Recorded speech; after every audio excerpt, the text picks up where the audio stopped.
ona whaafaingatā. Ai olo o iai le mātou au fisosoani whaamaoni. E taita ia malangolango ina oe I lau malanga.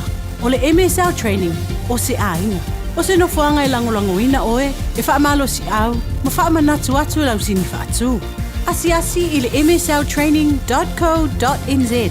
Pevala au loa, le ovalu selau, lua fa fatolu valu. O lolu manai e a mata atu I inei. A whai alo sa ili se a o ngā a mata molo walu. Au aloe te toi popole o le Galaxy Childcare e tele o na la lai au kilani I saute. E toa tele whai a o ngā ngawaa o le a o ina le whānau e ia inga whapitoa pe a le sitala lo walo. Tolus fulu I tū la, free. A vanoa le vēna le a onga mo whemalanga inga le whānau, free. Maua mea aia le whānau, free. E ia inga whapitoa. Mo nisi whamatalanga, whaafsotai le o lua tasi, o valu tolu, lua fitu, lua iwa fitu.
Na ole Radio Samoa se furulima iwa toru a mo e tautuaina oe I laungangana fitu aso le vai aso.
Ia whawhataia lava le alii, a wā wana whaafonga i le leo o au tatalo. O le alii, o lo umalosi ma lo utarita o ia. Na whaatua lo loto ia te ia. O na o mawai lea o le fesosoani. O lea e fia ai lo loto, ma o vivi i atu ia te ia i la upese. Tātou tatalo. Le atua mamanae, o le atua e pa ia, o le atua e mamalu lava, le atua o Israelu ma le lalo langi uma, o le atua o lo mātou malu a papa, o laua fio foi, o le lafitanga ma ia whaama matangi malolosi, a wā o le atua lava oe, o lo mātou papa, o le olo mawalunga, o a ao foi, o le taitama sili, ua saonga le muai le malolonga a lau whanau. Le atuae, se a ea se mea, e mātou te tau i atuai, loa lofa malawanga le leite le mai. Ina ua e toe whawhangu i mātou, i whanunga le lei ma le mātango fie lava. Le atuae, le leo mā moe le lei. Sa e tu i matangi olo, matai mai le fō launga. A lea, waulia ma le manuia le nei tau sanga fōu, i laua lofa ma lo wha maoni. Waulia manuia mai ai le ono aso o le savalinga o le lua lima. Ia tu mau i laua fio, le pule au lava, ma le pule wha atupu. E a mata atu nei e o i le whaavavau lava. Sa auni lau atu nuu, i a lausu i whi au mga luenga māsani. Au le tapu o inga mau, e nei o mātou tamā matina mātutua. O lau au whainga luenga totofi foi i lea tōvine, mai whata whai taulanga. O le a whaamalo o lātou tumuai. Ma o foina atu le taulanga tatalo e talo sia whaiva o le nei aso atoa. Le atuae, liu alo mai o fofonga alofa, ma sei e malutia le fō launga ua a matalia. Tai oe le ali ie, ai tau lava o la mātou whaalolongo atu. Tau tai maia oe le matai sili, e folau ai i manu le sā a lau whānau whaatuatua. Ia avea fo i le nei a la leo o le Radio Samoa, e whai mausi o fonga e momoli ai le tala lelei i le atu lau.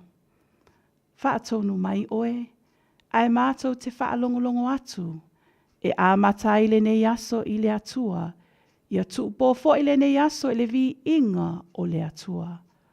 O la mātou tatalo lea, e ala atu ia Jesu Keriso, lo mātou alii, ma lo mātou whaola. Āmene.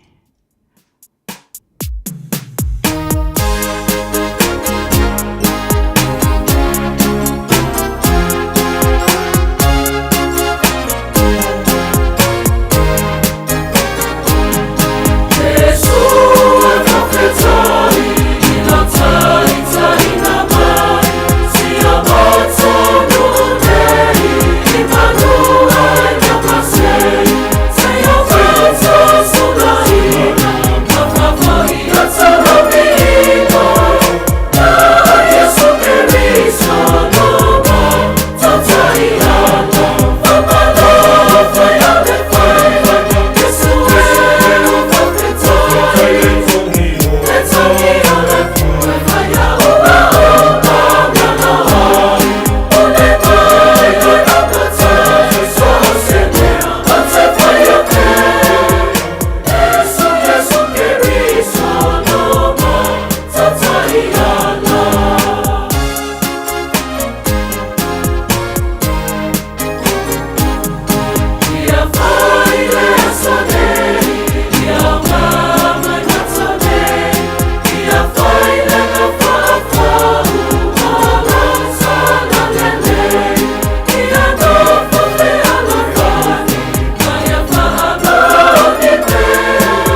In this update, consultation is closing on whether the Kinleith mill in Tokoroa will cease paper production with the loss of 72 jobs. Japanese-owned OG Fibre Solutions will make a decision by the end of the month. It says it suffered significant losses in paper production for several years and sees no prospect of things improving. A2 negotiation specialist Joe Gallagher says that decision wouldn't just hurt workers but also local paper supplies. If it closes, all of that paper would have to be imported from other countries, and in my view, the price will go up. John Tamahiri is one of many paying respects to Dame Tariana Turia, who died on Friday morning. The 80-year-old's tangihanga is in its final day as political leaders and her whānau join to remember her work. She's being remembered for being an outspoken wahine toa whose opposition to the 2004 foreshore and seabed legislation caused her to split from Labour, forming Te Pāti Māori. Te Pāti Māori President and one-time Labour MP John Tamahiri told Te Ao Māori News Dame Turiana carried herself in a mana-enhancing way. Regardless of whether you agreed with her or not, you can never discount her tenacity and her courage to stand her ground for what she believed in. Holiday goers are asked to take care travelling through Northland this summer. NZTA is carrying out its annual regional summer renewal program, resealing, resurfacing and rebuilding roading sites. Regional Maintenance and Operations Manager Jackie Hori-Holt says they'll be working on the Kamo Bypass and Kawakawa Township on State Highway 1. She says they've reopened roads around Mangamuka Gorge last month. It's great for our tourists to be able to have a look at the different parts of Northland 3, either State Highway 1 or around State Highway 10. A few big changes will be needed to stem the tide of workers heading overseas. The West Australian Government is offering a $10,000 stipend to Kiwi tradies who move to work in construction and building jobs. Council of Trade Union President Richard Wagstaff says other countries will continue to prey on New Zealand. That's news. In sport, ASB Tennis Classic champion Clara Towson has pinpointed the moment she felt something was wrong with Naomi Osaka during the final in Auckland. Osaka retired hurt after winning the opening set 6-4. An abdominal muscle or hip flexor looked to have caused the angst. Towson says Osaka was not serving at full power to take the set. Pace bowler Matt Henry is pointing to a regular diet of international cricket as the key behind his strong form for New Zealand. He returned figures of 4 for 19 during the 9-wicket win over Sri Lanka in the opening one-day international at Wellington's Basin Reserve. Henry has taken 1 wicket or more in each of his 17 matches for the Black Caps across all formats, dating to January 17 last year. An injury concern for the Breakers after their 96-86 defeat to Perth in Auckland. Guard Mojave King was sidelined for the second half with a calf problem. That is sport. I'm Jodie Gill. Talofa Samoa, waule nei o kasputi alu, awal suia ngila waule kio. Aeva eva mai ina se fulu lima iva kolu, amo, Radio Samoa, vevela a.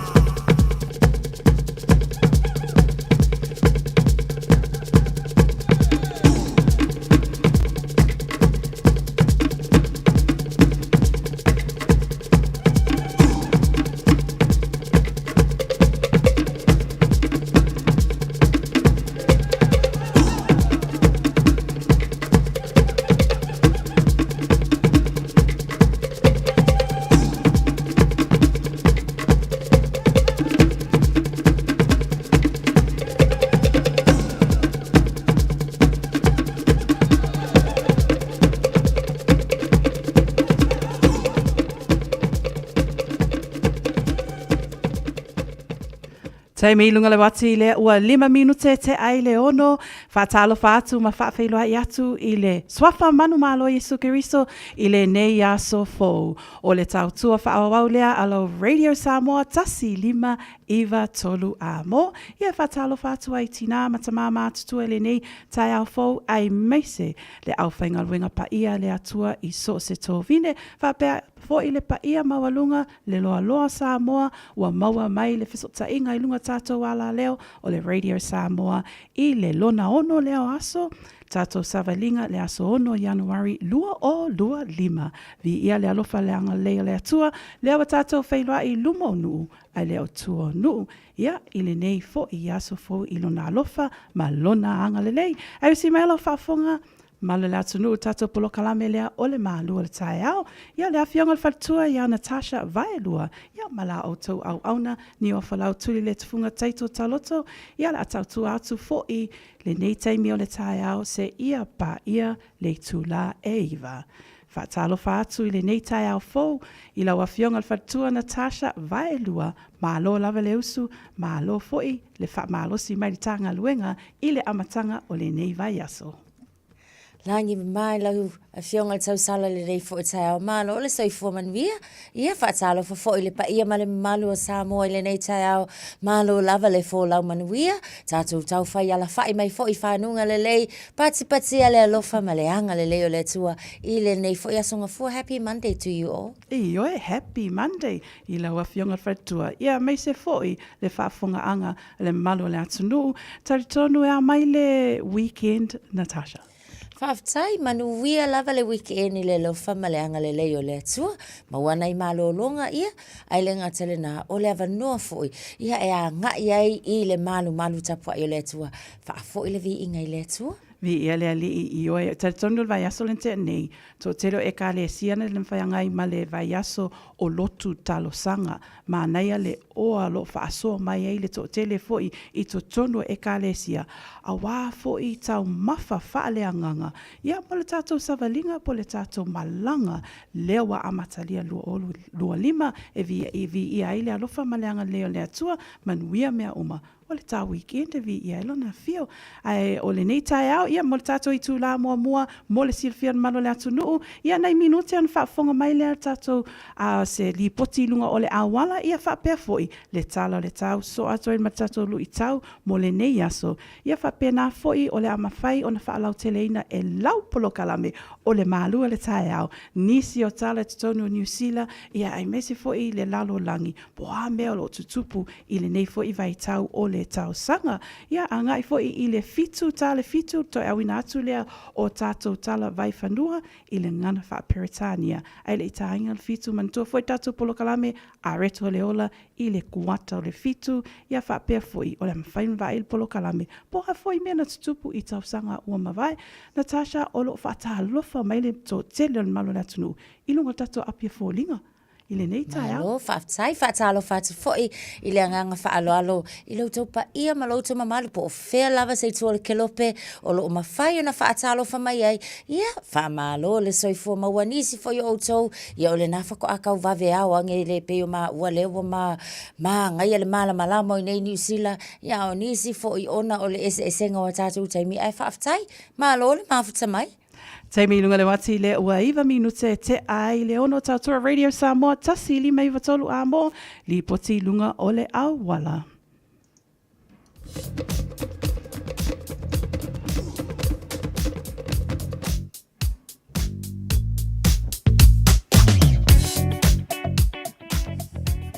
Fatalo fatu i avtava le uma le nei foi taimi o le tai au, ma lo le usu, ia a matalia foi o ngaluenga le nei tai au, li pote lunga o le tato wala tele ia o lo so lunga le lei lava foi le tai au, le amatanga fi le mu lunga o le au wala, e le o iai foi se faa lave tau ta avale i le taimi le nei, o le na o lo o matua ki lia uma lava, au wala uma o a tato mono waisi le taimi le nei, so o lo so lunga le lei lava la tato, le taimi le nei na o fautuanga lava foi a lau malu le tai au ina ia tautua nā lava le saunga le mua mai se ia o le sawa whaatulanga ina i lunga o le ala tele ina ia tau nuu male manuia foi i lau whai ngā malanga le amatanga o le nei foi vai aso malu le tai au se fulu minute te ai le tu lai ono. Tā alofa Samoa, wa ule nei o kāsu ti alu, a wale suia le ngila ua le kio. A eva mai ina se fulu lima iwa kolu, a mo, Radio Samoa, vevela a.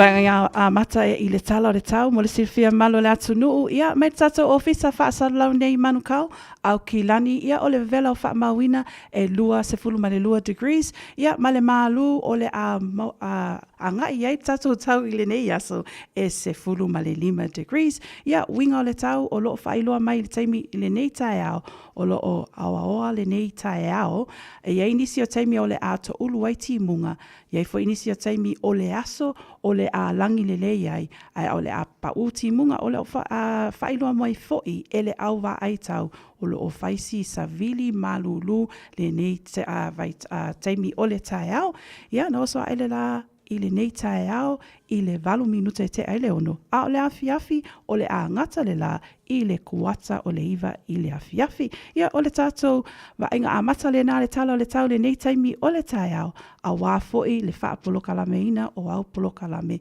I le nei aso ono o Januari 25.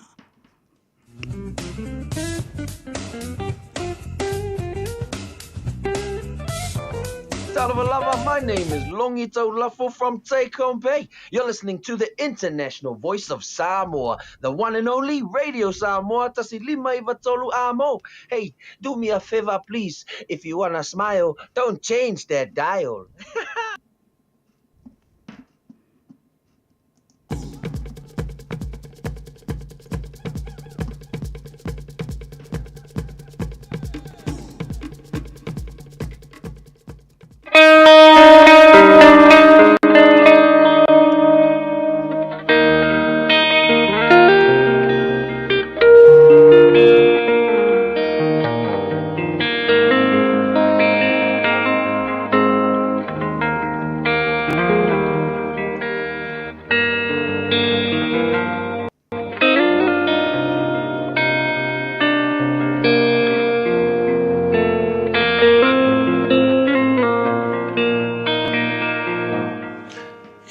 Le mai o le li o te mo i fo le malo si me se la manoa was fa po pongo tatu por kalamba e pe ona masani ai Lucas fulmar fitu ar foi pos fulmar fa vai mai o ia sila fia e ia ona fetala ia tu le o ia te latu ina o ia fa ari atu o tau fai taulanga wala tu o ona fa maina le o i latu anu kele la fai kaula o kusilea il fai upu muri as fulmali ma mai o le tase o la tau ana I lo fa malolo ina o ia ona toe foi mai le o ia o vivi atu le tua male le hotele smela I titi ale a ve malu tau mo o ne aso au ana ingalo le loto fa aftai e ko se furu le pela nga o ia Yesu ona fa tu le Yesu o la ia fa ali le o fai kaulanga e fa maungi ai lo tu fa mauina inga wa umba o mo kwa fia la ori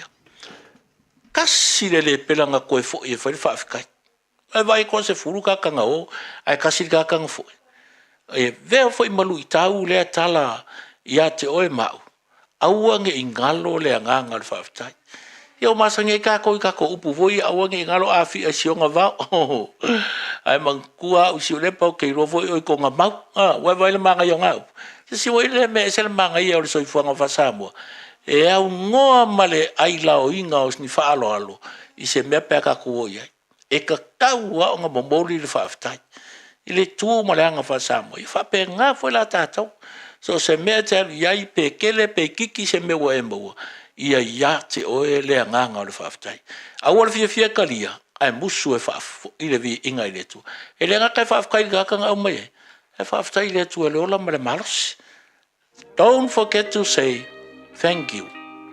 Amen. Ia whamanuia le tua ia te oe.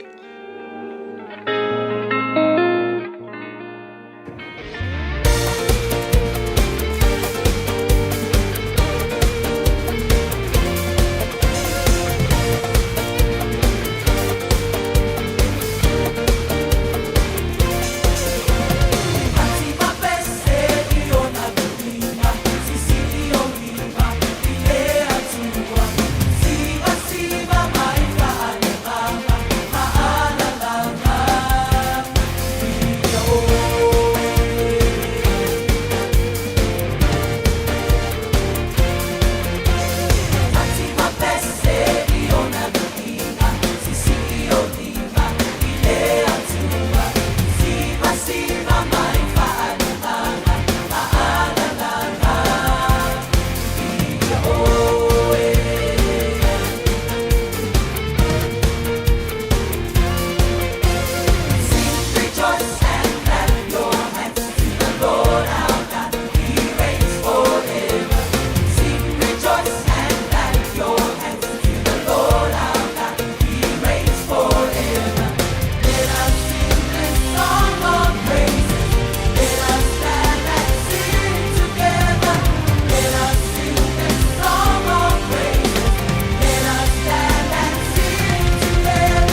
Talofa Samoa.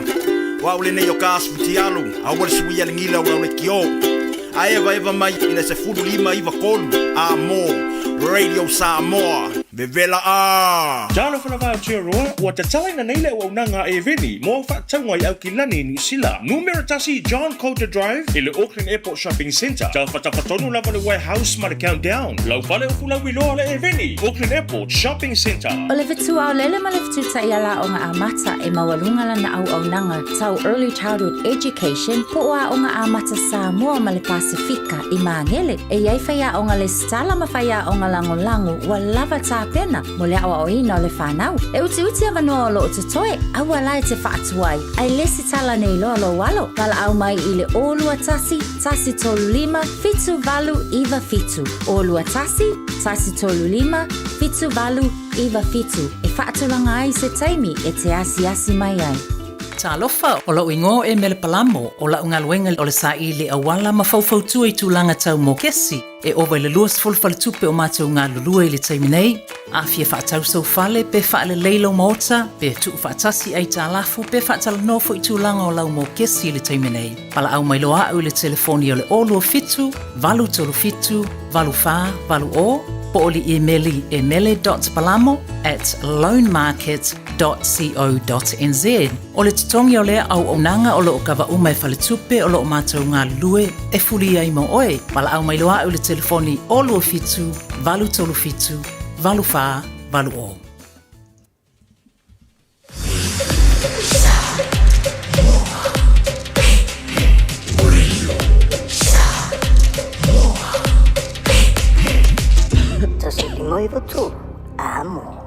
Taimi lunga le wati lea ua luas fu tasi minute te ai leono tau tua Radio Samoa tasi lima iwa tolu amo ia toi whaatalo whaatu le au whaingaluenga pa ia le atua whaapea foi tua a sina le loa o e o loa whaafonga mai ma maua mai so ta inga lunga tato Radio Samoa i le nei tai au fo whaatalo whaatu i paanga ma wo o lo i lunga tato apia fo linga ma lo lava soifua manuia whaapea foi i le YouTube channel ma lo lava le lango ina polokalame le malua tai au i le nei aso fo ia whapea fo i nisi o tau taritonu ua iei nisi ua usu atu i ngaluenga le nei tai au fo i le alofa maleanga lei o le atua o lo tutonu la tau ta vale po tau sa nei tai au ia maupea laungira i le tasi lima iwa tolu a mo Natasha taritonu manuia weekend to tele on malo le atunuu leo te ai atu o lo li potia mai e li malo po li poti fo e waka ko tai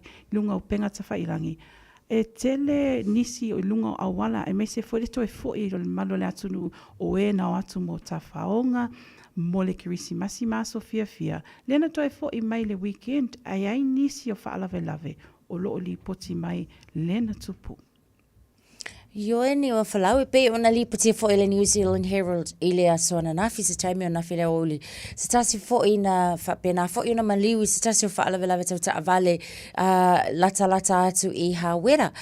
O le isi o tatou whaalawe tau ta avale ua whailawa fo isi mai tau atu le taimi le nei ua le tasi le lua ai ua lasi i le mai tau atu. E pe la o le vaengale na on State Highway 3 Mokoia i Taranaki. Iei fo isi tasi o whaalawe tau ta avale matu ia ananafi pea male te o le tulai lima i le afiafi so o nei ta avale lave vea ia ele ngata lave vea ta avale mau soifua a o le telefoi o i latou so o lo nala a tonu o tatou la ina toe malanga mai ina ua mahe ai fo i taimi sanga ia toi whainga malolonga telo nisi o tatou le nasa ia ile vaenga fo ilele ia ua tapunia pe ua toe whaafoi ia toe sui le awala e mawhai ai ona toi whaawau le whainga malanga. E le ngata ilunga le State Highway 3, mai tawa tu fo i le Harbour Bridge on State Highway 1.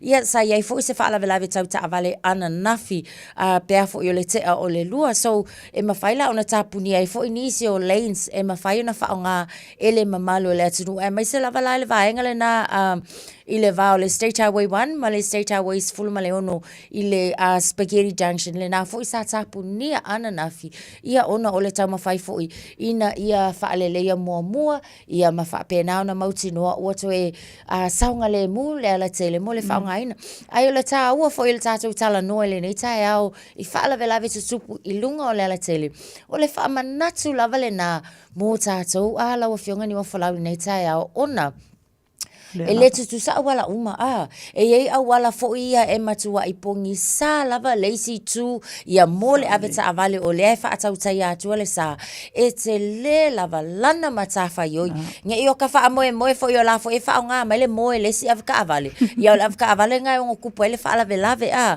wa pe fo le nei o la stoa na isa nga ia toi fo i se isi o vaenga fa fo la ititi atu lava au kilani e iai awala e makuapi o nga tu lava pe yo le whaafonga mai la tunu. So, e makua imo o mea lava.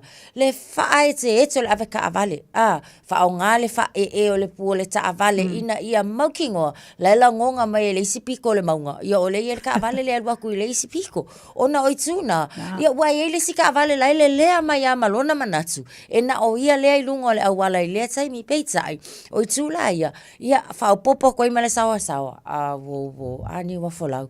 Whailas whale kongu ai o le te leo le tā ua o le foilele o le va ayatu ia mai se foil fa fonga la tunu ile ne tai o fa manatu na mo tātou ina ia haoa o ina pe tātou ia tausisia le sawa i lunga o le awala ia matulanga uma lava le saunga le mu sa o le Natasha nei tai au tā ua le fa manatu a tātou polo kalame le malua tai au i aso ta itasi ina ia usta ia ta iala matula fono i lunga o le awala o le si mea Natasha o te ilua e sila fia lai te sao a lai te whaapea lai to prevent an accident so to tele o le e ustai i tulafono i lunga o le awala ia nisi lai e le o tusala e ta tawana mata ala we should be alert at all times ai pe ona e ta ua nisi fo i o vaenga o le whamanatu ma le whafangu mō tātou o malava e meise le tātou whainga malanga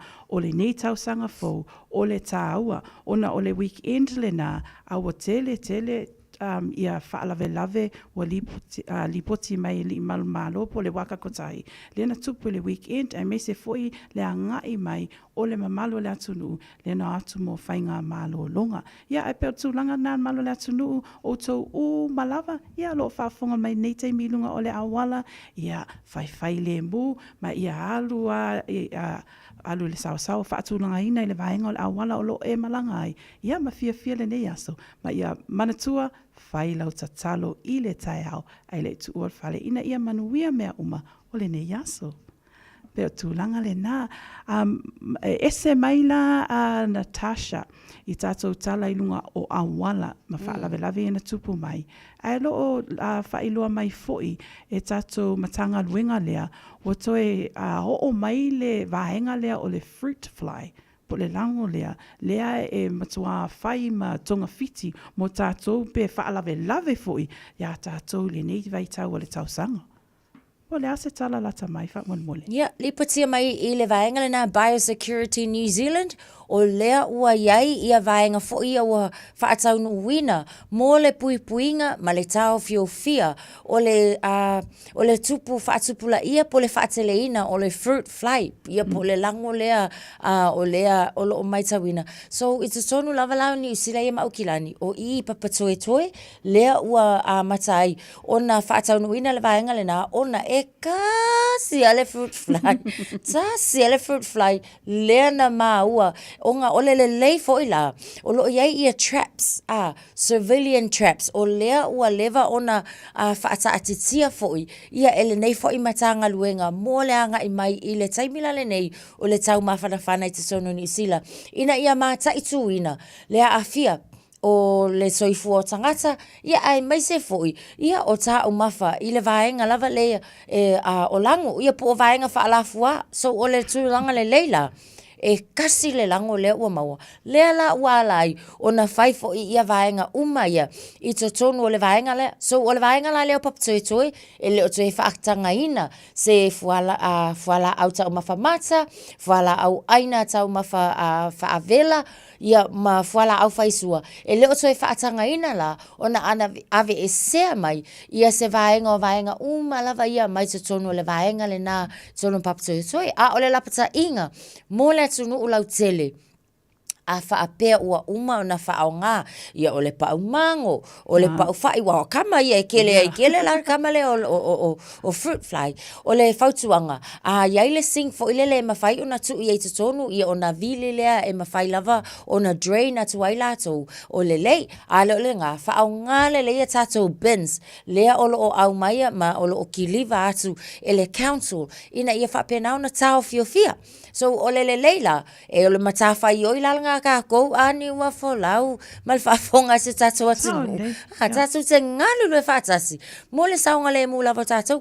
E le aise a whaina fo ilele o le soifua o le tangata i le lango lea se i vai atu whafonga le atinu. Ai e te le afianga o le tamau a inga. E ono tula i mai. Pe a o inga whakekele inga. Ia wa manatua a whaaleanga ina, fuala au aina e whaaleanga ina. Ia fuala au uma ele ngatele na. Ia o vegetables o le whaongai le whongta mafa. Ia o le tele fo ilale na o le tupe le malo. E te tau ona toi wha aluina. Ia o wale toi importinga mai.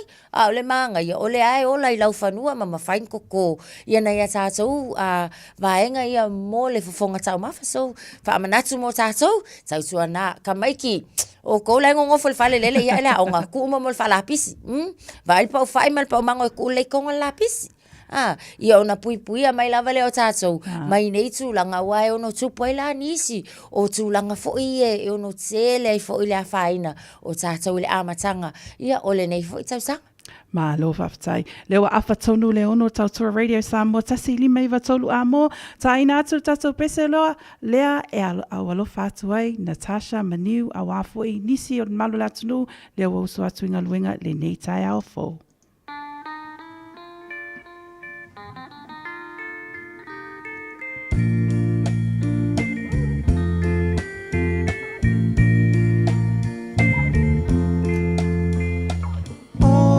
So ai le lawa o fia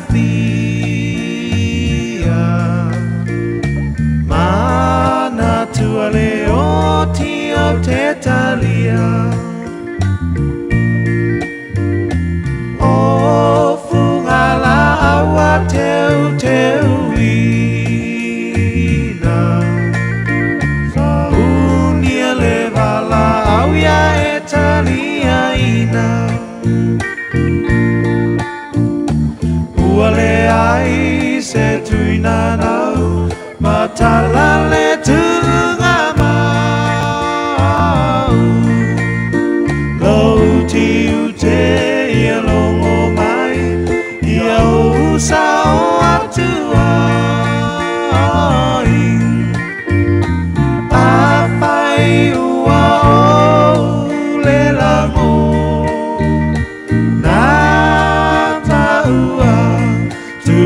Iua o le alofa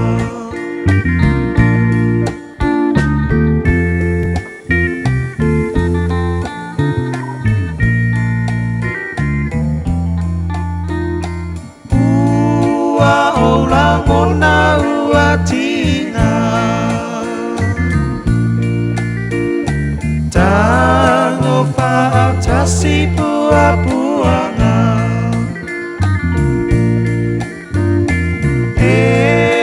Na o ita ua ngasala E e te so na moe a ele ala Ua le ai se tuina nau Matala le tunga mau Lau ti ute ia longo mai Sao atuai A whai ua o le lango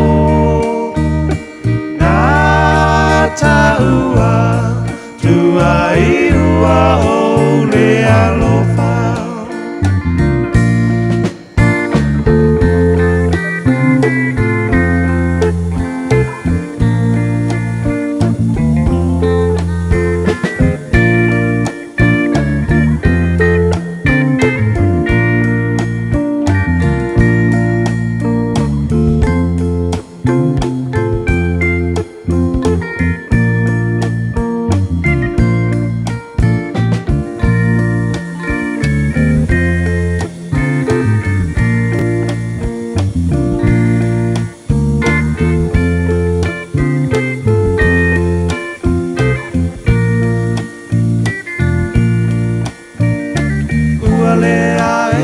Se tuina nau matala le tunga mau lo tiu te alongo mai ia usa atu ai apai ua o le rango na taua Iua o le alofa.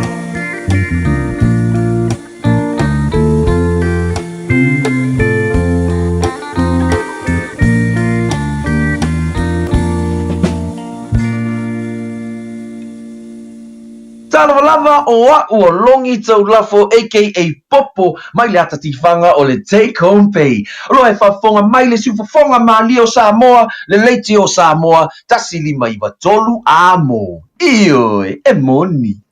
Taimi lunga le wati lea ua toe 25 minute o na tālea o le fitu tā le fitu, toe awina atu lea o tātou tala vai whanua, ia kota o le fitu a sauni mai tātou polokalame o le areto o le ola, ia whapea foi, whailo atu foi po wā mea na tutupu i tau sanga ua mawai. Natasha tai tonu manuia le weekend le malu la tunu ia o lo whaatalofa mai foi le to tele ia tunu mamao le neita e au a to tele foi nisi tato atunu pe nisi foi watu ua ni New Zealand malanga atu mo le tato atunu pele Samoa ia o whaatalofa mai i le tato polokalame o le malu tai o neita e au e whaatalofa atu manuia foi ta whaunga lo iai le nai tu ia meise foi le to tele ia tunu mamao o loo whaatalofa mai, talofa lava. Ma loo lava. Ia, Natasha o loo ai atu. Ia o tā ua, ia whaalave ilunga o awala i le weekend. Ia whaapea foi le lapata inga o le fruit fly. A o le neila, o loo tā ua mai, ia loo iai foi nisi a fia foi. Ia lato maota malawa, ona o whaalave o loo tupu mai. Nisi foi il vaenga lea e fia e o e ngā oi. Pole ase talalata mai whamulmole. I le vaengala nai North Canterbury, o loo iai se a inga o lai, o loo i le tūlanga foi lele o loo iai se whaanoanoanga, ia po se popolenga foi. I le lamatia foi o le soifua ona, pe ama se o loo iai se kulupu, po se vaenga o tangata, o leo loo masalomia, o i lātou ia na ngau ia. O ngi kanga foi nga ngau ia le pe ma se fululua ia firearms leo lo mai tau watu i le taimi le nei o le na ngau ia mai i le fale lea so o le tulanga foi lele ia tau ia te fafsili lo ma fau o fesa waingi firearms po nei foi a fana ia ai se foi ua iai tonu o le fale lea o ia tau la vai ia o le lo mai tau watu o le ua alu le ofa lima afeta la le tupe le ua mafai ona ofa mo so se tasi e mafai ona sosoani i le sailia ia ele ngata foi la na o lo iai foi male fa afita o le foi le ia o le foi wanga o ia French bulldog colonna winga o lo mai tau atu se fanga fa foi na nga o ia fa tasi le taimi le ia o tele mai loala ia i le taimi le nei ai a tonu po lalo sila fia iai la o fionga tau sala i le tulanga o iai le su enga le nei foi taimi. O le whaita watu I le tala Natasha le neitai au, ia o loo whailoa mai, ia o le nā e iei nisi o vaenga o sia ainga lea I Canterbury Brena e tā ua, le nanga oi mai na a fia, o na o lea tūlanga, o le tele ia o peona e tā ua o mō whana, o te iloa se pisi nisi o lo o whaataunu uina e le neifo I ainga, a le whaanoa noanga, o na leo alu atu, e le ngata la o whana ia o lo tā ua, ia le isi fo I pe o jewelry, passports, mani o mea uma lava o registrations la mō whanga, tusa o whanga lai whape e whaunga ina mō o lātou ngā luenga e whaataunu uina. A lea la, o se whaanua noanga le nā ua o mai atangata ngā oi I totono, o teimi nei talalata mai, o lo o whaiso iso e ngā li I malo, a wā foi, lea foi whaalawe lave, ua tūla I mai I sia ainga. O se whaanua noanga tele, o na nei vai tau tau sanga, o lo o fia tō tele o tangata. Ai o se whaamanatu mō tātou umalava, o na le tā ua I le tala lea Natasha, whaapea, they were locked away in a safe. Le sa sefe le lei ia le unga o ia, o jewelry, o passports, ma mea uma ia le wata ua ngā oi o atu atanga oi tutono le whale. Longa winga o sesi o lo o sila fia le ainga, po sesi foi po le mea e le I tāpunia le lei maota malawa, o se whamanatu mō tātou umalava. Ina ia mātāla, ia ai me se foi ale teimi le tu ua ele whale. Tatou wō I le teimi le tae au, ai le sesi o lo alala le whale I le aso atoa, ina ia siaki le lei mea uma, alae loka le lei patu langa le na e whamanatu mai I lea tala, o le ia siaki le lei o tau maota malawa, ai le itu ua loka uma mea uma. Ia ai o te ilo aso nei, to tele wa ia lato security alarms. Ai o foi security alarms ali Natasha. O atu ale au ngā oi o atu ai tutonu petu langa na whamanatu ai lunga tatu polo kalame le nei tai au.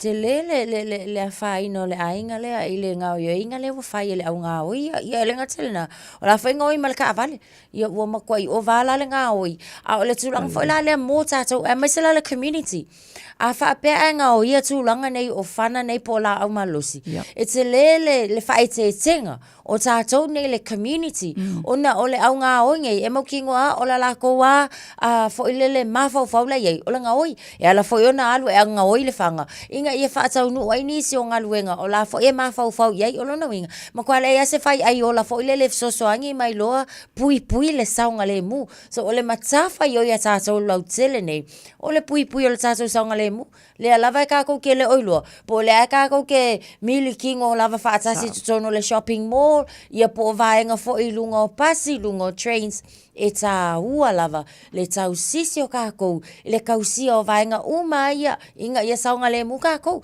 wa ia leisi alua kua whaifua leisi kanga kai lunga le pasi whaifua fo I leisi male leiloa ia o lai o lo o iai ma wheo hai mani a o penga whapea so tā ua lava o le nei vai tau ina ia mata ala lava tātou uma e le o iloa lava fo ia le vaenga o le ka amilo mai ei fo I le fili maanga fo ia ianga e lamati ai le soifua o tātou uma a o le tūlanga lava ia o le tautuana le saunga le mua tātou uma.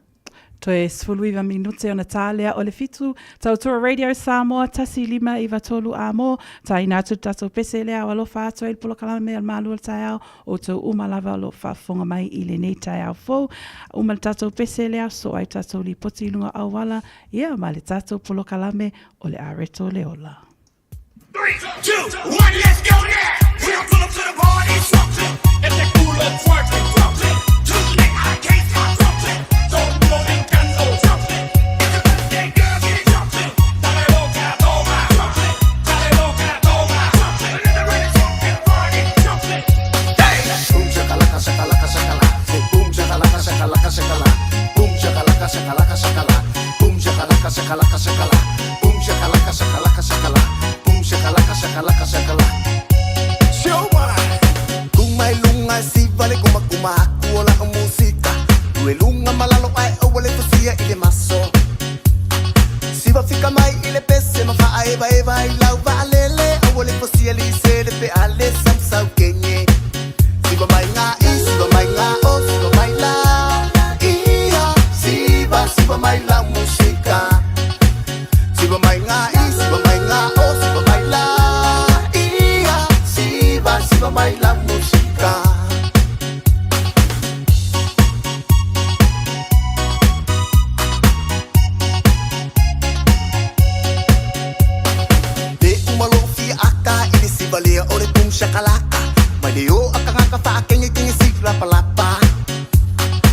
Siva mai ma e makala ko akele fole au kau la malama mafia I kele la ka ko le ai o ngale lava.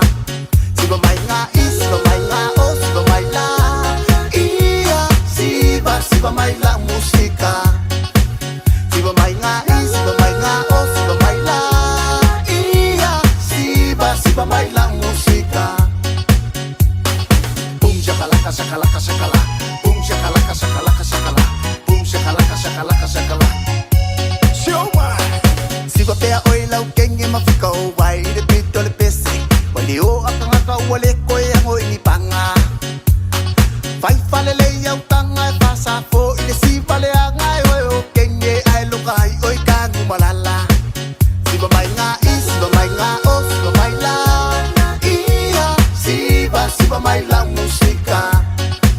Siva mai nga I siva mai nga o siva mai la. Ia siva mai la musika. Se coisa o casia la senelica. Siva mai la I siva mai I o. Se lue mai mai lalo oh oh. Lue male fu senelica le siva le fesi ko lue ko le fanga u fesi ma ko. Failo ia I kusa o lue se. Siva kope ma siva ke de va a umolo le popa ai u ne fa. Lue lalo lue fa alo. Siva ma show ma. Siva mai nga I siva mai nga o siva mai la. Ia siva mai la musika. Siva mai nga I siva mai nga o siva mai la. Ia siva mai la musika. Ha ha. E vai de siva la sinerse pe la bale fuerse. Siva mai aka mai como que me saca kai kama ma kwa. Esse lo wa aka wa. Pela we te si mai lungo lo podia mai como la ia tears. Umar ka ko bosa pisa sound oh. Umai no se kago vai vale ye yo. Siva mai nga I siva mai nga o siva mai la. Ia siva mai la musika. Siva mai nga I siva mai nga o siva mai la. Ia siva mai la musika. Talofa, we're the Katinas. Talofa, this is Pat Lamb. Talofa lava o a o lapi marina. Mau pela o litio. Ile Radio Samoa tasi lima iwa tolu amo.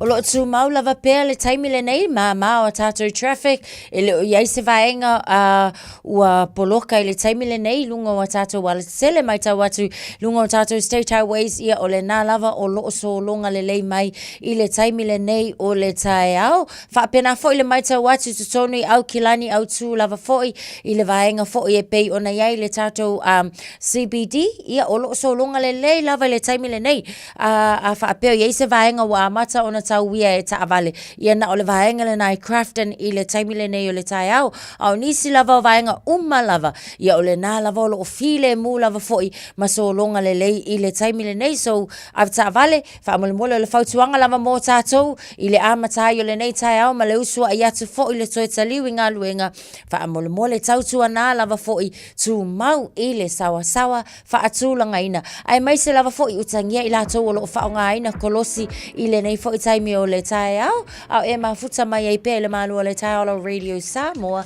to se fulu ma le tolu minute na tā leo le tu lai fitu Talofa Samoa o Jerome Gray le nei pe o e e lau ta vale po e whaafonga mai I lo maota ia tu pele ni lo lau le tio le sefulu lima iwa tolu a mo Radio Samoa numera tasi I New Zealand. Bread of life sent down from glory.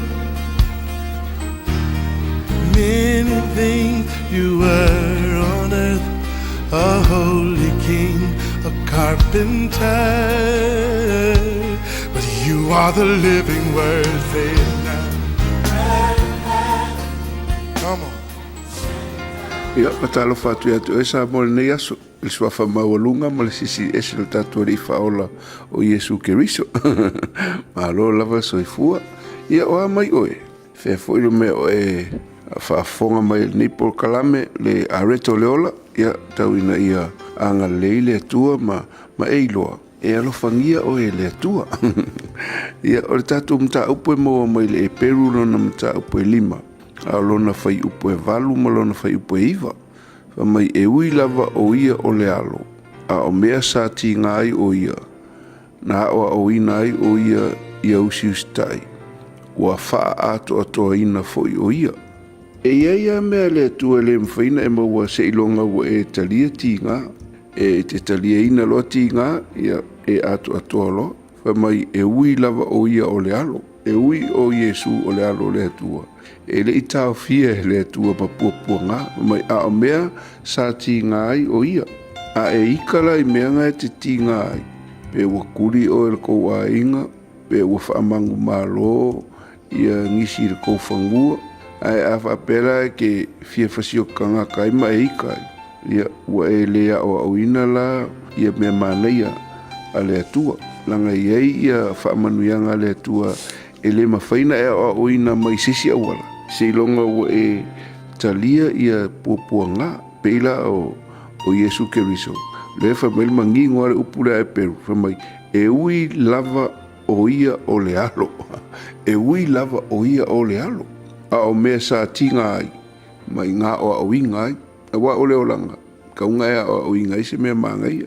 O lea o auina la lea mai le ngata ia o auina ia usta. A wa ato ai. He was complete. He was only complete when he accepted the sufferings. E whapea fwoi le tātou o langa.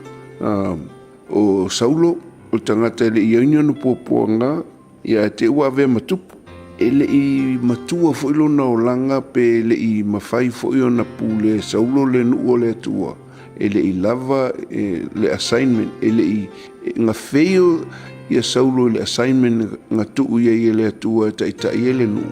Langa e le i ui ni pua ngā. A o tāwita, ke i roa tupu o tāwita. Ke leo kausanga ngā ti ngā ina i masola ki ngā le ulu i whainga tangata. Ia ai tūla i mele te muri. Ia ua mawhaio na avea o ia ma tangata whamai o le tangata le tutusa o la loto ma le atu. Wala ngā whape ngā leo langa o tāwita. Langa sa ui mai pua ngā. Au mawhai fo na avea Yesu mawhaola. Mawhai mai le tusina o le e peru e ono lon whai upuna iwa. Ona avea ai lea o ia matupunga o le ola e whaavau ia i lato uma o e ususta ia te ia. Ua avea o ia matupu.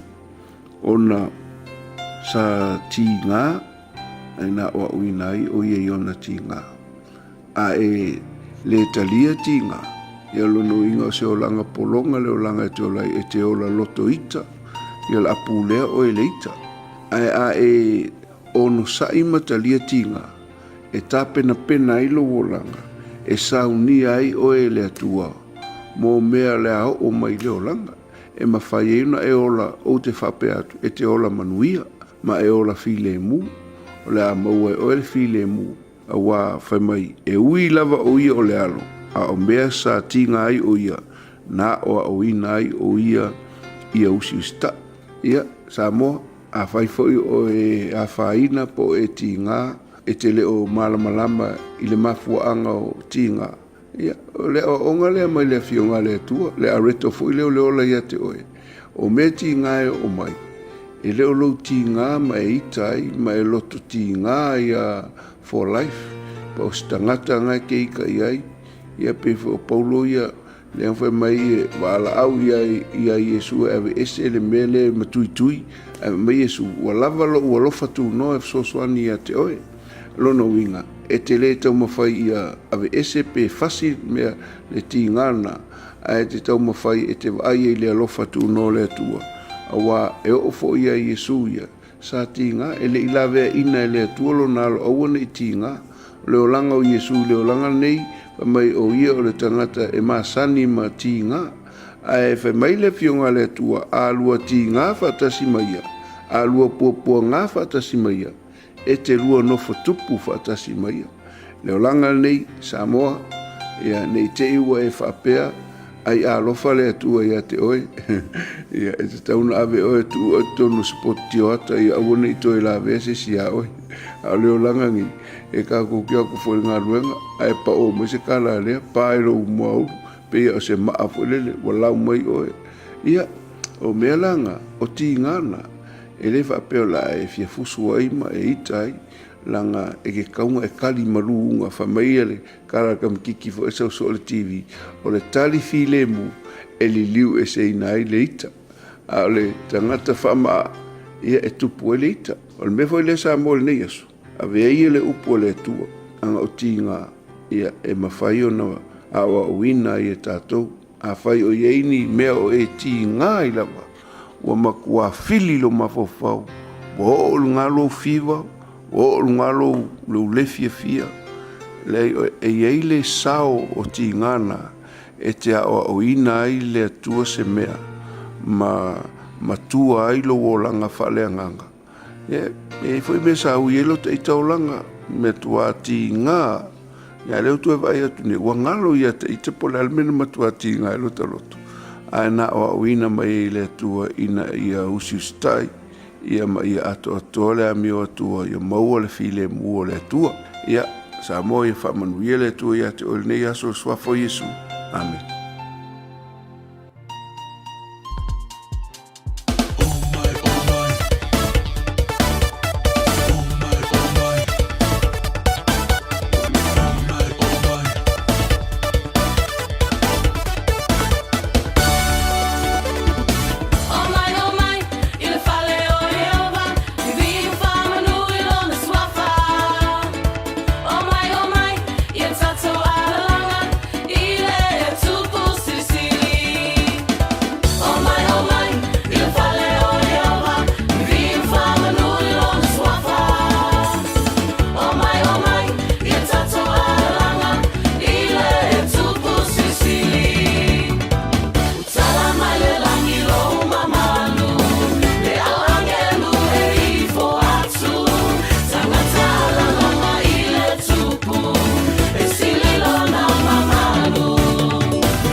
Taimilunga le wati lea ua toe 2 minute o na tālea o le fitu o a mea na tutupu I tausanga o mawai.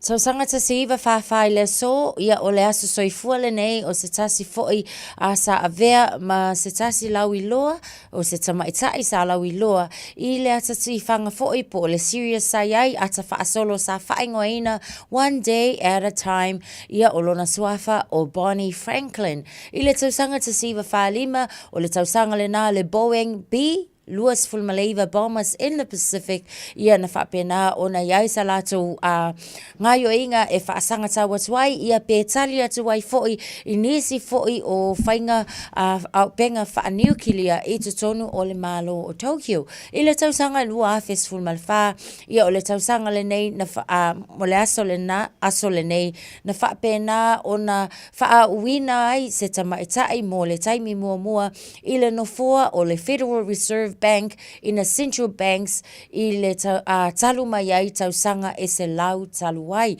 So o ia fo'i la e mai I le US Senate ia o lona suafa o Janet Yellen.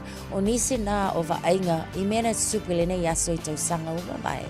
Jalo whanawha o tia roa, ua te tala na neile o unanga e veni, mō whaatangwa I Aukilani New Zealand. Numero tasi John Coulter Drive, I le Auckland Airport Shopping Centre. Tau whatapatonu lava le Warehouse ma le Countdown. Lau whale o kula wiloa le e veni, Auckland Airport Shopping Centre. A whaialo sa ili sea o ngā a Matamolo walu. Aua loe te toi popoli o le Galaxy Childcare e tele o na la lai Aukilani I Sauti. E toa tele whaia o ngā ngawaa o le a o ina le whānau e iaia inga whapitoa pe a le sitala lo walo. Tolus fulu I tū la, free. A vanoa le vēna le a onga mo whemalanga inga le whānau, free. Maua mea aia le whānau, free. E iaia inga whapitoa. Mo nisi whamatalanga, whaafsotai le o lua tasi, o valu tolu, lua fitu, lua iwa fitu.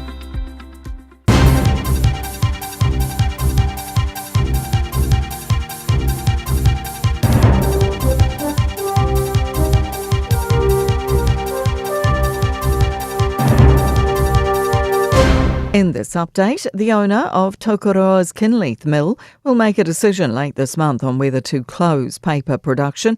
It says it suffered significant losses in paper production for several years and sees no prospect of things improving. Dame Tariana Turia's courage is being highlighted from her years in politics in her tangi's third day. She died on Friday, aged 80. Dame Tariana served as a minister under Labour and national governments and founded Te Pāti Māori before retiring from politics in 2014. She was instrumental in setting up wellbeing agency Whānau Ora. Former chair Mary Peka Rakawa Te told Te Ao Māori News, Turia was a woman of strength. My goodness, she had to put up with so much, but she had that fortitude just to remain focused. The Prime Minister says his approach to cabinet reshuffles will differ from his predecessors. The National Caucus has a retreat in Hamilton late this month, often used by past Prime Ministers to discuss portfolio changes. Chris Luxon says he considers allocations all the time and doesn't feel the need for adjustments right now. But if I do, I make them quickly and I make them very clearly, and that's understood with my team as to why, and have performance conversations and content conversations about what ministers are doing regularly. In April, Luxon stripped the media and disability portfolios from Melissa Lee and Penny Simmons after backlash over their management. Reports of robins returning to Abel Tasman National Park for the first time in 30 years. Conservation group Project Janzoon is asking visitors to report sightings so they can track the birds' locations. Program Director Bruce Van der Lee says they've been working with DOC for the past 12 years to eliminate pests. He says it's a great feeling to see birds flourish. We've reintroduced kaka and Fio, and now to have robins turning up where hundreds of thousands of people a year are visiting is just a real culmination of our vision. That's news. In sport, Matt Henry has deflected plaudits regarding his performance onto his fellow pace bowlers after New Zealand's 9-wicket win over Sri Lanka in the opening one-day cricket international at Wellington. He returned figures of 4 for 19 to skittle the visitors for 178, but says the pressure built by his teammates at the other end was telling. Australia further cemented themselves as one of Test cricket's finest sides after reclaiming the Border Gavaskar Trophy for the first time in a decade, following a 6-wicket win over India in the 5th Test at Sydney. The victory means they now own every bilateral trophy in the red ball format to go with their status as the current Test and 50-over world champions. ASB Tennis Classic champion Clara Towson has shared her shock at Naomi Osaka retiring hurt despite being one set up in the decider at Auckland. And frustrations continue for the Breakers after slumping to their 9th ANBL basketball loss in 10 games, this time 96-86 to Perth in Auckland. That's sport. I'm Jodie Gill.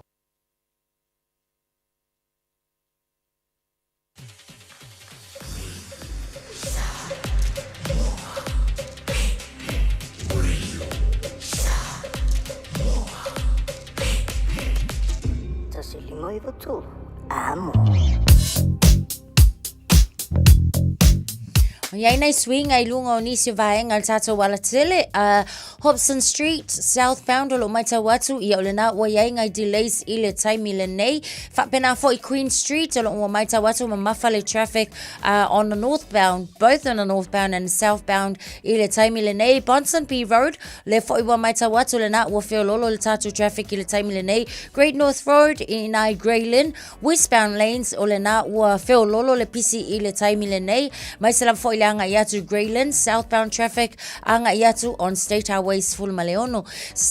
Point Chevalier on State Highways full Maleono, southbound traffic, o lo mai tawatu, ile anga iatu la tato interchange, o le na fo ia ua amata o na faisi feo lolo mai ile taimi le nei. Mahanga Drive, southbound traffic, o lo whapena fo I moderate ile taimi le nei. Robertson Road in Mangele, faisi mamafa le traffic. Browns Road in Manurewa, eastbound traffic, o lo ua mai tawatu, feo lolo le mamafa le traffic I le taimi le nei. Great South Road, Manurewa, southbound lanes o lo o maita watu I le na o lo slow I le taimi fo I le nei.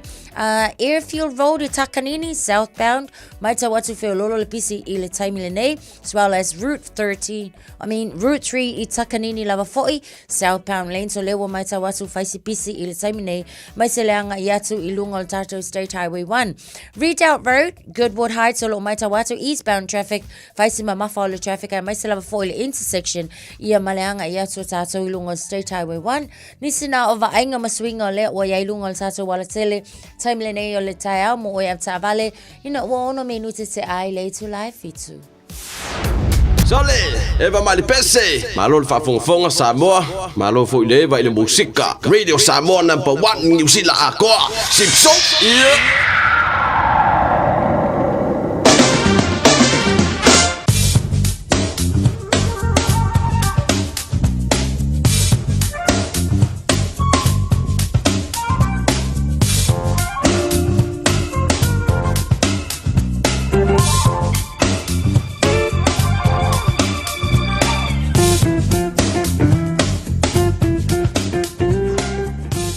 Se va ainga tala tau nei taimi o le tae au. Mora silfia malo le atu nuu ia tatou asiasi atu tatou atu nuu pele I Samoa mo o tau umalava lo o whai malanga atu le nei aso ia o lo whailo mai le awa ai tau I Samoa. Taimi nei o le maulunga le vevela o lo iai le taimi nei 2.5 degrees ia ma le maua lalo o le a o ai le nei aso e 2.10 ma le tasi. O winga o le tau I le nei taimi o lo whailoa mai ia o lo o pa to olu ti munga nei taimi ia pa whai tili ia o winga ngā le tau o lo iai tato atunu pele I Samoa. So se va ainga I nei au kilani mai tato ofisa au tu se va ai atu whamalama mai I tato studio I le taimi le nei. E ui lava lo ta ua mai tato tala tau nei tai au o le awa le nei tai au ai o lo anga le mai le atua o lo sulu ma naia le la langi le nei taimi o le tai au ia whapena foi o le ai taimi o le ata ulu ai ti munga I le awa uli ma le afiafi a le ai o le o lo langi le le tato waso ia o le tala le tau I le nei taimi o le tae au ia a wā foi mo le whaapolo kalamaina o le nei aso I le mamalu o le atunuu.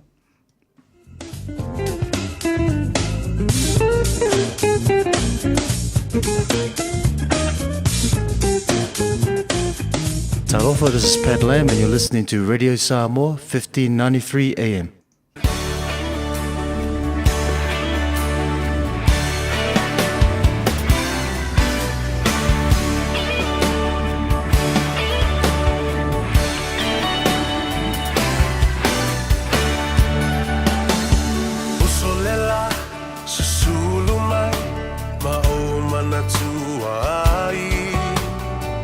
Samoa, le nu'u o te nofo ai. Pe wha pe whea, na ngalo atu o i lewa ai. Samoa, o le penina, o te fia fia i ai. O solela, susulu mai, ma o mana tua ai. La Samoa le nu'u o te nofo ai. Pe wha pe whea, na ngalo atu o i lewa ai. Samoa, o le penina, o te fia fia i ai. Hangi mai se matangi, e momoli atu ai. Samoa, Matalasi. Angi mai se matangi, e momoli atu ai. O alofa i la Samoa, Matalasi.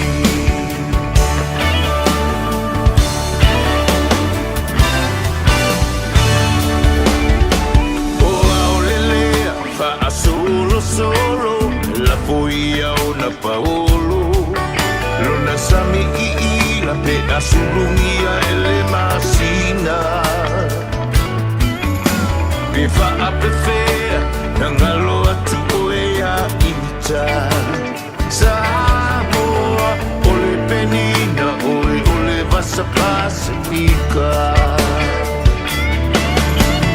Tangi mai se matangi Se mamoli atu ai O alofa i lau Samoa Matalasi Tangi mai se matangi E mamoli atu ai O alofa i lau Samoa Matalasi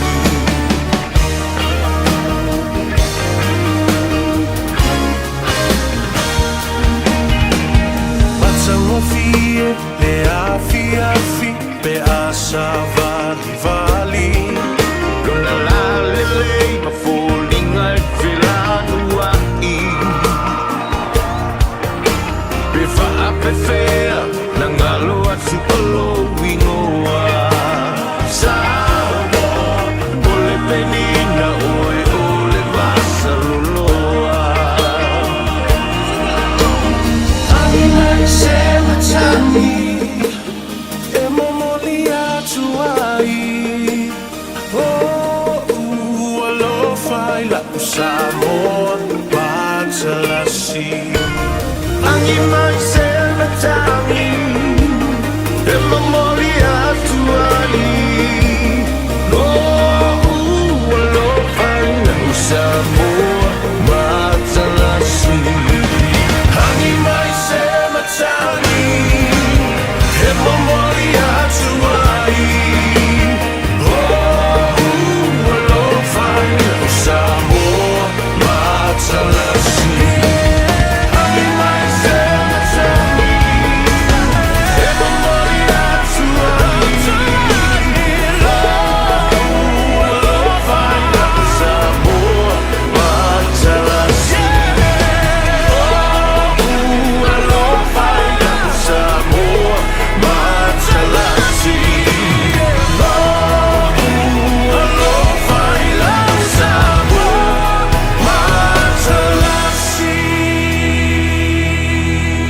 Talofa, we're the Katinas. Talofa, this is Pat Lamb. Talofa lava o a o lapi marina, mau pelo li tio. I le Radio Samoa, tasi lima iwa tolu amo.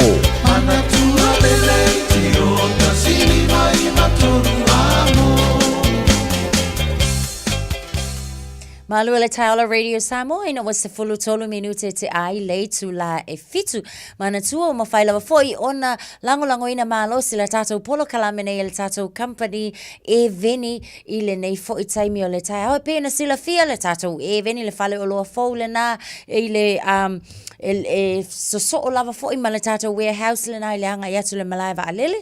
Ia awane ingalo fa atau so la ia masia si foi tala noa support our local businesses ile nei foi taimi o le tai au sa taimi o lo tamu fai atu foi ia sa tatou so ta inga ma le afionga ia ngalu malmana tipi autanga vai ia wa foi ni tatou tala fo mai so tatou watu no mole nei foi aso ia ai o le taimi le nei o te tali tonu o le wato atele ni so tatou wato yanga ia tu ngalu wenga ia ai e tatau lava ona awane ingalo se malua le tai au tu salava fo i pele fa atau no wina le fale ai ese le tawa wai ai ala kai mi fo ile ye ka ku smokol malu le tai au ile ngaluenga e ka kau lava o nga ave sina ta maftanga a wala malu le tai au le nai to no le falfa ngaluenga ala wa fionga tau sala yo la sin ka ko breakfast fo i postato malu le tai au mole nei fo i aso Ioe, mānaia o te iloa o te le malo le atunu. Whatau no ina nafi la sa pati.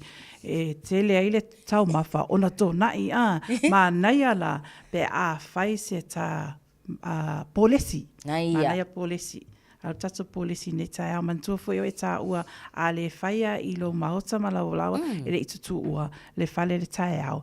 Ai mawhai meo polesi. Le mawhai ona ave ia meo tato packets ia la iti. O le si mānaia i pusaia le whaatau mai tatou supermarketi. O le mānaia o ese fo ia lato flavors. Le mawhai o na avelau po lesi le tai au. Ai mānaia po lesi, pule fo i oe pe mana o e tu o esau fruit, beo berries, o nisi fo i o peaches po me whapena, e whao popo ai i lau po lesi le nei aso. Oka, le yummy. O le tatou malu el tau, ai, o le aunga lava ia fo i mal whaamnatu.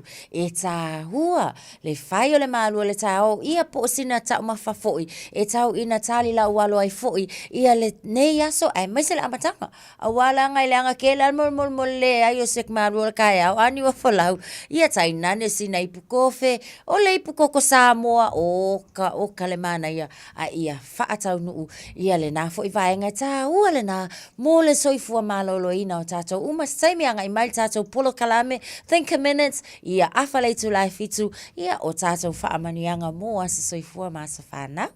Taimi lunga le wati lea ua sefulu ono minute te aire fitu, tau tua Radio Samoa tasili mai watolu mo e lau polo kalame le malua tai au, usi mai lau whaafunga Samoa, tātou polo kalame o le Think a Minute. Just think a minute. It could change everything.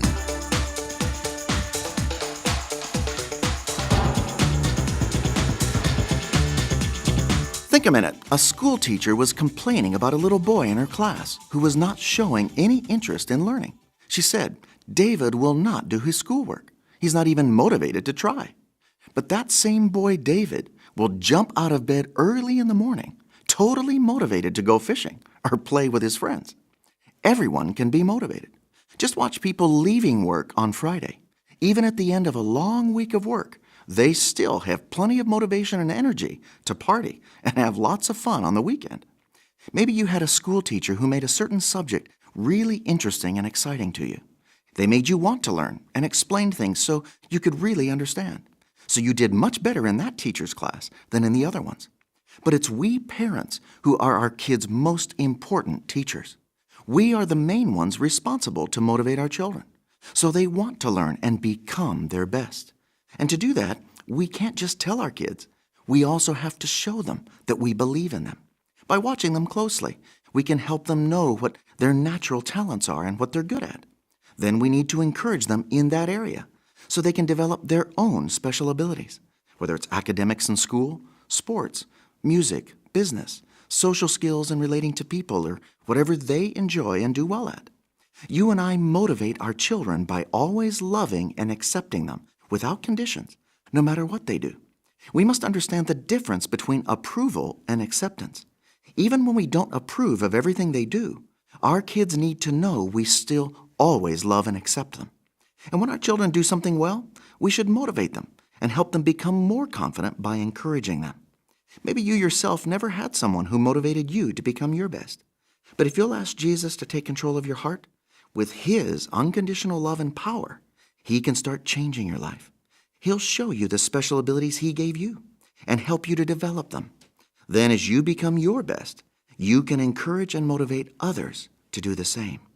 Just think a minute. If you'd like a free CD of our top 40 programs, write to us on the internet at www.thinkaminute.com and catch us tomorrow at this same time when we stop and think a minute.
And you're listening to Radio Samoa on 1593 AM.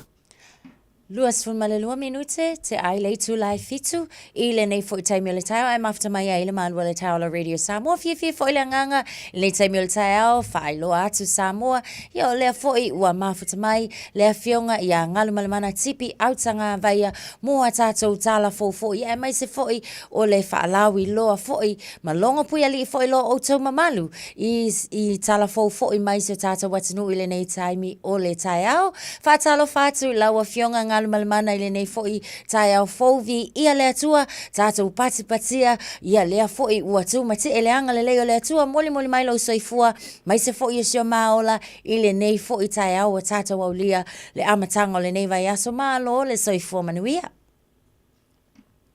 malo soifua patalo patia de uto sala nei aso makua ia ole aso makua mo le sama ko le utato pelo ai mali ia fa ile lo portato tapa usini le langi ia wa alu fo itu ana ia tu nato sama ona ngā ruenga ma mena tupu ai, ia o le hui tātou toi pei roai. E wāre ni tū sa ngā ngā ruenga wha au au. Malo le usu. Malo fo il tawa ta i lawa fionga tal ton foi sa maua se fai ungo le vai aso manui ai lawa fionga e mai se fatua ia male ai ngali e mai se si tata watu no pele. Ioi, ma ia fai ungo le vai aso, ia. Ai fale ton foi wingo le tau, ai siri pea tatu a mate le tau a tau sala. Sau no ia. Ioi, siri ale watu se tala le tau le amatanga o le me fui mai so fo a mesele so fo mo ya no ali o le tau sanga lo o lima o le fam talanga le nei o winga lo wa le tau no me la fito ia wa fo ilo ko no mo nga sambi o tatu o tunu sa fa ba wina le official le va ai tau le lima i le tai o nei o fa malu sia la pta ingo timu mo mafa o fa malu sia fo ila pta ingo lo longa fa malu sia pa tuanga mo nga sambi mo le tunu apena fu enu pa malo sia pa tuanga o savidi ma losi o se vai no fa tu pula ia o pe uma ma le e pe ona fi ai ta du tunu i le so na fi o le u to nei so te ai pe tai o winga o ma so suor ta lo u fi ti ai pesa mo ai a fu mai se vai no pe te ingo savidi pa pe ti munga lo anga i mai ma tu sipo o nei tu langa e ono au mai timu e sa ape solo ai e mamafa inisi o teimi, o savidi me ma losi, ma whata utau, whapea wida ma whai tili mole so, se ia o atu atai ao. Talu ai ono nei winga o le tau e ma walunga se avanoa, e ono tupu ai lo longa mo waita fe uma mano kwanga ya fia mo fie. I whama umonga le tai au nei, lo atangi ai pea le ma walunga o nganu i dalo le rua tesi ma le 5 mita, ai pe tai ono sidi atu ma le lua tesi ma le 5 mita i le fiafi. Ono o le anga i mai o vaenga o petai inga o savili ma timunga. E ono wha atupura i ai fo i le malosi o savili o le lai te lau. I le lua skulima, i le tolu skulima kilomita i le itula mo le so, anga i atu tai ao. O a fianga e ono ali a e mai ai. E timunga mai mafa inisi o teimi, e tō whata utau savili, e kua oa ma masa e se e awale i no kuanga maulunga. Ia mai lolo vai no kuanga i tafa tapaala. E ono iai ele solo fa pelo longa. I vai tafe na no kuanga e a fia mo fie. E so ma te tafe au o sami. Mai pua oa ma whata utau savidi i timunga. O leisi wha mtalanga o winga lolo wale tau mo tātu o tino. Ia upa mo moitu ina mai i le 5 i le fia pia nei. Ia, talo sia ianga le leifo i le atua, ia mawhisoasoani pea, lapata ia pea, ia mapuipuia pea foi, ia le soifua sio tātou atunu, ia mai se foi o le nā ua iai lapata inga i le nei foi vai taimi, ai se i o tātou tala noa i le nei tū la foi. Mai ta watu o lo o iai se mōlianga o lo whaasino i se tasi foi o minista o le kabineta, ia pea mawhailawa foi o na whaalau i loa o i whaalau tele foi i lawa fionga lea tūlanga i le nei foi tai. Ia, masala leo toe ko mala e tātou tunu o tāu pule wa na whai ai das koi lente nei mi e a morianga fo i a leo pasanga i le minsta o patanga o whai ngā whaiwa.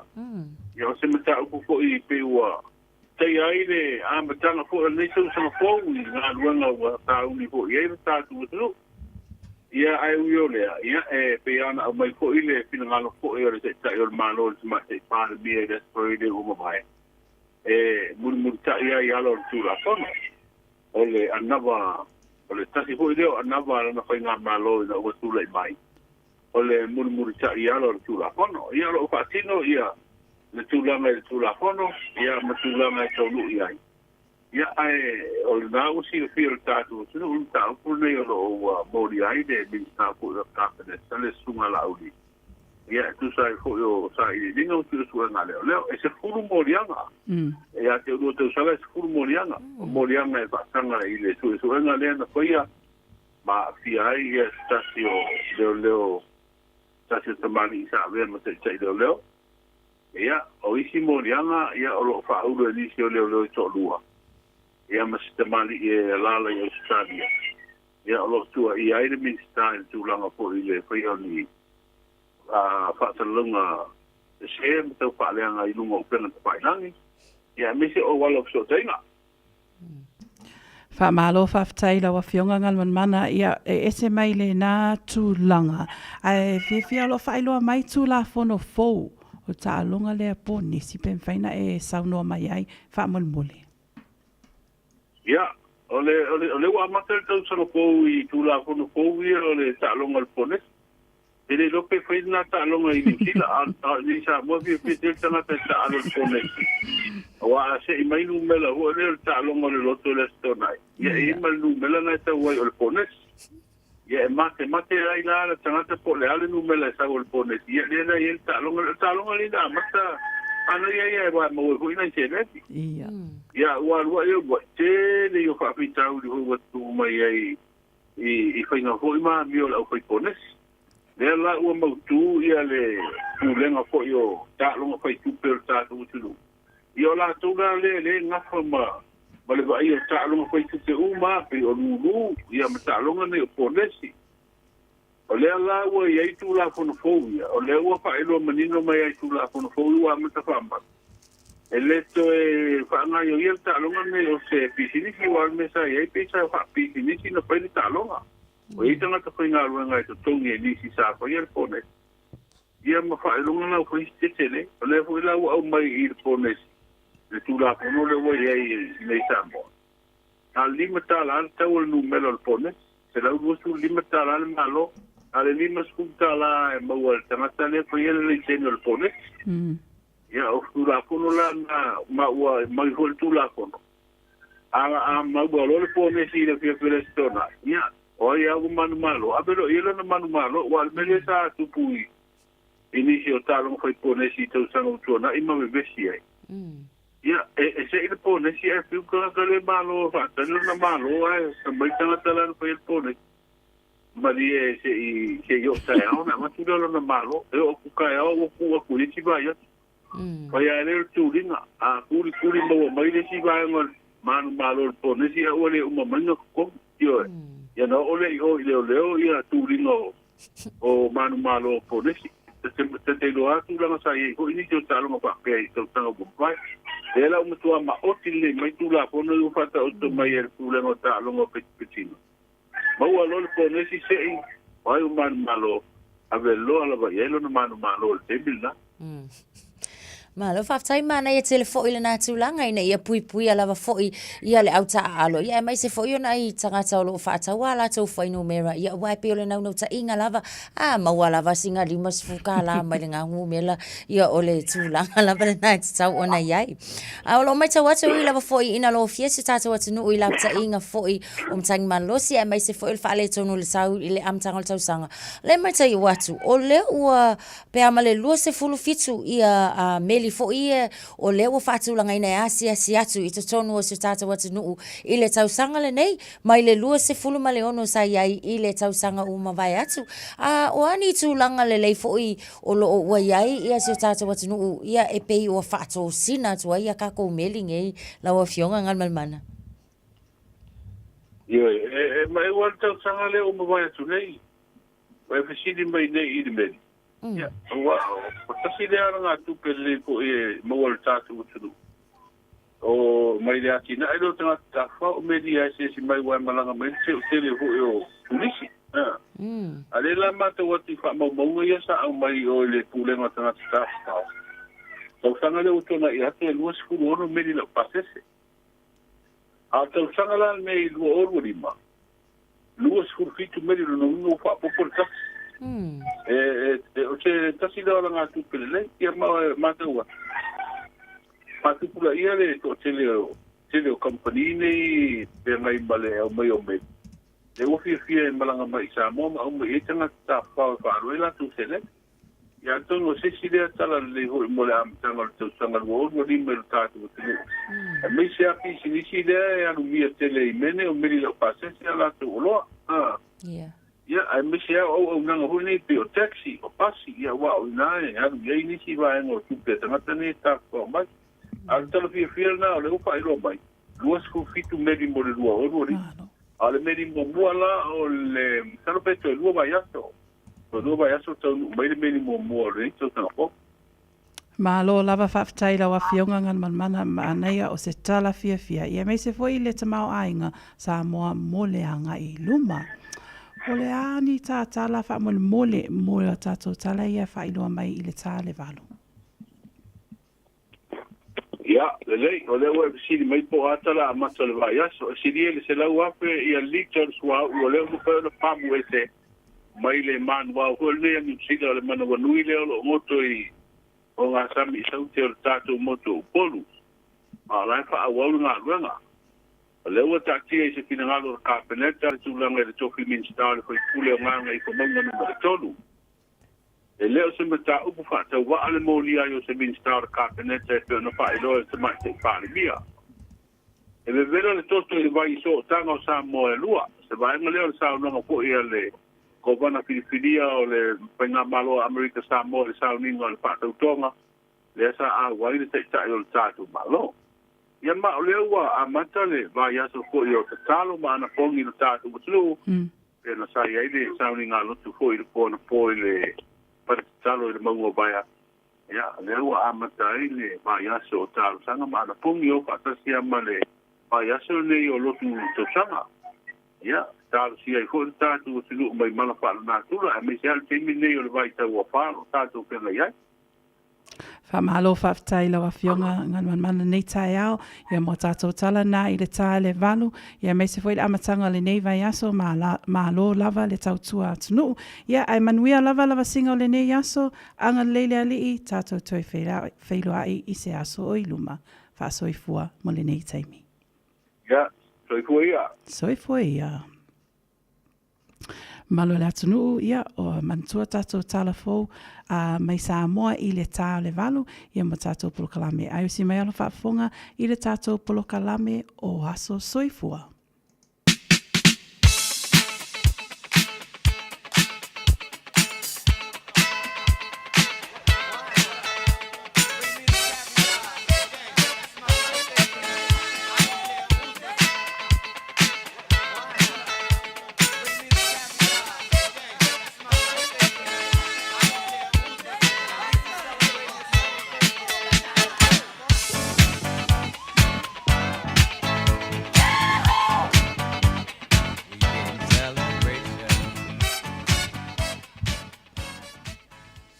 Tātou polokalame o aso soifua. Ia, mawala wa wanoa lunga tātou apia fōlinga.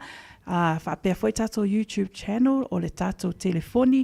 Tolu fitu tasi 5 tolu. Ia ma tātou emaili. On air at radiosamoa.co.nz. Ia, le nā malu atunu. Awanoa umale nā. Whawhamai au tau aso soifua nei tae au.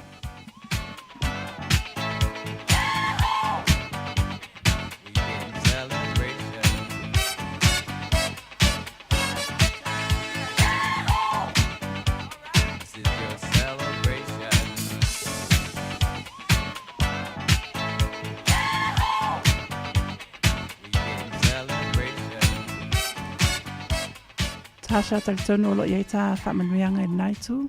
Ia lo iai tātou whamanuianga leo wailunga le apia fōlinga. Whamanuianga mai a polonga sa 5. E whaamanu atu le aso whanau o se o watali I a junior whaapolonga sua I tapu ele savai. Ia lo whangia ele ali I lo wola. Ia whaamanu ia I mea uma I le whaale tino ai silisili ai le whaale anganga. Momoli atu alo whaanga mai Hamilton, New Zealand mo oe le atali. Manu ia tele le aso whanau le nei aso. Se isiaki atu ia lunga o tā YouTube channel po iei fo ini a tātou whaamanuianga I le nei fo I taimi o le tae au. Alo o maua pēr wanoa? Alo iei tā wala au.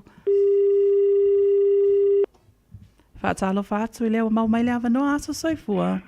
Talo fa tau sala a me nei wanoa e whamani atu ai tina nei aina a tapo e tartaina.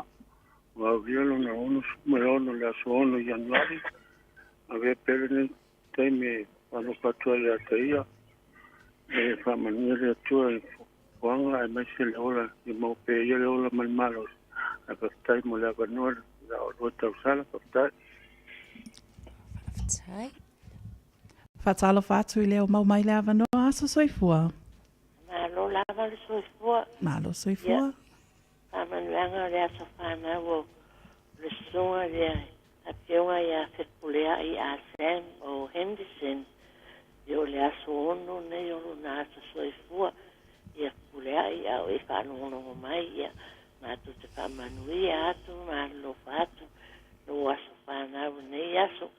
Ia whaftai le lofa o le liwa e au lia mai nei tau sanga i tele o lo soifua. Lofa le ali impa kua loa lo soifua maua le ola marolo ina. Wāra tenga ia imte au mga ruenga a matau nei poi tau sanga. Ia manuia loa sa whanau nei aso puleai. Mātou te alofa atu o soro au mara whanau e nei Henderson. Ia whaftai lama mo le amanoa tō whaia soifua. Soifua so manuia le aso. Fatalo fatu le wailunga o le laina. Taro fa sa mawele telefoni. Soifua manuia. Ia, manu soifua ki sa manuia turas whanga o se ba tanlea o maka vae tartaina. Nei le watu e lona tos futa sanga de so la sono ne Januari. E fa manuia e ma ua ia te ia po e ia ni malos o ia te le tua no ora mon malos ma te ma futa e pe alo fera i manga ruenga. Ai fa manuia le tu la sunga ni maneia sa fa tai mle no. Tai manuia fo nei aso. Ia i tā whamanianga lunga le apia fōlinga. Lunga o tātou apia fōlinga le whamanianga mai a loli me sepa Selau Channing. Whamanianga mo si o mātou tina i afonga lele Selau loli o le tai au le nei o ato i ailo na valu se fulfitu tau sanga o lona soifua. Vi ia le tua ila na tau singa i lona soifua manuia. Ia ole au tu o le nei tau sanga tina whai mai. Malanga malau mauti noa ua uma o na tāpena i le atua mea uma. Ia ole happy lava ka ua e maua i le umi o lo soifua. Ia whaamanuia tele le atua mo oe mam. Mātou te alo lofa uma lava mo oe tina o alofa angana mai lau whanau. Happy birthday, Mum. Lisa ta whamanuianga mai a Naomi Pama. Happy birthday, my sister Alamita Vaipule. Alofa tele atu mo oe. Ia, o te taltonu o ta whamanuianga na leo ma whai o na maua mai le nei taimi.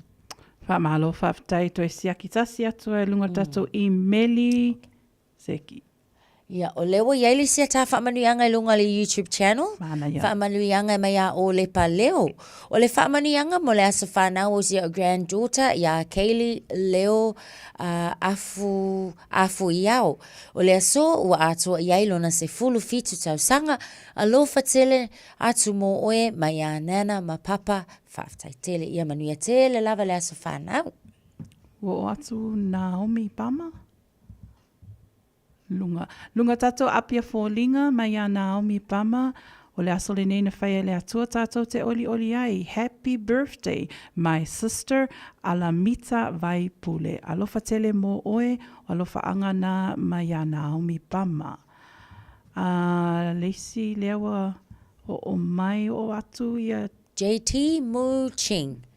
Ia o happy birthday fo ngā lele se lau a lofa tele atu. Ia o lea fo i whato a len mai li se tātou whaamanuianga e mai a Hannah Sa Lowa. Whaamanuianga la se whanau o sia o namesake niece Hannah Lowa Jr. Happiest 18th birthday my darling Hannah. May the good Lord grant you many more years to your life. Many blessings for your journey in life my dearest niece. Love you always, Auntie Hannah and family from Dunedin. Mana ia, pe au tā ua nā, Tasha, te wa umatu le emaili, umatu tato apia fōlinga, YouTube channel, le eise wala au mālo lava, o tau uma lava, o lo o whamanatua lato aso soifua nei aso ono le Januari, lua lima, ia mai le pōlenga le Radio Samoa, ma le au whainga luenga atoa lava, whamanuia te le ato to aso soifua, anga leile ali i toi whapopo nisi aso se le whape nei, anga lei mai ai i le nei aso, ai taina atu te lea pese alo whatu ai le pūlenga ale Radio Samoa, whapea maua nei, Natasha Maniwa Folau.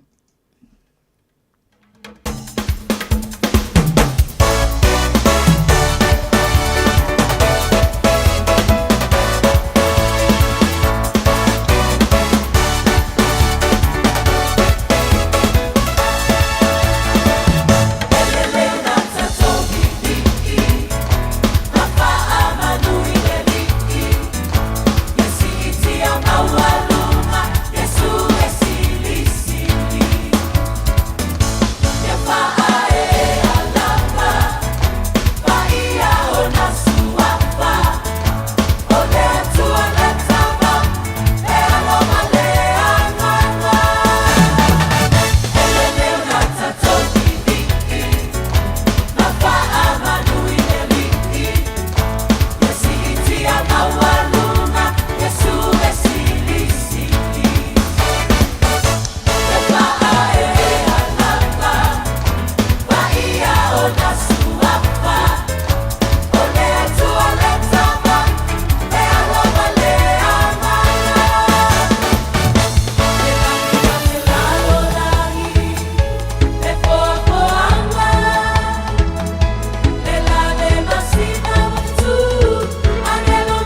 Hallelujah. Jehovah, you are it. Hallelujah. Jehovah, you are it. Hallelujah. Jehovah, you are it. Hallelujah. Jehovah, Sapaota. Hallelujah. Jehovah, you are it. Hallelujah. Jehovah, I'm going. Hallelujah. Jehovah, you are it. Hallelujah.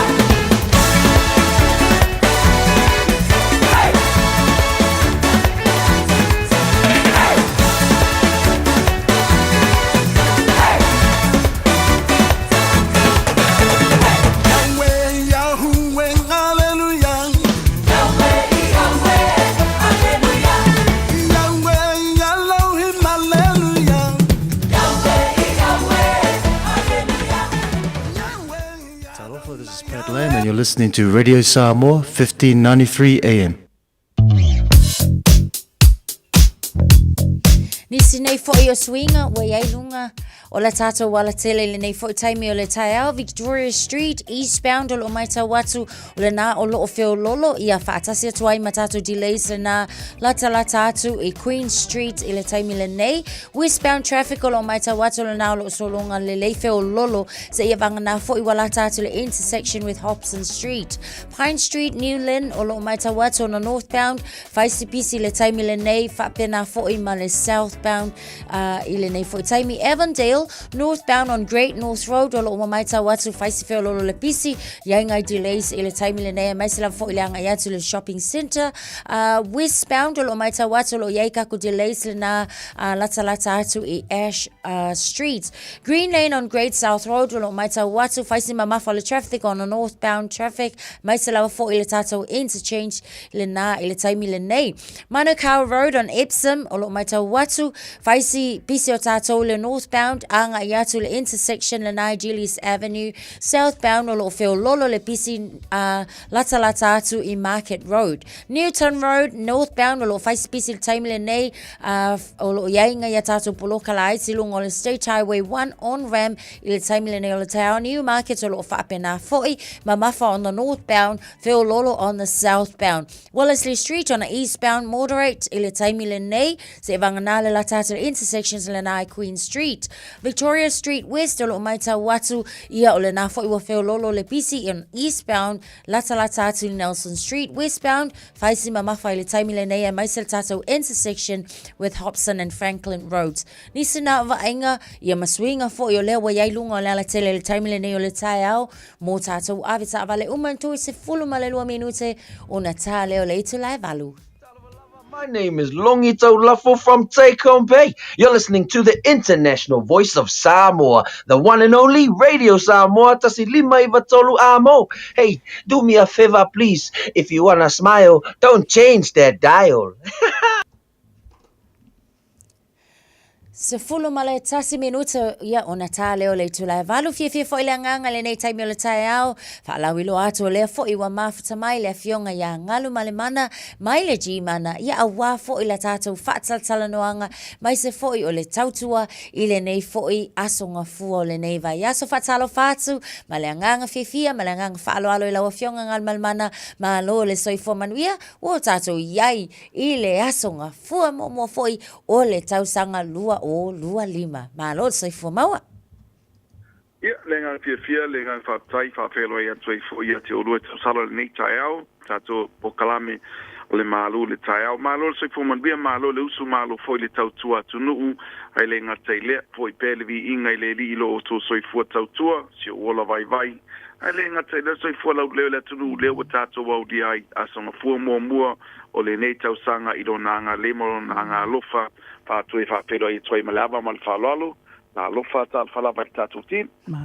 Foi whaapipi i lava fo i lo fina ngalo, wa ana le se anua fo i le anga le leo le atua, ia manu o whaape nei wa tātou le au lia maile nei tai au, ia ai whaafitai lava le atua, e o lava fo inga maua tia le ngungu, ia ai whaafitai le atua o lae e maua mai lona soifua i le nei fo i tai au, ia ai taltonu sa maua se whaiungo se vai aso le lei i laua fionga ai mai se fo i le whale tua male a inga li, pei ona iai fo i le whaiungo le vai aso. O soifua mai atiatia. Ia, malole, soifua mai atiatia. Ia, le tūlanga peo na iel tātou. E sui lava le tausanga, ai le sui lava le tātou manu lau tima le sunga po ila o ia tawai. Minoi lo a o le tai au, pe minoi o vai le tai au, la me twain whaptai a Yesu mo le aspo. Le o tātou tue pe nei e fo ilo nanga le mo lo nanga lofa, tātou fo lau ai lo nanga le le nei aso. Fe atu whapelo hain whatalo whatu sa molo watunu pele, ma lo le soifua manuia, ma lo le folau, pe foi au na tofi le tua so se fata pai taulanga, ma lo lava le ngā lue, ma lo foi le tautua i le tua malona pina ngalo. Patala fa masani ele mfai lava on tātou woloa a fe atu i lau ma mauta le tapo inga le lewa iau sinsina le atunu na i o tamam tina matua, na alofa ta alofa lava ma lo le soifua manuia, ma lo le folau fa taitele i le tapo inga. Pa ia malu fa al malo fio foi le fionga de consula i au kilani nei fa pena foi le ofisa malu mangele ma ofisa taitasi al malo i New Zealand nei fa pena Samoa atalo fatu le tato o danga le nei taeo ma le ava mal fa alo malo le tautua malo foi de ngal due a lao maota tau singo tato matua fa pe foi dunga le tele a tonu fa fainga venga la tofu ma lava mai la tofu saungia tu nei foi a asomo muol vai aso malo lava lon sai malo le faiva malo fai o le faiva o le tausi a inga tulanga pena ile tato nanga a le chimana asto na IPC foi panga solo ino tato sign up oni si foi la to fatino ina la to talsanga pe ona masanyai yo temsalo le so fatu amo wa toini talio tato wa talsanga ai o ila to foi ele fa maduia ina le sa fa penana ta di mai le finance le lo so sani mo tato ila to lo fa le tonu de tongtongi ai tala fu le foi sa fa tino ina la to sign up ile vai yaso to nai ia fa pena fo ida to nai pa o pe tato fainga me lo fa ma tato fainga mo mai le Christmas i mal to sa fo ia le wa fa o pe la to lo fa tala le pe a fa pe e te fa tawina sta vale mai le tato una ngai dunga le tau whamalama ia inga matutunga fa pitoa ai le ngata ilea ia olo ia i fo ia so sani le tu pata sino ai talafu tongino ai talafu ia ele mfai ona ia be umana ni ia tato fainga me alofa se lua to te la voila to ia o ba lunga maltais full mon tupu afe tupolo tongi ai talafu ina ia so soni ai a wale il fa ia mafai ona fatino de sanga se tapale o lo mana mia na mai nga umai fa mala mala vai la ngana pe suma madi umai le tato ofisa lua valu Atkinson Avenue neo to te sila ia tato taval fo brand new cars al Mahindra tato pikiapu elenga tailea XUV 700 fitu no 4 malilima no 4 ai fa pe fo ia tato taval tele pe ona ia tato Scorpio fitu no 4 Scorpio pe na Silvia ni tavale e fatu saina lea anga i le Toyota Prado pole Land Cruiser e sai so tavale nei ia awani ngalu ia tele fo so soni lo moa i tulanga pe ona iai le warranty ia ai fa pe fo ia tulanga tau leni le pelo suma mali mai le tato ofisa fa ia fua onga le sene ia le ngata ilea o le tele lava vaenga o le sosani le ia ila to leni le sene lo tadia ina fo ila to talsanga ia fa pe fo ia IDs will expire vaenga umana ina ia mosep sosani mo o emosa o le afatino el offering alvenga e lepe balau mai ile lua fitu o fa o lua fitu o fa o lua fitu ia pole oval selau chi mana meritasi oval selau fauno lua ono lua tasi oval selau fauno lua ono lua tasi le tato telefoni balau fua mo tato nutua oi modi fatai ia tato nutua oi le pisina ia ile vai tau le Christmas i matau sang fo ia ila tau ia na malanga mai fafo ia po ila tau wintari ina tau sanga ia len fatino ina atu inei le tato unanga balau mai ia tato numero na mal tato tuatusi na le lua balu Atkinson Avenue te suma maliu mai ai ia po le alu finangalo la tau mwhai lava ia wal chimana o le tali lava le yoe tato tim le neta au anga lele tu e fofanga matiu tio toi le nei aso fa penal fa tau saunga Samoa ai mo taimi nei whaasoifoia. So i fuia tātou mai a tasi lau finangalo, manu ia telefo I tawalu manga uma ole nei aso I lau a fionga. Ia sa moa le nā sa e whaafonga mai fo I tātou whaataltala noanga le nā, whaalau I loa mai le a fionga ia ngalmalmana, ia mai se fo I le G-mana tautua na ialo ma tamali I o se tātou atunu, ia e fisosoani lava fo I le nei taimi I le mo o mia ai fo I, o ni fisosoani mana tua o le tali lava o le ioe. Tale tu lai valu mana tua Samoa, ia o le whaopoponga le nā pole amatanga fo I le nā o tātou talafou mai Samoa mō le nei fo I vai aso.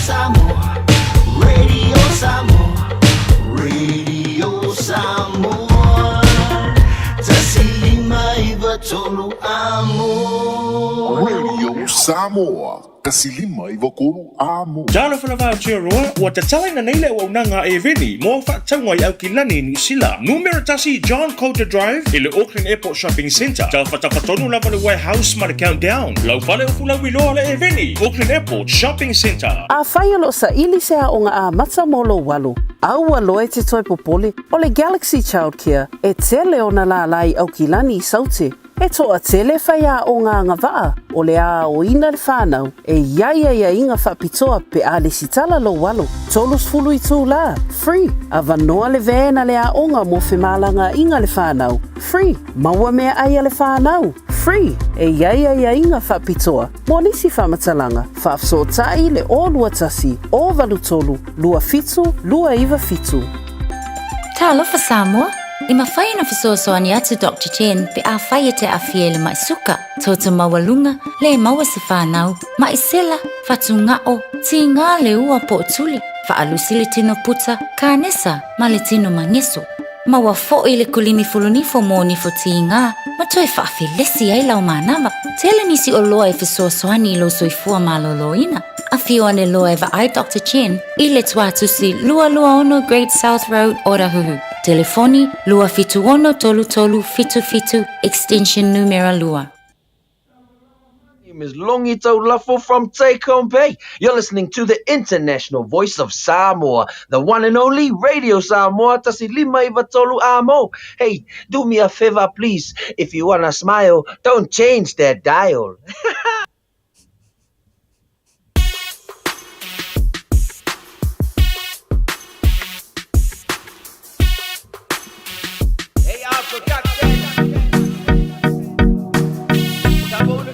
Till I fire out hey.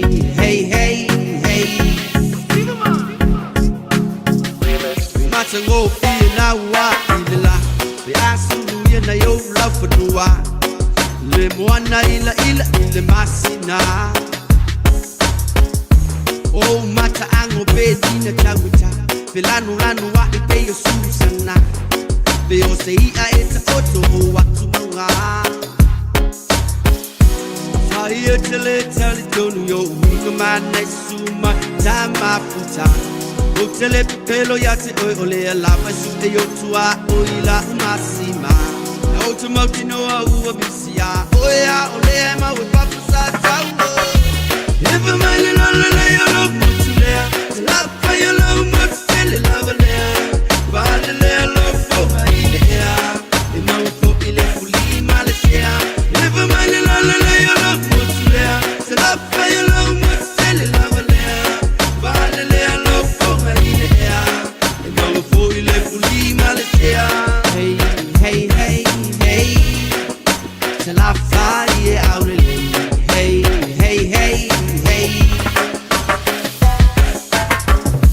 Oh anga ifa no malau anga nu Oh tu mau be fava mau E malu lava ono Yesu Fa mole fai ma vaisu Le ai si tasi polinga mata E pele lava oilo fatu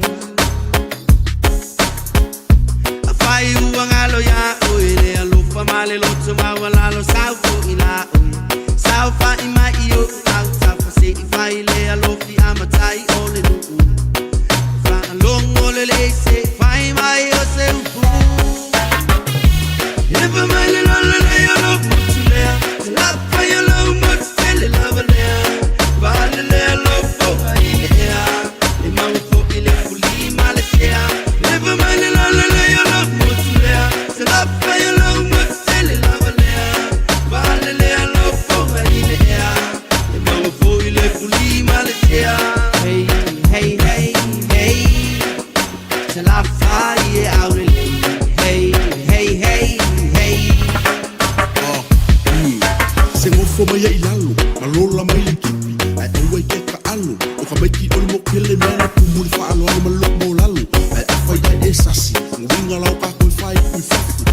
o pule o uma vai confia e ele fue man ko polo o lau ngai ko si ai nga mo mai fongo mo malu mo pa ia e fa me lo mai loko na ko pala me fa sa ko la fai me ko o nga fui fa sale le anga na ko pule nga wa Nanga e mau mai pule sale aula Vai ko pule malai Ulu fa lele nga fulu ma faufonga Nanga i fo mongo fai mai e pule sa foku Tinga olo malai e si o si o mia e fale loku vai singango Le kumalo e pule a sau Olo malai fongo o maki ai ku au Pa solo mai le kusalenga O le kalai mana mai kapai kasi fale Ko il malai o le kamau a shaka Palau le sifo Ma palau le fale fae pule palau I lo malai fongo i veilo a Se ua ako kingo le kama ma au le lei Sala fai e o oenga moe pa i o le kala le lei Le mika i le loko e fai masei Ua sau fala le lei Le muku fai mai ma fai lau sala fai e au le lei Ifa mai le lo le lei o lo mutu lea La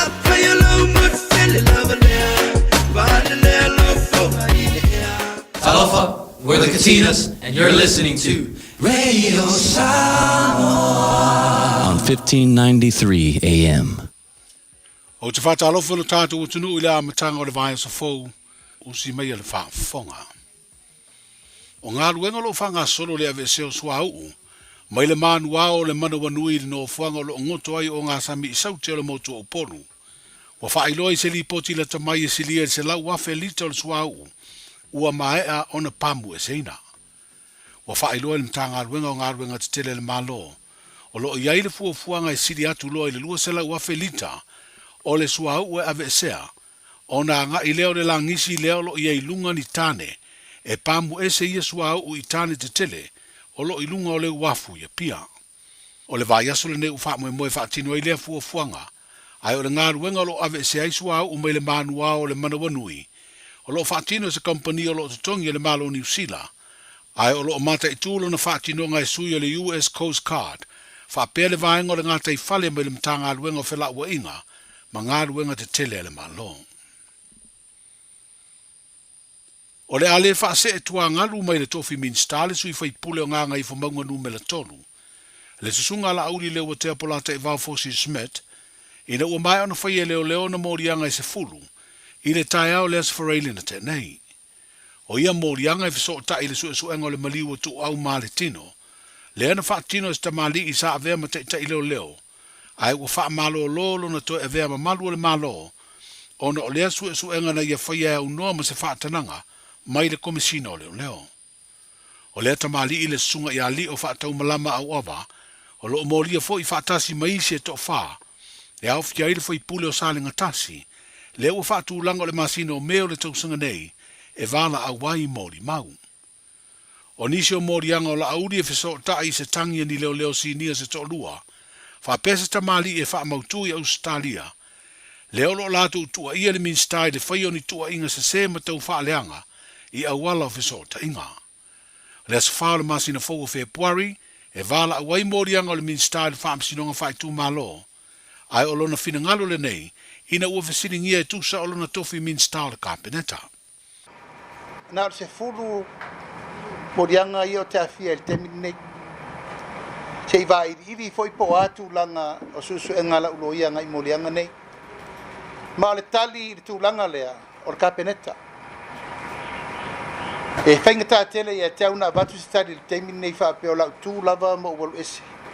E se a mai le se tali a uloia langa e tū ngā atu le mea mua. Nā lo le temi nei. Tōru se lau mo tuputangi e se furu tau sanga le whare pui le sala i morianga na. A tōru se lau mo tuputangi. O le taimire nei. O la ilo e la uloia. Ia le mamafa ma le tū ngā ma le maualunga o mea wa mai. Ian toi mawatu lau se stari se staimi. A o la vaia ia o manatu e tātia i whapea. Lau baenga whai voi. O au le te fono. O le sui te tai. La tau nai whai tonu na tau pu nei. Ai wo tu al temi nei se o tau mana manawa lai titi. E ma se tau tole sela. E ma mawhau le leipo la lisi la sang. O le mta upu tau whaamsinonga sa mori ai la auri le tau sanga i luafes fulfitu. Na mafua i se whinaunga le vale au whai sea. O se company nonu na au fiai ma le whaipule o nganga i whamaunga numele tonu. Whapea le whaipule o whaasare le anga numele 5. o iuni o le tausanga e lua o, na lau wai le wha iunga o lea mata upu. Mai le eise morianga o la auli na wha maonia, pa wha penao na solo ia umai morianga e silia le se lau, lea na tutoe mai lea o wha inga e lua se lau mo na tupu. Na loka vaenga umo le lo toa le ofisa utua leo ia pia, i le tai au le asfreile umawai na whaiai morianga o le whaipule, o nganga i whamaunga numele tolu. Na whatoa atatala ina ua tuua e la auli le ofisa autu, i le mai o ngā luenga leo i morianga o le minsta o whaatoanga ma whainga whaiva. E le aini ai inga o te tala i tua le sui whaipule e whaatali le wala unga mua o na morianga i le whaama sinonga. I le au mai e o se fina ngalo le minsta o whaatoanga ma whainga whaiva, o ia tā uai o le ata atia i se fina ngalo le kāpeneta lo na tofi minsta. Wa whaelo le tai o le malo le fionga i le pāle mia i se whaasara launga. E le whātau waa le mōri o se minsta, e ui e le o se mōrianga tau le tofinga. O lo whaasino le fina ngalo le tai o le malo, i le whai ai e leo mōrianga o le minsta o whaatoanga ma whai ngā whaiva, e peo na whaelo ai se whaasara launga, mai le tai o le malo na au mai whalau i tele, i le tai au le asfreilen te nei.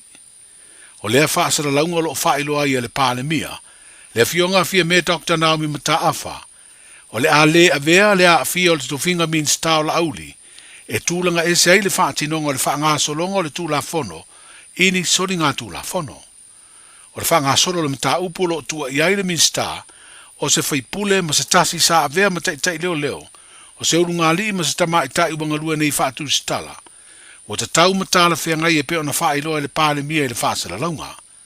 Whaalia e fia me o ina e su e ai mōrianga uma, mailo ai le taunu unga pe whaamaunia pe le whaamaunia hia tua inga.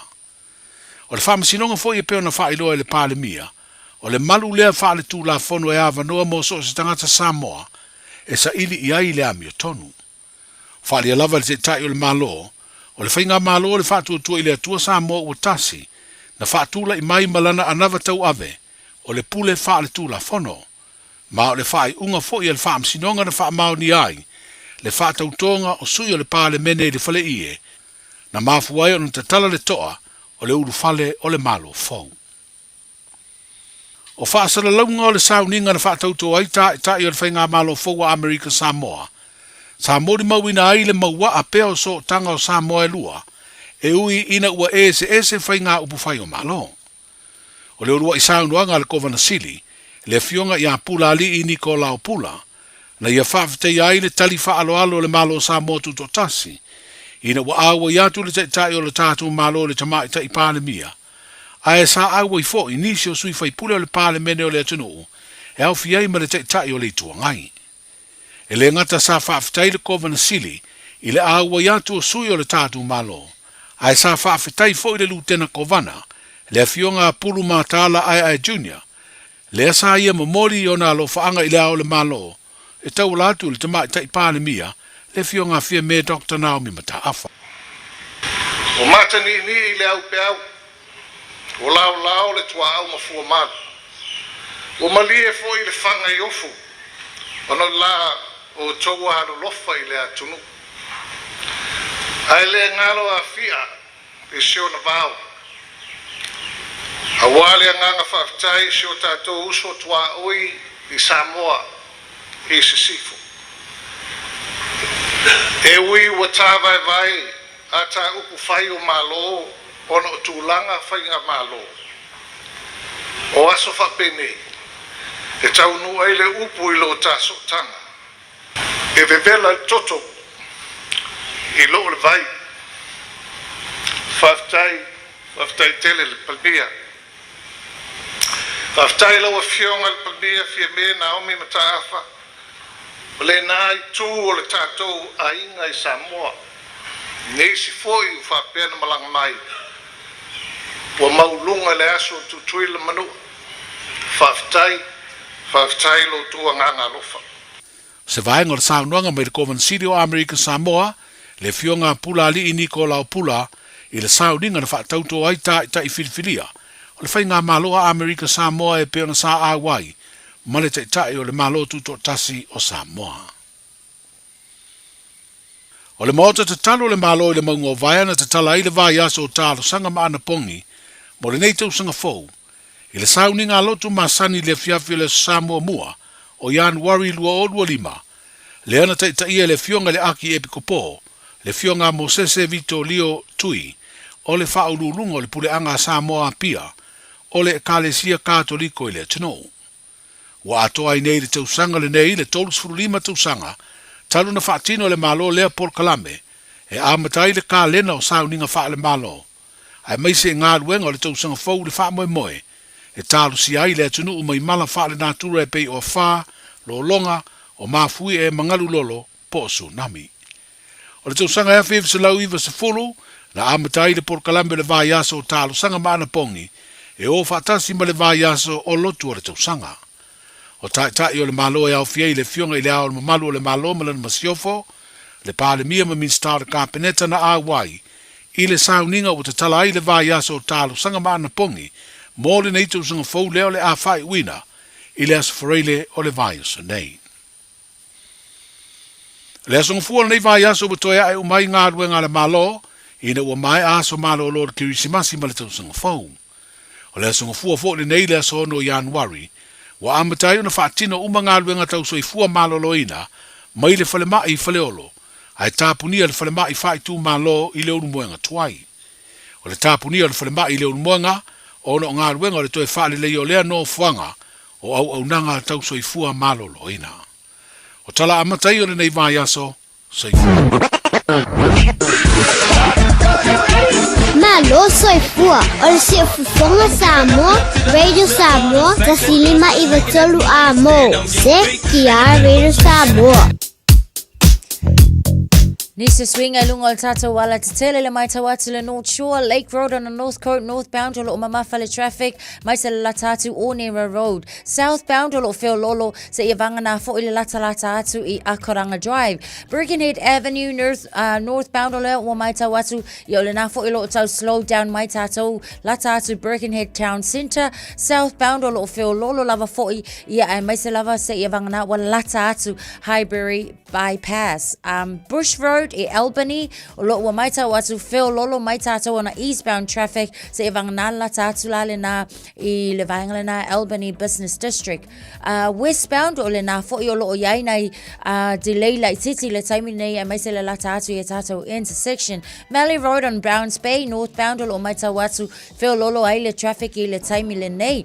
Mai tau atu fo I Paynton Road and Silverdale, northbound o le na o lo wheo lolo I le taimi le nei le pisi. State Highway 1, o lo mai tawatu on the Northern Busway, southbound o lo iai nei delays near Constellation Station, ia a o le northbound o le na foi o lo feo lolo mai le pisi lata atu Smails Farm Station, Sunnyside on State Highway 1, northbound o lo mamafa, mai se le lata atu Constellation Drive, southbound o le na o lo feo lolo se vana le anga iatu lata atu Sunset Road, Forest Hill, northbound o lo feo lolo, southbound o le na foi o lo iai nei Poloka Laiti Ile Taimile Nei, Central and South Auckland, Mayoral Drive on Auckland Central, northbound Olo Maitawatu, Faisa Slow, Latatu Queen Street, southbound Olo Maitawatu, Latatu Le Aotea Centre, Ile Taimile Nei, Kaipa Pass Olo Maitawatu Foi, Mamafa Le traffic on the northbound near Broadway, Ile Taimile Nei Ole Taiao.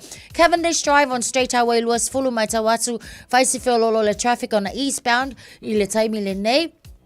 Papkura on State Highway 1 e whapena fo'i ile mai tawatu e whapena fo'i matakanini I le taimile nei o le taiao. Nisi nao suinga lunga o le tato wala tele nei taimile taiao mo e av taavale.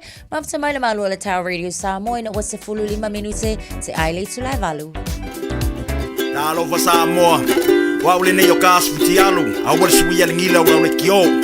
A eva mai ina se fulu 5 iwa kolu, a mo. Radio Samoa, Vivela A.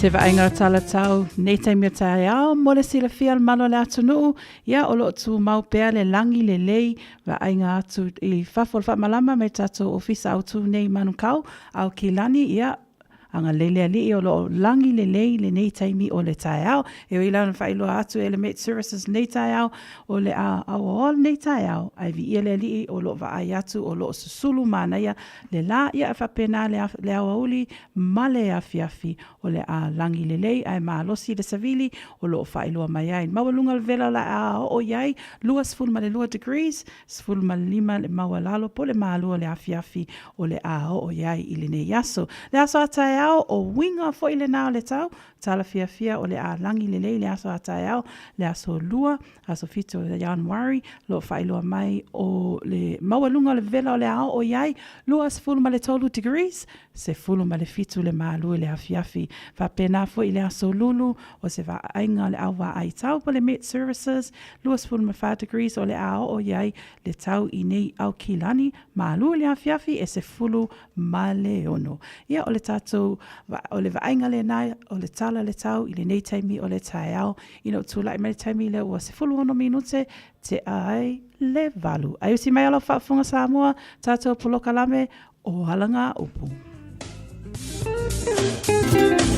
Na alofa Samoa wa ule nei o kaasputi alu a wale suia le ngila ura ule kio a eva mai ina se fulu lima iwa kolu a mo Radio Samoa vevela a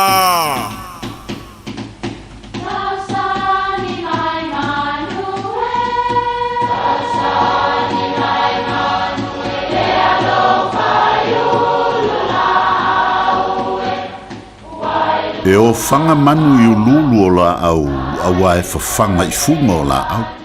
A o le tangata, e whawhanga i upu matala.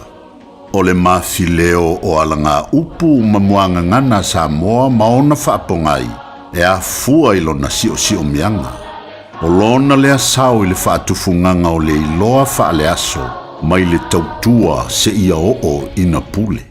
O alanga upu mamuanga ngana, ua lanto mamanuina le tō whamanino a Samoa, mana tua foi, e tāo fitau muli le atunu. O ni pa ia mamamalu o ia i tā ua, o le a tāo ama uma. Ai mata le whato whala inga i le fina ngalo pa ia o le atua. E whapele tala o upu ia o le tau mawaenga a tui manua mamana, ina ua uma ona ia talia le lotu na luatu mamali e toa vainu poi manua. O le mawaenga le nei ua ta ua, o le mawaenga nai le alofitai. E lua vaenga ua o manatu e momoli e tuai le nei foi mau o le nei aso mo lau whaafonga anga Samoa. Mua. E iai le mau e whaapea o le mawaenga le nei na mawai le whaalanginga o whaife au o le ekalesia whaapotopitonga Kerisiano Samoa o le whaafengainga. Ma e na o i lantou lava o whaife au o le ekalesia lea e whaalangi ai.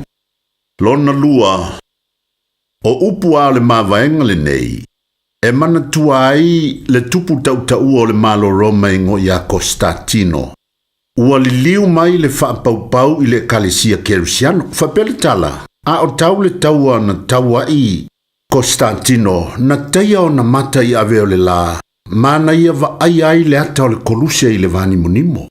O lona manu malo i le nantaua na tali tonu lava Constantino na awai keriso i lana i tūtaua.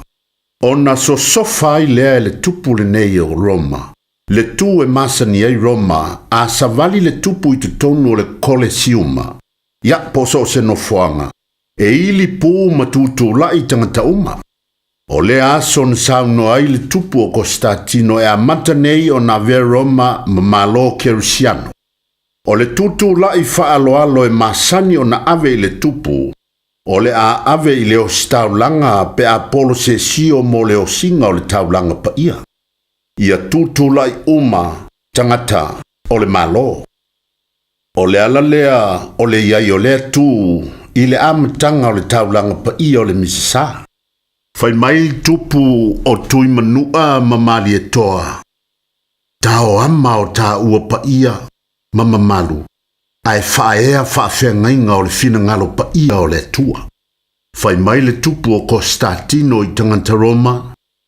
Tao ama au. Ai tula i faaloalo pe a fio atu leo si taulanga le ali. Ia manuia lau whaasonga le nei aso Samoa.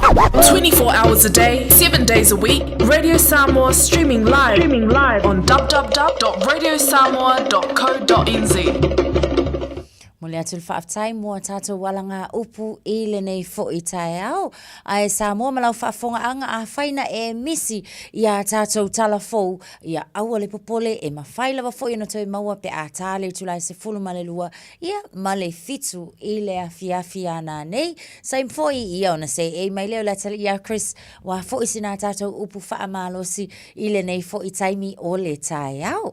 Taimi o tula I mai le wati malua le tau Radio Samoa lua tu maltasi minute te aili tu live vala. Talofa, we're the Katinas, and you're listening to Radio Samoa on 1593 AM. Jalo fana vau tia roa, ua te tala na neile ua unanga e veni, mo fa taunga I au ki lani New Zealand. Numero tasi John Coulter Drive, I le Auckland Airport Shopping Centre. Jalo fatapatonu lava le warehouse ma le countdown. Lau fale o fula wiloa le e veni, Auckland Airport Shopping Centre.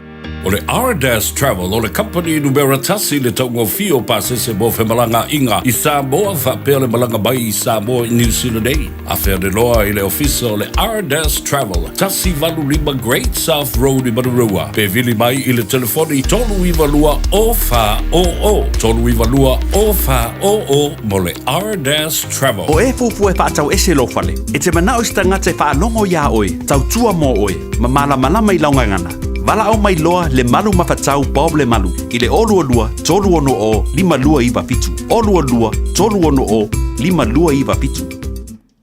Luas fulua minute te aile valu, tautua Radio Samoa tasi lima iwa tolu a mo.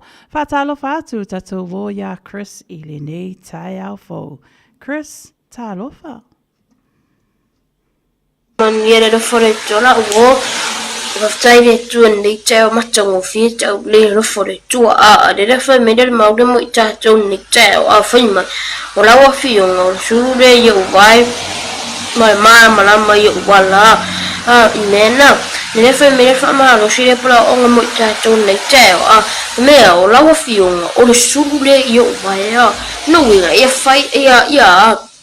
Ja, different. Ja, der fjunga det tu. Ma sulu yo satu via different. Ma mai de la ya, ma I lo wala. No winga. Tato ma fo tu. Tato wo de sem de semodi. Fa me de ma fa yon tato wa. De ma fa yon tato va ai tu me de tia lu e ona ne sulu ia e femeida vera fionga le tuo masulu yo vai a de friend to bore aso de ia vem ya fionga de tuo masulu tato vai mala I do wala friend to bore aso ni se wa onga pose Ora onga pose malosi mo tato ni tao te tere I o nei vai Yesu mata foi nei vai Yesu tato wola tato mutino ia vefa a fionga retu masuri o tato vai mala mai lo wala friends tato mauna mo tato nei tao fa mani tere trade to mo to ka place la friend nei aso fa demonio te move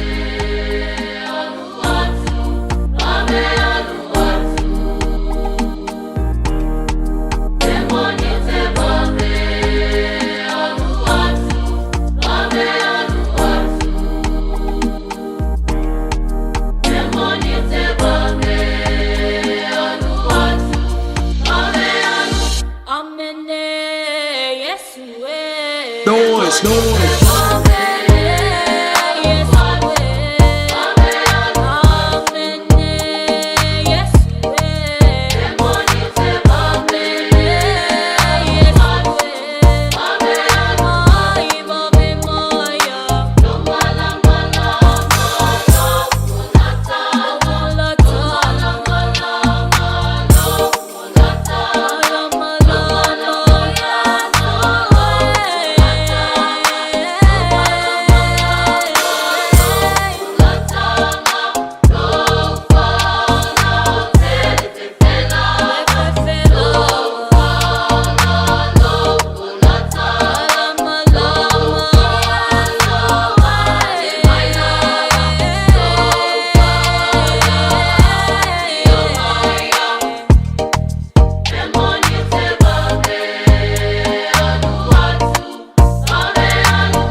wa umauti noa ole uso monita ua ole uso monita ua ua mana ya mutana mota totulanga mawa fotu mwa ole una fa alianona sawi aliwo Oya periso sawi aliwo Oya periso sawi aliwo Oya periso sawi aliwo Oya periso matala Usoleama Yesu oletala Uleamama matala Usoleama Yesu oletala Uleamama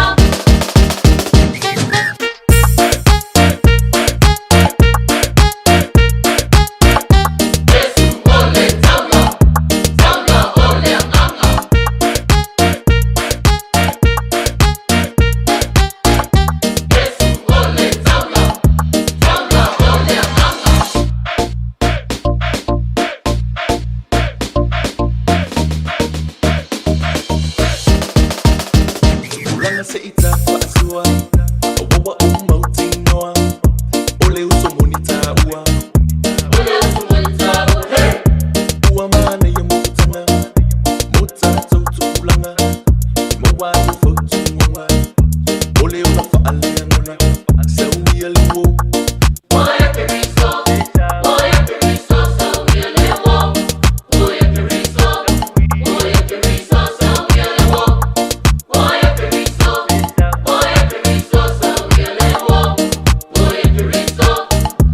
periso matala Usoleama Yesu oletala Uleamama matala Usoleama Yesu oletala Uleamama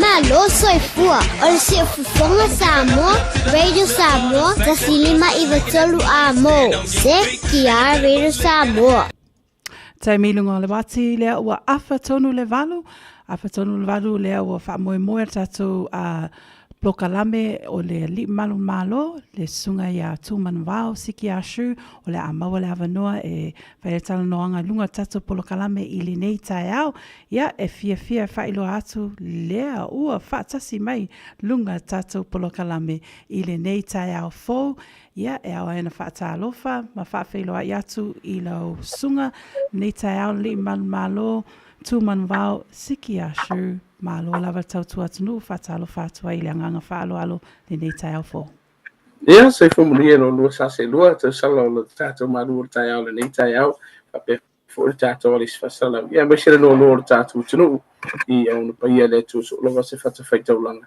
Ia me se fo ia tato paanga masani I tato Plokalame I tai au te oa so futi tas malo le se fo mulia. Malo fla Malo lava I lau sunga tatonu le mai le nava yaso ia maua foi se weekend le lei ia pole a foi se tala mai le nava yaso e o mene yaso I ngā luenga li malu malo wha mole. Fai si pisi I o le nei vai yaso yaso te vai atu nei ia tele lava le tātou tunu una walau mai ia inisi fo I o vaenga I fia mamala ma tula funu. Ia tatonu fo le te pomale inisi fo I o whaafita auli. Le olo fia ngai man tanga nuenga leo ona o nisi fo I o li imatama ita I o tanga nuenga o lo wa fia inisi o sawanga. Ia le wei una ma fo I le soifua. Ia elo te pomale si le fia o tātou tunu. ia mai ia lava vaenga via lava le tuolo mo pele malos mai tatanunga sa mau e olua tausala ia se malolonga fia o le weekend fa pena fu na vai eso ia ba te fa malo ia o tausalo no lungo tautua mai el tatu tunu ia malo fla Ia malo fo ile onu sai mal tawa tai I lau susunga ile malo le malo. Ia tatu te taltonu e ui lava fo ina fita ma so wale fo lau ngai pe ona ia fo ile weekend. Ia mai se fo yo nisi fo yo fa lave sa fa pena ona lo fia fo mtanga luenga o leo ele au poli uli le fano noa ona o le ma uma o le soifo se tasi fo I lunga lava fo ile tautua ia ai tatu vi ia mfa ftai le tua. Le o tatu o le nei tai o sina fa sili lau a fionga fo il sati ni nei tai au. O ani so I tu fo ia o lo o fa pena ona tupu fa tupu la ia ile tele o fa lave lunga o ala tele whether it's road conditions ia po le condition o avta vale ia po le mala fo o ila ta wolo o fa tau tai sa lunga o ala tele tu la fono wala yo na si tia pe le foi numero fa lave tau ta vale lunga o ala tele fa tai na tasha ni tai au mana tu fo yo le nei tu ia ele tu sama tato tunu isa mo mani sha tunu o awala tulo o le lei awala o le lei fo ia manga ala o fa nga ina ma va inga la peita yani o lo va ia tanga o ila tu lo fa fo ina la tu sa o ila tu le pe o malifa ia ia tele fa fita o di pen tato tala no ini sha tato por kalama o la ba malo si o le si va inga le bua o lo ia ile va inga o le mala malama ile tunu I tu la fono I lunga o le tātou awala. Ia o ile ba tu whaafautuanga le tātou tunu. Mo I lātou o lo o whewha I le ini lai sene, wha mole mole. E tāua le sa ilia masu e lo lai sene. O nai whai ia o ngai lunga o tu la fono le awala. Wainga mo mua lea lua. O lo wa ia nisi o tātou tangata. I lena o tangata sa mo lo o whai malanga mai a tunu mamamo tātou tunu o mai ni sila nei. Pe o nga tasi a fo ile le pito e tasi o I tāwali. Ese atu la fono ese fo inisio vaenga sta una mala mai o le sile vaenga o si la to o tele inisio tato fa fitaru la o campus o tangata fo io o la tu visile lo meta fono me le haya i tato campus ele o mala mai mangala o no vinga ta o mala mai vaenga le si vaenga lo vai o le tato tavale na tashama man unita ya o vinga la famtalanga o le telo tatu tava le manatua o le tula fono le ana fai e maloni sila e ma fai ona fai le warrant of fitness po la tava vai o sheki le tava le a fai o le tau sanga lo tava le lua fesi o mal temini e tau sanga atua e ma wela warrant o le fafi tau del vai ngano lo vai le temini o le si tava le na umale le o pa u I le tolu le fama sina talu ona fai le warrant o le si vai nga o le tafi ia ai o lai le ia pe pa mantuor tausanga e mana o mia le avita vale fa mon ona fa le vaenga ile o le o tatu ta vale vaenga mo ta offi fa ia pe pa tatu ta vale vai le afir ta vale vai pa o le si vaenga o fuspa o le si le vaenga ta uai avelo sa ise company e si aki fa le ai lo fa la tua o alanga o si la fa la ko fo ia tu lo fa fonga la tunu wale sia kia whanele ai tele i o whawhita o ni maenga I whia whanele o tāwale I ono la matia I no saunga le mu mara soifu Malo whaftai lau sunga fōi e tu sai fōi o le whaalau iloa. Ia pe o tūlanga lava fōi nā e tatau lava fōi. Ia ona utangia ele mamalo le tinu. E maise le whawhaanga le nei tai au. O ani se whautuanga e pe ona e sila fia fōi. Ia o le nei lava vai tau o loo to atele le whanau o loo mafuta pe a inga. Ia I nei fōi taimi o whainga malo longa ai le ito e a mataina o onga I le nei fōi vai tau le tau sanga. Vaenga mua ni o whalauma Natasha. Mātua lava lau unsa. O lo ia ise whaafita o le tupu le vaias. O le ator vaiaso. O lua soifua mau o le whanau. To lo whaafonga le atunu. E lo te pōma lai o lo ia ise vaenga o lo o ilunga o le tātou penga te whailangi ma le hero le tai au le nei. Le ua mōli ia ise tamai le mau o le soifua o se tamaititi. O le vaenga pito isilio na tāua. Ia, o sa. A wale ingi me e kongra ka fōki le vavuna ia kamaiti.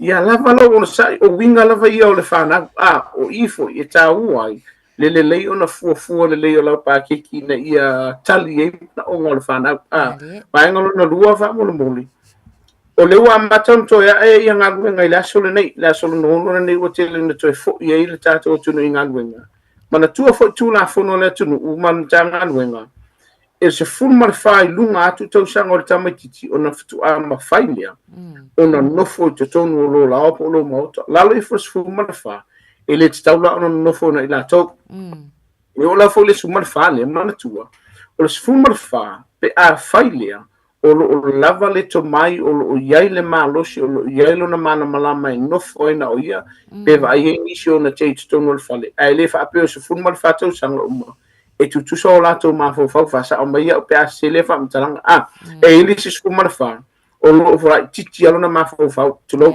peita o le va ai ma tu o se fulu fa le ai mana tu ma ni no tu la fo no vaenga o le si vaenga fa mon moli e ye ia no ma fa no ia na fa manu o le ma mari liu ona o tato fa la vela ve lunga o tato drive race fa mon moli o le fie o ta mai titi e tamo e mai fa fita wi o ta ma po tina o leva ona alu ile aso e fia mga lenga o le fuku la tu wale ainga e kame ke fia munu mulu la tu ma tu fa mulu mole si yaki ka ko drive ia fa mautino e tato fa na mai ia fa mautino la tu sa ngole o le si va ngolo iai ni uma Natasha alo ma fa na o mo le ngase fo lo teste ka fa mulu mole ma tua ave lau fa mo ni vaenga e tau na fa e pui e lo tu sa ngole mu o no fa na ni e ma fa yo na tala fa i to au i fa fo ia e tele na la mati e lo tu so i fu o sa wanga i fa na fa mo mo le ma tu le tau tu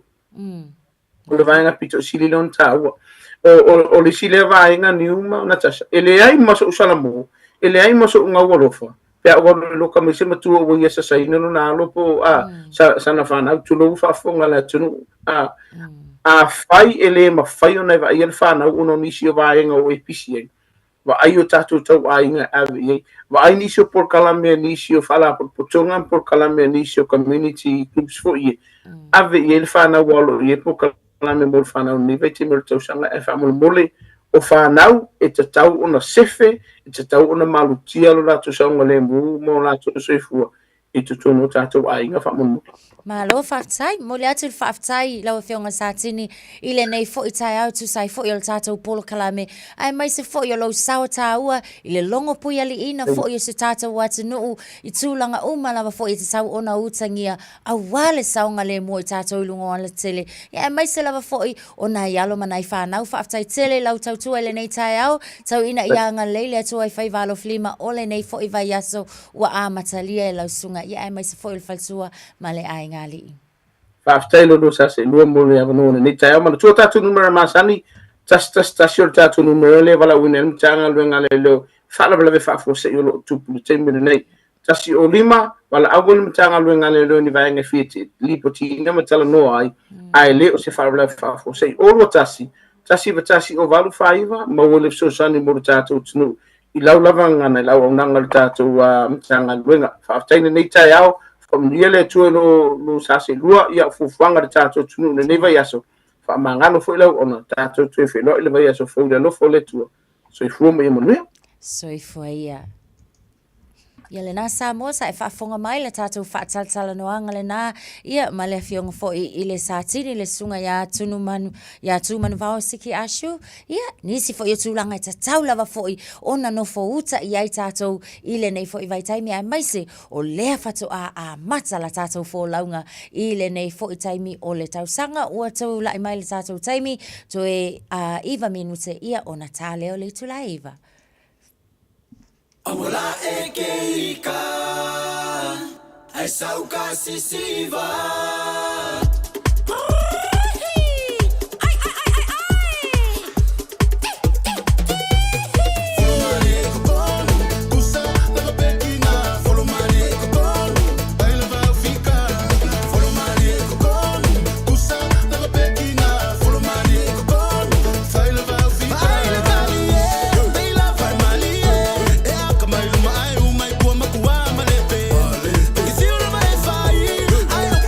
Vai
Talofa Samoa Wa ule nei o kasu ti alu A wale sui ale ngila ura ule ki o A eva mai ina se furu lima iwa kolu Amo Radio Samoa Me vela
Radio Samoa, tasilima iwa tonu amo. Te milunga le wati lea o toe se fulu tasi minute o na tā lea o le iwa o na suia lea o na foa so mai matala au mai le whetalainga ia tia a wā foi tātou polo kalame o le fia mai show i le tā le iwa foi o le awina atu tatou tala vai whanua le au nanga whaletua ia Salvao Massimino i le tā le iwa. A o nisi o tatou tala le wa whailua mai po a tatou headlines. Natasha o lo iaia tatou headlines whamon lunga tatou emaili. Ia lo mai tau atu o lo iai tātou tala ia whaauau a fia whemalanga i ngā waa le Cook Street o le isi o tātou tala sue leo le whale na tawhanaina i waini wa mata ma liu le toa tasi e manu ati ngā ina le isi whaalawe tau ta avale i Karaka ia mata tahapa reporti mai tangata siasi Abel Tasman National Park mo lia li fiti le whaamalosi teine whaapea oso whainga whaale wheusua inga a awhia le tamaita e whainga luenga le Virgin Airlines. Ia, o a tātou talana o leo lo iai le taimi le nei ma le manu nu o le toa wha au whia ai ma leo e toa lua. Ma naia ia nau whaafonga mai malo le atunu i tātou tala le la awina atu i le tā le iwa le au nanga a le whaletua ia Salvao Massimino. Natasha o te iloa toe minute ia nei minute ia o tātou tua nei tae au. Ai ma naia te le nei whamanatu mei se lo whiangai fo i alo ma whanau ma malo o lunga mo a fo i ni sauni ninga mō lātou o le pea le vai aso muli a John Murray. Lo te iloa e toe a mata lia ai te leo a onga i le nei tausanga. Sa o le lava o le tausala ia o le fautua lava foi a waile o ia foi el polo kalamene le mamalu male pa ia o matua ila latou na fatau lima o le ona yalo manai fa na tau lava ina fa manatu pea a fai lava foi e pe ona sauno foi ia le satini le nei tai au ia lava le ono sa io tatou matua so soni foi tatou tamam tsaina matutua o la o lo o le fale le taimi le nei inai tamama tina ia i le va inga foi na yo tātou te la iti i le nei taimi a mai se lava foi leisi tu tau ina ia fa aite te lava foi palaka o fale o ki o moli o tātou va inga foi e kako ki poki vai vevela fa mole ta mai te la iti so e se lava ngaka lava kako inga el ka poki ngai ku moine ai awa lava nge yo aku leisi va inga nei tupu foi fa lave tau mau foi o tau ta mai te la iti male o lunga le driveway awa nge ko ka alo le mela tu e ta avale ta mama tina fa mole ina ia awa foi ne ia ni fa lave tupu mai ile nei foi taimi ali amataina tata wa onga ia male saunga le mu lava foi lunga wala tele ave ta avale tautua na ma oe le sawa fa atulanga ina fai la mulo au ile aso mua aso ngafua mua o le lua lima. Ia nai whamanatuna mo tātou. Ma nei a tele ia au iei fo i alo ma whanau. Ma nei a tele whamanatu mo tātou umalava. Ai manatua fo i. E le whaapea o malolo. Ai ma nei a fo i ai tu uatu ai masina tusi e whaitau. A matana whaitau tusi. E o atu ai le teimia a mata ele a onga. La e seki pa leni a tātou. O le si tu o mānei a whamanatu, nisi o tātou malo le atu nuu, o lo o foho atu e malanga atu i matawhanga. Natasha. Yes. I ne nei aso o na leo te vai atu. Lai langi le leile aso lungo winga la, tua tele o tātou fia le barbecue, ia, mai se foi leo o atu i a tātou matawhanga le nei aso. Mana ia, mana tua a whai e iei whala au e ingu le whala au, ai le ialu lau susunga, ia be tātou te a ngai atu foi i tā whaonga le matawhanga, ia awa nge i aise isi wa alu wangalo ngai ingu le whala au, wha mole o iei foi i a tātou fua, foi e whaailoa mai ai, ia e ngatai i lau au, wha mole, ia ona e toi fo ia tula ia le tu le la mole saunga le mua tātou uma. Olo e lunga foi tātou penga tawhailangi i le safe swim, olo whailoa mai iai foi. Nisi o matawhanga e le o whaonga aina i le taimile nei, e le foi le siaki, ai le malanga atu mo le nei aso. Ai taritonu le nei taimile malo le atu nuu, lewa tau nuu mai foi le si ui o ta polokalame Natasha. Tuina atu e lava noa lea lawa whionga whatua. Whaftai tele, ma lo le tawa ta e lau sunga le tau sala le nei tai o Samoa, whaftai yatu i lau tau tali aina mai o le au nanga, wha mangalo foi se upua sala le nei tai au, ai tātou toi feilo ai foi i se aso mua, le alofa maleanga le leo le tua manu ia tele lava, tawa lumanga o le nei aso ngafua. Whaamalo whaftai manuia lava le nei aso Natasha lawa whiunga whatua ia whapea fo I Samoa tunu pele manuia lava singa o le nei aso ngā fua. Soi fua ma ia manuia.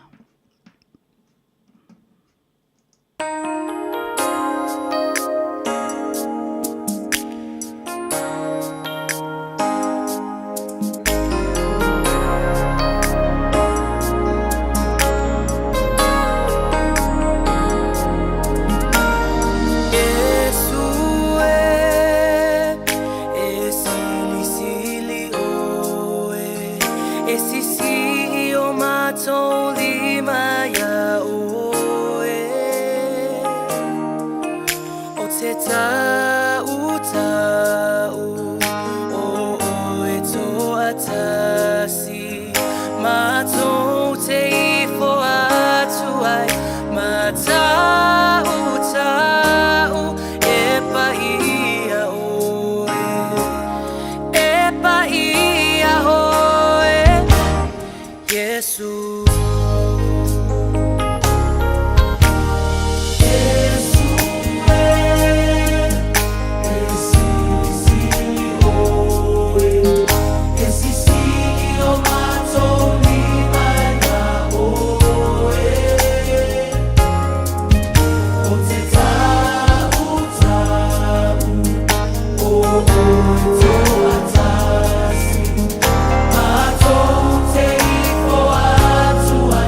whātalofa lo tātou o tunu i le amatanga o le vai sa fou, o si mai le whaafonga. O ngā ruenga lo whanga solo le ave seo sua uu, mai le manua o le mana wanui le no whanga lo ngoto ai o ngā sami i sauti o le motu o polu. Wa whaailoa i se li poti la tamai e se lia se lau wafe lita o le sua uu.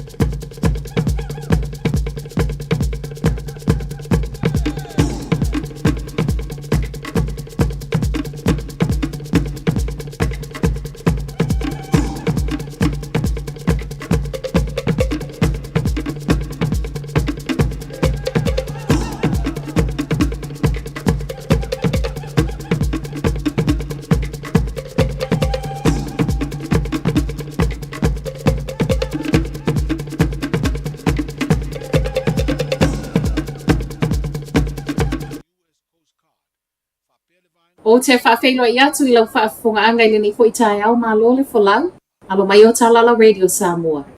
E tomu atu I talo le asanga fua, o loo whaawawa a fia sa ia o mai I le aso whai ngā malanga wa a whiwa I le Sami Cook Street o na o le malo losi o ngalu. O le wasaula whaasila silanga mai le Inter Islander wa tau fia le tu mau umawhi malanga inga a wa a amata mai le aso ana nafi. Ma o le wa whaale au ngā ina whai ngā malanga wa mai a whaatulanga mo le aso. E le ngata o le Inter Islander e whaapea fo I le Blue Bridge le ua le ai umani malanga o le aso ma o le foi na a mata a fia mai ana nafi. Ai mai pase se report le staff. O nisi watu e moli mau I le whaanoa noa tele kamupani vaa nei. O na o le whaatu waio na longo mai o I la tau I swinga whaatatope o ye nei. I reporti watu ina mai le tau nei a fōlinga mai o no whaawa watu ai le aso a tai au whai ngā malanga le tau nuu o na o le malo losi o ngalu. Wa a mata so e su e leo le whale I wainu I o mata latai Wellingtone. O lea whaapea na tawhana I se tasi le vaveawa na nafi. A fole tu lai ono I le tai au na nafi lea na wala a wai leo mo sana fesoa swani. Mai whaapea, o le whale wasu e su e nei, o lea na whana atu mai le ta avale. Whaafitai e le isa isi na whaamanu aliai, ma o lea fo I watu e mau le ta avale na whaau ngā e le ono sa I le pea. Mai lungo le ala tele, ma liu le to atasi e whaamanu aliati ngā ina le isi tangata ono le whaalawalawe tau ta avale na tū lai mai karaka, e sauteo au kilani le po le asu to nai.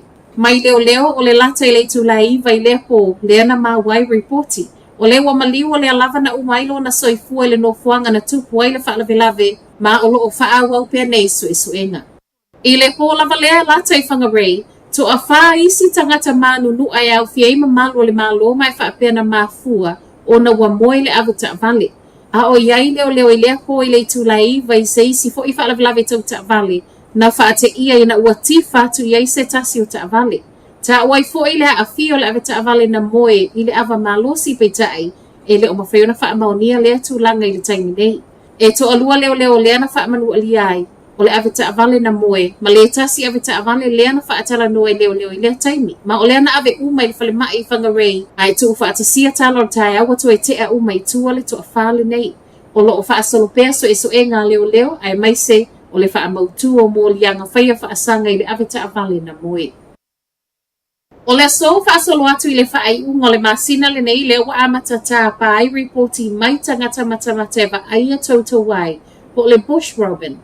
O le tauta wai o se tasi le nei o manu lele wo atu I le tolu se fulu tausanga o le toe wa aia. A o asi ai le paka I tangata mai mō wa wha atalo sanga ina le tapu e mai o ata po o nisi la wafo I wha amaoninga e wha amaoni ai. O lo o mawhaiona toi wha ai loa reporti nei lunga le Abe o Tasman app o le anga I sa o lava fo I lunga le upenga ta wha I langi a le Jansu. O le manu lena le tauta wai wa mo o mia I nei le fesoa soani a tangata siasi e sola mamao mai I sumu. Ma o le wa se fulu lua tausanga, talo na whaia ngā luenga le polo kete le Jansu tau la I mea ola nei e se sengi ai le tauta wai.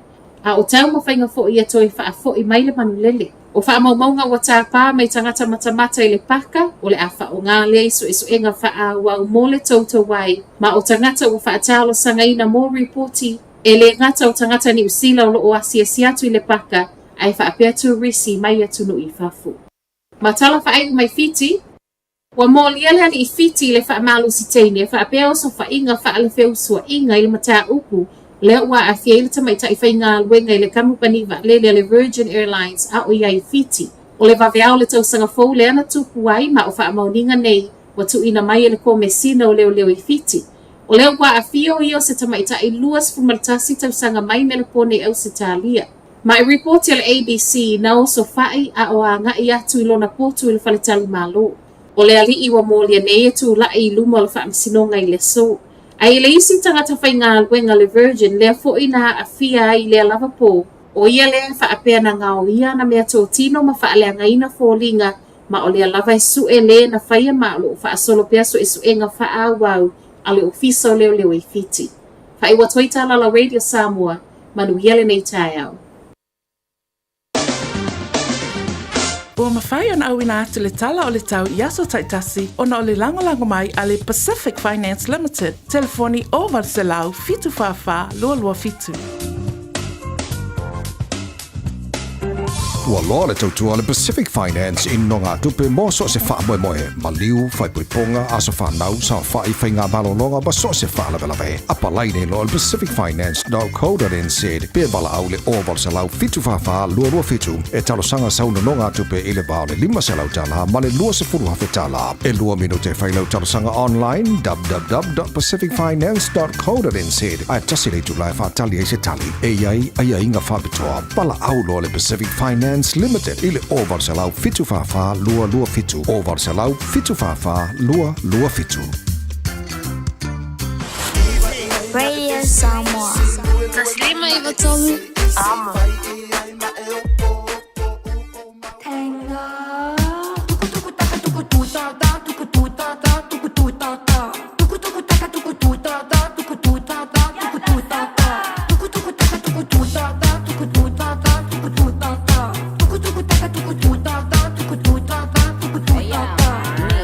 Soy Trini, everything the man have that for me. Don't let it is the never papi give me. Pretty face, ugly girl can't see me. Me not pretty, so me do my little shimmy. Fat but the waist still skinny. I'm so good that the man I get clingy. I'm even weak when I do it up the Henny. DJ Desmond has a barrow in the marketplace. Molly is a singer in the band. Desmond's sister Molly, girl, I like your face. And Molly sees his as she's taking him by hand. Oh, bloody, oh, blada, life goes on, yeah. La, la, la, la, life goes on. Oh, bloody, oh, blada, life goes on, yeah. La, la, la, la, life goes on.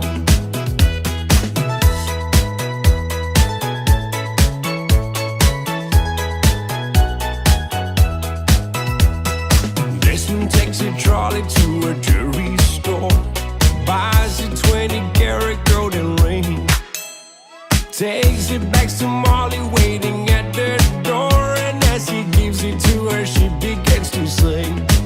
Oh, bloody, oh, blada, life goes on, yeah. La, la, la, la, life goes on. Oh, bloody, oh, blada, life goes on, ooh, yeah. La, la, la, la, life goes on. In a couple of years, they have built their home, sweet home. With a couple of kids running in the yard of Desmond and Molly Jones. Happy ever after in the marketplace. Desmond lets the children lend a hand. Molly stays at home and does her pretty face, and in the evening she's still singing with the band. Oh, bloody, oh, blada, life goes on, yeah. La, la, la, la, life goes on. Oh, bloody, oh, blada, life goes on, ooh, yeah. La, la, la, la, life goes on.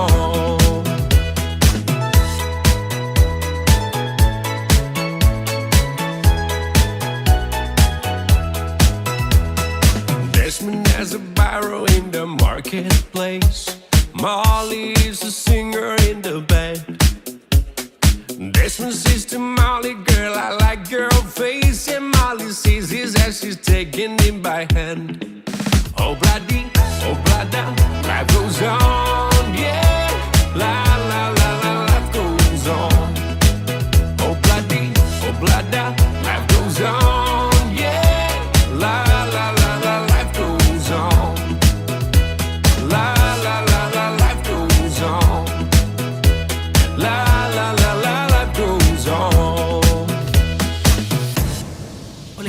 Beds and Appliances, o le tali o umanaonga, I o loe whaatotonga ilo mauta, ini taulelei, toi anangata, e mawai moenga ngā o si tutono New Zealand, whaapea se tino fōa le potumalo lo, laulau aimano fōa, TV, la au pese, usa aisa, masini tā lava, telefoni fe aveai, maisi. A whiu ane loa I le whawhituwha Great North Road o tau, po le tolo whituiwa Great North Road I Henderson, le Casa Beds and Appliances, telefoni o valu se lau, lua, 5 o valu se lau, lua, 5 Matau te whaia ni fo aroi le aso lava e te whio mai ai I le Shine Dental, ai e inga whapitoa. Matau te salia le Afterpay, Zip, Q Cards, whapea Wins Quotes I le Shine Dental. E whaia fua whatalanoanga ma le ACC I le Shine Dental. Le aise tongi mo whanau I le bao le se furulua I le se furuwalu tusanga I le Shine Dental. Talanoa mai le tongi ina le whainga o nifo I whaunga ai le Zip, Smile Now, Pay Later. Le aise tului I le Shine Dental. A whio mai le 5 Great South Road, manukau pe wala aule lua fitu ono fafa. Lua fitu ono fafa mo le Shine Dental. Jalo whanawao tia roa, ua te talaina neile o unanga e veni, mo whaataunga I au ki lani New Zealand. Numera tasi John Coulter Drive, I le Auckland Airport Shopping Centre. Jalo whatapatonu lava le White House ma le Countdown. Lau whale o fulau iloa le e veni, Auckland Airport Shopping Centre. Tasi lima I watolu amo. Radio Samoa.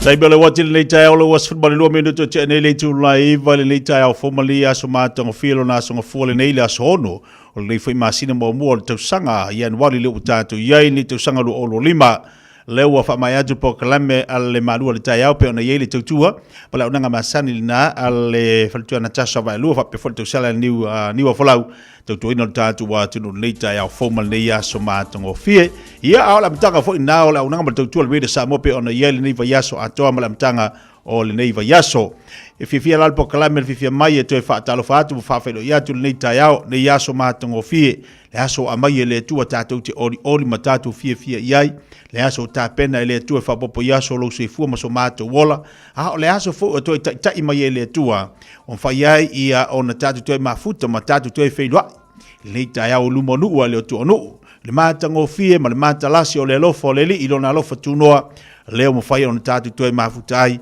ia wa mai e mo moli ba yo lo se fu ma so bola vai to am tari el po kala me fifia mai mo le nei foi yaso pa talo fatu balanga fa alo le nei tai au fo le maftu bana to mam tira ma tu asina sila fa tu asina sina fa failo ya tu balanga fa alo balanga fifia le nei tai au bi ia le tua o fai ona tatu to mafuta ma lo le folau ma lo no sai pa talo fatu la finga luanga tofi le tua isunga fa fenga nga mo to fa tua a fionga I patele te mai sa o ila to vala wina nga luanga le li I so se to vine fa talo fatu le nei tai au ele fa la van tu al fa fe loai ia isunga fa fenga nga malolo malo ila to wa malolo mai nga luanga le tua ai o lo mfai foi ona lang o lang sua inisio fata fai taulanga po iso to vine fa talo fatu le nei tai au malanga nga fifia lo le tatu atu nu le nei tai au ala fai mai le fifia ala fai mai le ori ala fai mai le ata le tai au fa talo fatu po kalame le fifia mai po kalame le ata po kalame timo wali ori po kalame timo wali fifia po kalame timo wali sa vali po kalame timo wali soifua malolo ina le lei ile aso mane aso dai bela wati super family to tenele tu live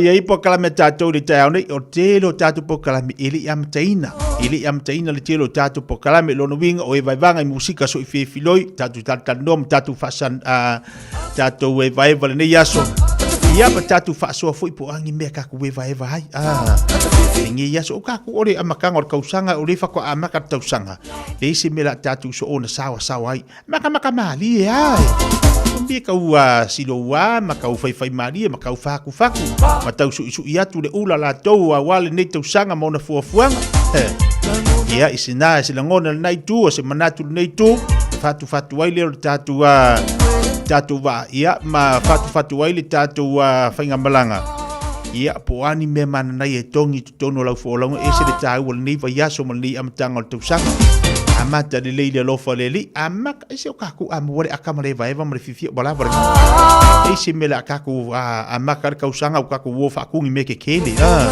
amaka maka mali maka ese ka mai fale ainga ya rua va ya kwa amaka ngo so le leisi nga ka mai fale ainga ya wa ya kwa nga amaka o fai kongo le mukuk ya wo kwa la ia le amaka ngo so ko fale ia wa kwa le kongo far ka vale ke ya le fa mai ia le wa manga ia le fale si ko inga masilo makua o fia nga amaka mai ai o la fale ia nga fai la fale ainga me mon manga ia mo fa ya ma aka ka ya Desi mera fai mai fa uai fai mai Sfulu ono video te le chulai vala tatu o mo le pot le tai au tatu watu no le sa ili mai la fionga ya famu ina to tai David Tua o la ono fono fu sa mo le to ina ya tatu tata no tatu fa so ai po a mai ia la mtango te sanga ya tatu sa mo sfulu ono video te le chulai va Fai tauina le upo le poto no le tautua matavela linga Fusi and Sons Funeral Services I Mangele ma Samoa. I taimi o mawhatianga ma whaanoanoanga ona o le maliu. Mana tualinga Fusi and Sons malana au nanga o le a whaamama avenga atu mo oe ma le ainga. Wala au I le telefoni lua fitu lima tolu o fitu.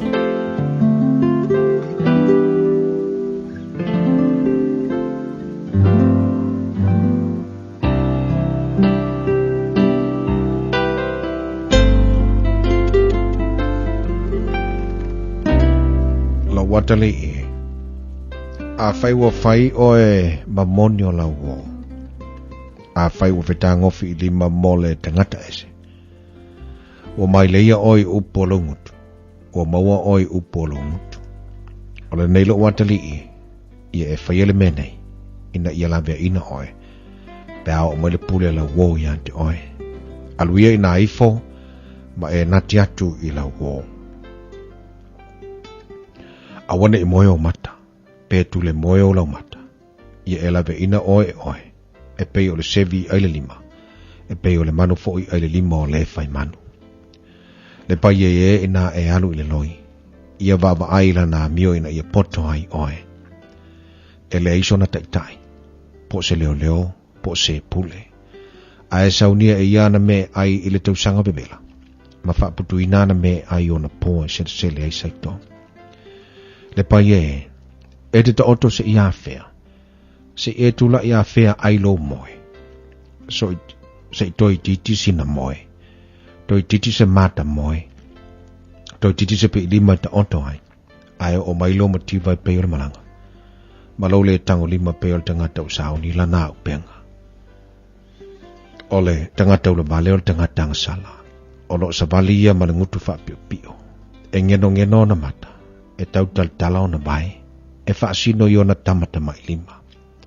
Wailo na rotol wha pio na te whaitonga whiti leanga I aso uma na te whaatupuina masenga o le melea e whaafuose I ona o mai o lona malaya e whaafuose I ona nuti moyo o ia ai leise fo o mene I ona o ino sia e leli o lona fitu fo I womatua ino sia lama e ia o mata whaasi o le laulau whaiva pepelo malima sa saa le toto le wale sala o le loto e mana natu tong fiti leanga o vai te le vavero to fituli I le leanga ole mole mo pepelo na te tautala me pepelo male na te fa tupuma senga yuso le watali ie e tausi polo inga lo tama au fo I tu la fo ina le upu e o atu a lotina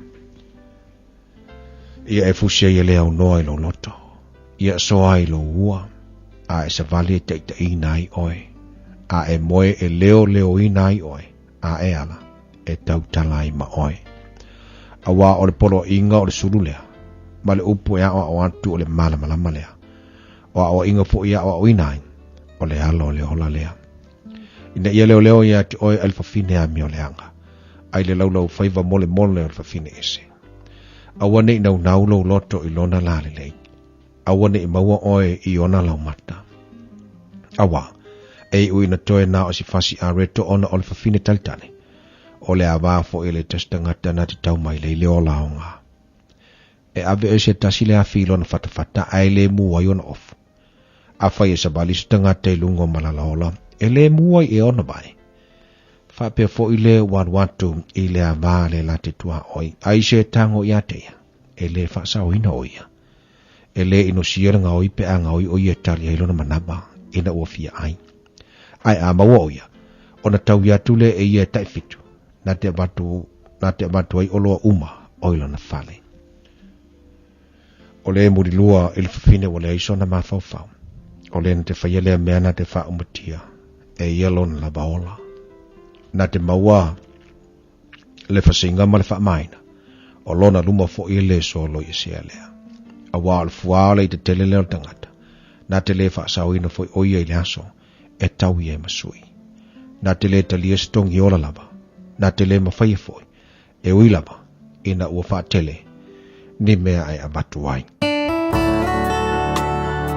Ua awina atu le upu o le poto i le nei aso o no le langolango mai a linga Fusi and Sons Funeral Services. Ua mawhai o na tu whatasia o au nanga tala whea ngai i ni tau ngofia tele. E fsosoni atu ai, a o whea ngai oe ma le popole ma le whememea. E mori whatasia atu ai ma wha mai senga, ma wha mawhana whananga mai a linga Fusi and Sons mo a inga uma o Samoa ua whea le maliu ma le oti. Malau mai loa ia lingalinga Philip Fusi lingalinga. To ia whaapo lingalinga, to ngia si ulavea, pesusu mai i le luas fulvalu Canning Crescent i Mangele.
Lava, taunu ulea ikanana.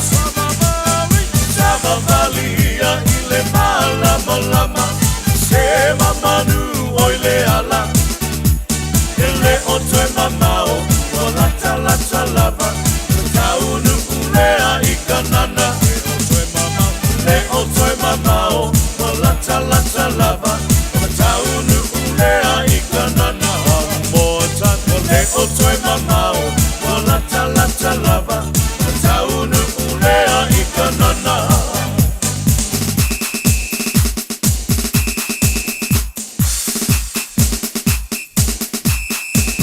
Ya, si fonga bali le sunga ya o sana ta vita mal besele na tatu sabu vadi ba malama fa ma to le tatu pol poto nei ta le tanga leva yaso ma tango fie fa so mai le pol poto mo tanto ya tatu pe o le loi ya o le fa putu ya ma wani tatu no fo no sele mana yo fa mal se o le matanga leva yaso o tatu savali ni tu sanga lono winga o se lu tau tele le mo tanto le fa to amanta le tausanga o lele afar masini ia tatu loa ia matatu sava vali mamlama ia matatu o mal fa utau te le tausanga ke loa le amanuia lu ainga wa me tupu le nei olanga esele mana ia fo ola fa longo malita ya o le pokala me le aritoliola mo meti nga le na ta pereina le sunga fa finga inga ia cho amos mo meti nga o le olanga tala feunga le yala ma se so tanga fo il pokala me pol potol nei taiao o meti nga ma meti tupu a tatu lola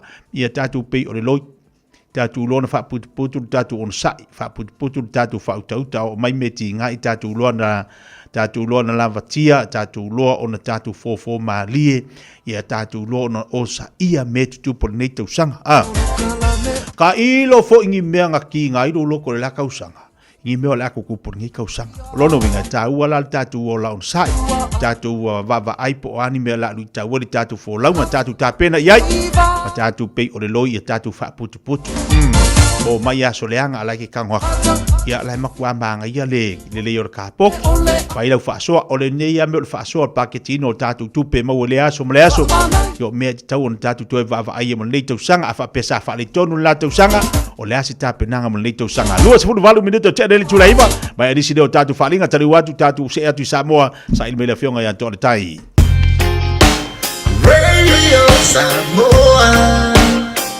Tasilima Ivatolu Amo Radio Samoa Tasilima Ivatolu Amo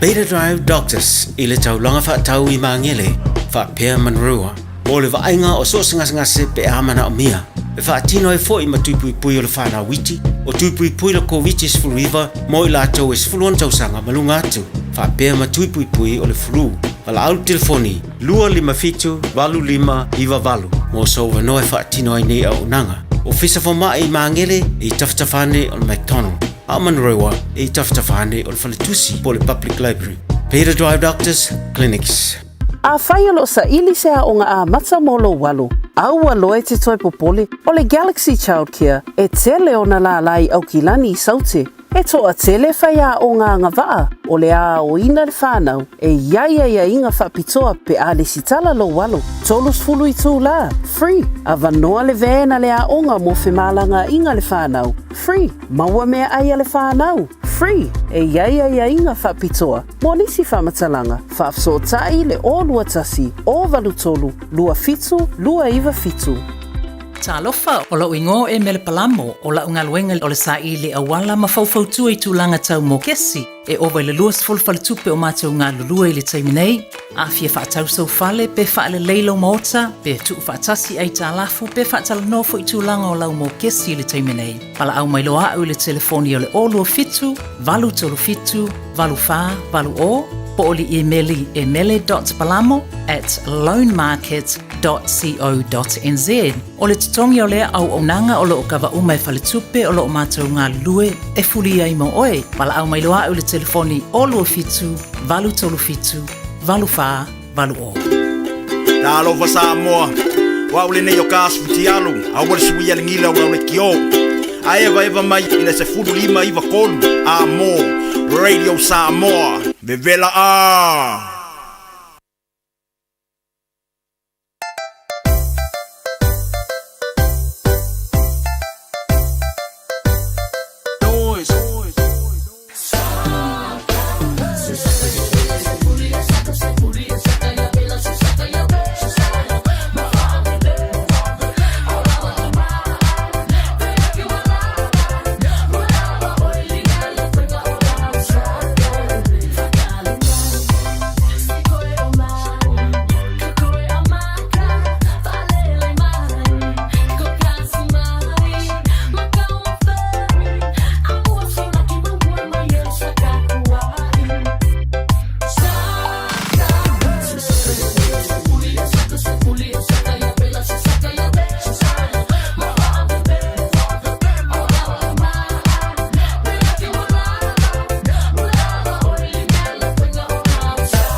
Whawhiwhanga mo tātou le nei tai au se mari ma tebela wati leo te luas fulu ono minuta na tai leo leitu las fulu. Au e mafutu mai pe lunga le tautua ma nanga le fifia mai le nei tai au le tautua le Radio Samoa se fulu ma le liba i tolu a mo. Tali tātou whilo inga voi ma le avionga ia tō le tai David Tua. Pea na ia tātou po kalami le tai. O i le tala le te papa ia tu nei le tai au whapea i si te malua na o antu lo official lo i nei manukau. I le tau le tasi le wawea o ma amatu o i si te mai titi o ti tono lan ta avali. E se fole matauti o ia tua inga suasuanga. O lea lai wha olo whangaso le susuanga leo lo le teimile nei. I le tamalo le whapea o le whasioti tangata wha mai moina. E tole sumalfitu le matua o le tausanga. Le matua o le tamaititi ia pe ona ta ua. Ai o lea olo whangaso le whai mai tali tasi. E alua tu le tamaloa. Ma le tamaititi o ti to tono lan ta avale. Lea lalo o whai susuanga leo leo. I lea foi mata upu pe ona iai. E se fode māku i a ma leo fofongi o mea leo a mata le tausanga o tutupu mai. Tātu waba aila ma tātu tilo o le amatanga o le tausanga lua o lua rima. Aua tele me tutupu mwhawhita auli. A mata le tausanga. I mea le tātu tilo iai. Ia, e le mwhaila watu ua le tu alalo le pokalame mo tātou le aso mo le aso tautu anā tātu whanau mo tātu ainga. Toe amata tau sanga matoi baba aina yo tono lo ainga o siau whanau. Taimi o ese ai le whanau e o e ngā rue. E awa pewhinga ruenga le whanau. Nofo tātou mātu o le whale. So se mea. Ia a o lea lava tātou te iai. Ia i mea tutupu le nei o langa mal soi whanga nei lona winga. O le tualala le pokalame mo tātou. Ia tau ona tātou baba ai po a mea tutupu. Ia alo ese ma iei tātou le nei vai taimi. Nei bela wati lo toi luas fulu ono minuta tano le tulas fulu. Liso tatu avitava le stay mio tatu se atu le fatalo fati liso paanga uma lava le tatu Radio Samoa. Mal po kalabel fifia mai lo mafutu mai lungo tatu Facebook. Elwe mai fapaleng le ukoi on mai musika ngai kamai. Bai fai la mu mai o musika o kafe. Ela mai ai so matini la o ori. Say I wanna make elwe mai fapaleng le ukoi on mai musika ngai kamai. Bai fai la mu mai o musika o kafe. Ela mai ai so matini la o ori. We ke la ne e ngase o fefe ka e piko vangle vakasi la cavale o e lo fale. Ke la ne e ngase o fefe ka e piko vangle vakasi la cavale.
Waka waka waka waka, eh.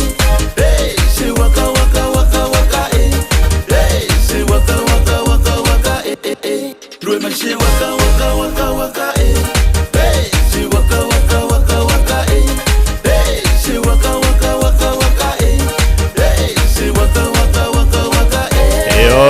Ya to bala bala feka tu te baka lu baka le tai au.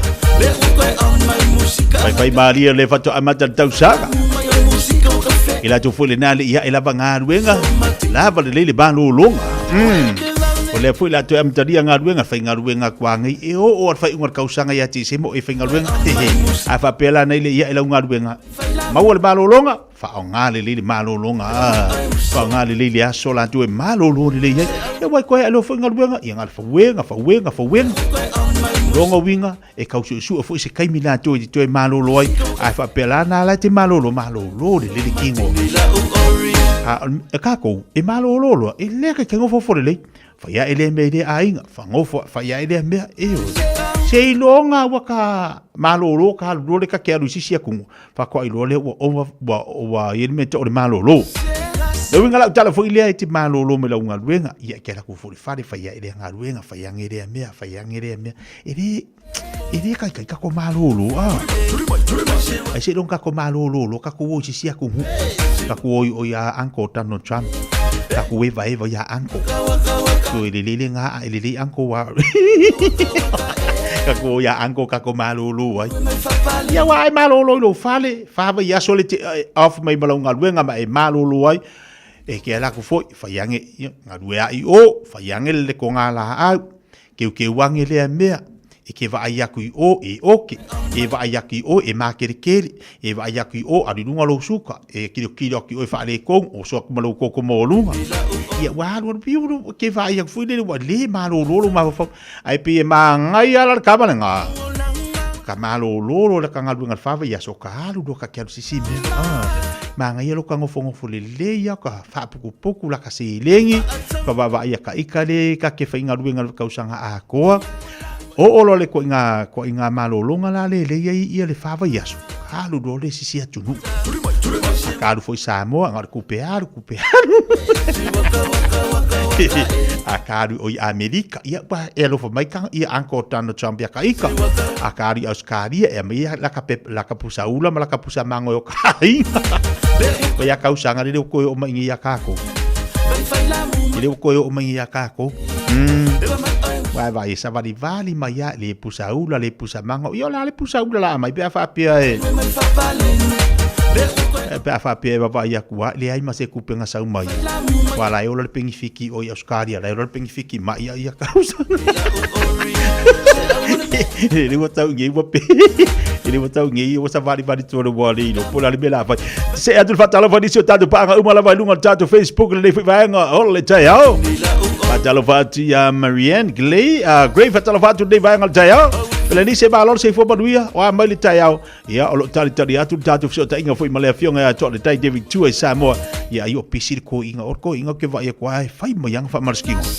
Ya la ka ke do, ese de manga io fo tatu watu no elinga o se chime te alwai e mawone me ki sa variai. E fai lo fa marskingo ia ke lo waki la pasi yangere ala si yangere ala. Ba manga ya.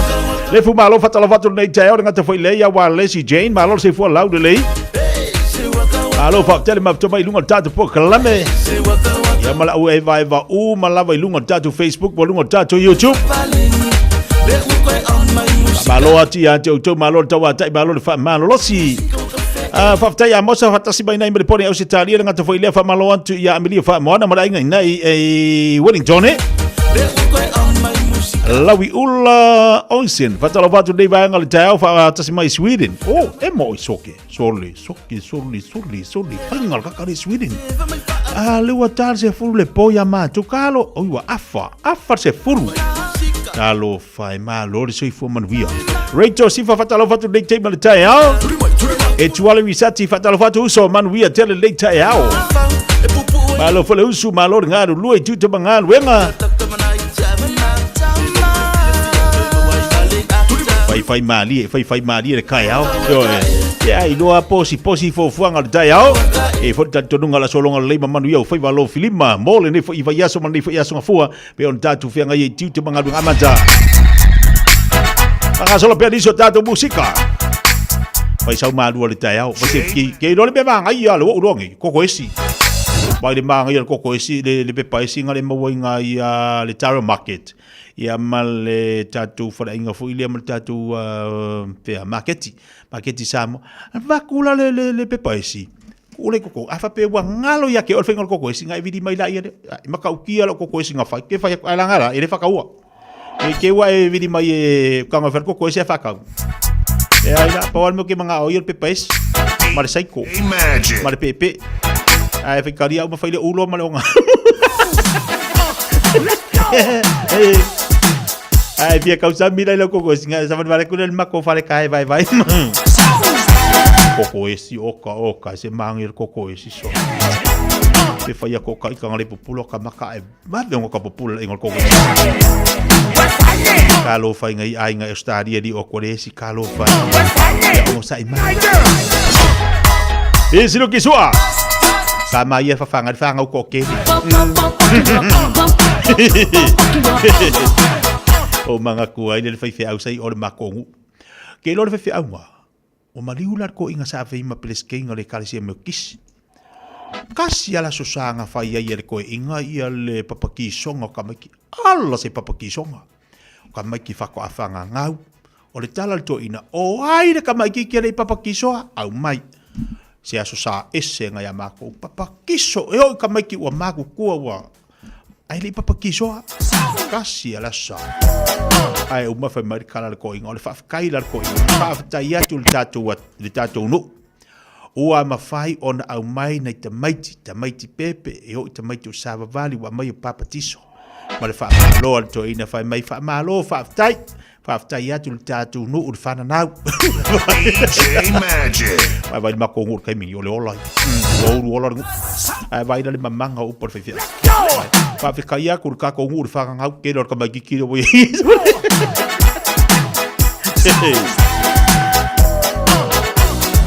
le fa be ka ko ia mo ka ko le ainga fofo inga wa al me la ka ko be le fa bang yang le ko ule ale ia ka ko pa wa me ia la va be fa ka mai ki DJ Magic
Outfit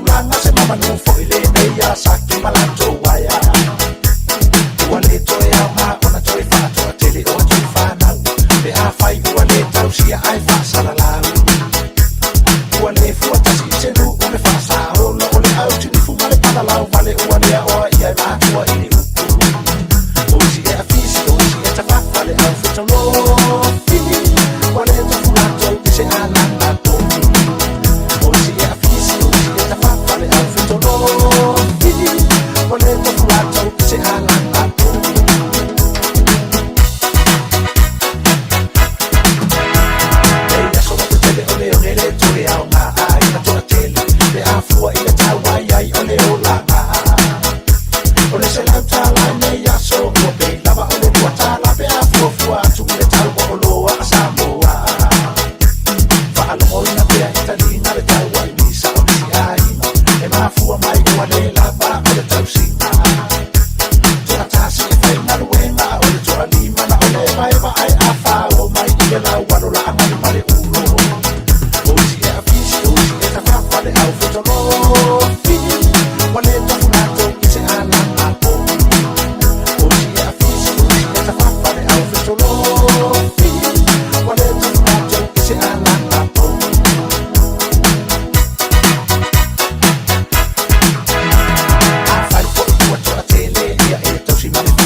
Malo atu nei ave pasi to telo la to fo ile vai vai mai lunga tato po kala men leita ya fa malo atu ya to tona ave tabale ya nei ave pasi lo fenga tiu manga luenga fo alo le tupo wala wan tato official lo no lo taslima vitolu lo no lo taslima vitolu lo fi mana mia e fo alo le chef so shani mo waile le tulanga le avanoa po le telefoni net fi mo le tato official Faftai abo sa fatalo fatin mai brepode o Italia malo faftai mafta mai lunga tato tua ya to tele diso la tolo mafta mai tenin se ndia piften fatalo fatu mai sile o Italia misi fatalo fatu misi sono lotte fatu mai pispen fatalo fatu Cancelina tari Maria fatalo fatu dei vai nga all taiao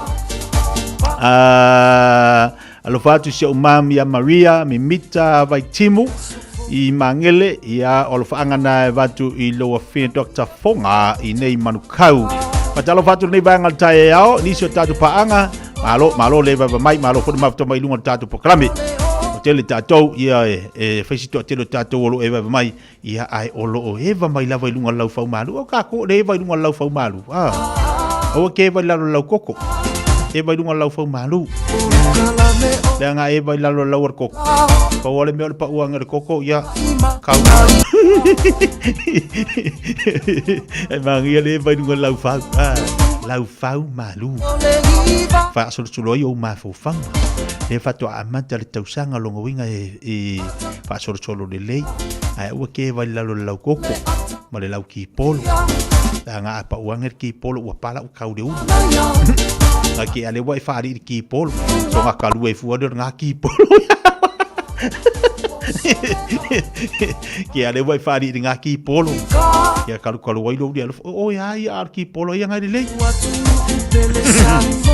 isi me lai fari for ki polo fa wa pe diso tatu musika fa fianga mo tatu le nei fo jaya le mafto le tatu wa tu malo le mafto mai yo e malo fo le on sa il totelo ila tou le alo e vai va mai le ni tai au fo mal ni fo ya so ma tango fie ya malo le pale to titi ase mai le sa la fionga ya to tai David tua na matalia fo ilo le tato po kala me le tai au yo e malo ale ongo sa yo ama yo ko le o fa ya ko kako breakfast tai au le na yo kokoesi la ngalo ke mangkua nga fa mai ya to le tai ya u le mafilo ngo kalu sangia ngi o le la wesi le wa vai la le lauesi ma le lau mango sorry makaukia so la ko sai ni te victor ka ko isa mo ka ko fere le isa mo le wal eni sila o mai ka ko le sila ka dia mo ko pa si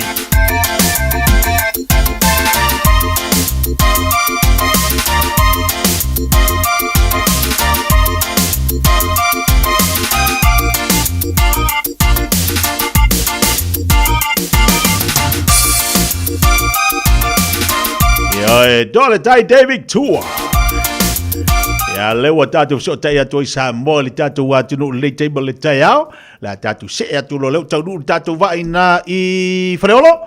Yo tatu filo ilo mo tai wa mo lo freolo sakapuala nga yai. Alua ku lo I fale akiu. E sawa wa ka ko I fale akiu ka ko fale akiu. Ata lo batu atu tai malo se fo le table le tai au. Malo fo le pale malo fo lo sai mai nungol tapo karat. Ya via le li mo ta filo ngal le tai fo. Yeah, longo maya. Seki.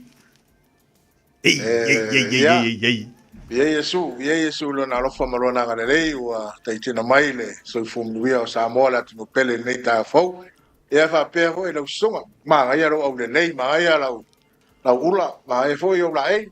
Ta ma nuia lo fo le tua ma ro titia. Ma lo le sei fo banguia ke lo tori. Ke va ia kwa o ngai ai Samoa te tai. O Samoa ka ngai. Tori. O va ko pe wa ngai la ku ngai ali pe va ko ria ngai la ku ngai ma ku ali o va ko pe ka kukusa ri o kala ki uma so. E kukusa o kusa talavo ma talavo lo songa. Malo se fo ya tata fai fa malo lita yo. Wa nga mai le fai unga le tausanga ia ma se fo le tausanga fo. Ya le me uma fa Patoni ne o ane o tau na mata tapo kala me ni taia. Tau sang momoa. Ia, ele me uma. Avo ele ia so ele rofo malanga le tua kangaka ia tia. Ele me sa si fo inisio ainga I lauli. So tama ia tu ele ia ma nisi fo mato ainga sa si fo inisio mato ainga I fasto tai ele ainga o le fotanga. Si mato tama tu ia lau e fa pe vo si o o fale atiu ya tan matasi ya mal fale ana alei me uma tetia ia sa fe ngai fo I ma ngaluenga masani o kai ngole koka salu fale fai ka nga me masani fa maros kingo ma me yo ma tetia seki tausanga mo le nei a David Tua lewa e fai kirisi masi fai kausanga foi na e tono tatu wa tono sam la se swinga la se va inga sili. Ia, maritelo tausanga, war kelo kausanga, e ke ingei, malanga kuisi atunu, ai pe or kelo kai mo le wa e tausanga foina. Tau le tetia, akalunga o le setu ma Samoa se fulu tausanga. O le kai mo ngei o koe fai kilisi masi e fai tausanga foina I Samoa. Ia vi ia le tua o maua nei lao le lei em fai foi ona ta fao nei ainga ia ma vai po la se me fai ona tau tua mo Samoa la tunu pele kai me o kausanga fo la se va ai vui le I kai me o loku ia I ko kongo ka ko ngu ia la se va inga I ko kongo ko ngu I ni amatanga ni tau sanga ana sa mato ia le lotu ku fa kasi foi le a se mato no I fasto tai na nafi le sa tu fa tasia yuma ia e kare si fitu al pai al fal fitu I va pe foi ia pai le taulangi ai nga taulangi ia mau pu tu yana ia tu ngamala o le sa ku fa kasi yuma ia e kare si ro tono no ia ona nafi la le na fa ia le lotu tu fa tasia le no ia na ave foi ia le fa malosi ave foi le se tala sunga I fa fengainga ile no esa fai foi ia nisi foi o tala noanga sa fai foi ia tofi ia le sunga ia tango yo foi sa fai sa ave ma sui ole no na fi sa ave foi se fa fetai mas fa tu senga foi sunga fa fengainga e poani mena tutupu ia fa mangalo mai no ia ole la alo no marka ko va ni to sanga le me uma le se me fa le ton mla tsa fa pena fa so no fa le atiu ia ma tele la vola la fanga tonu samo kua I ma ngai ala watiti mana ia tapsanga bua ia tapsanga lona lua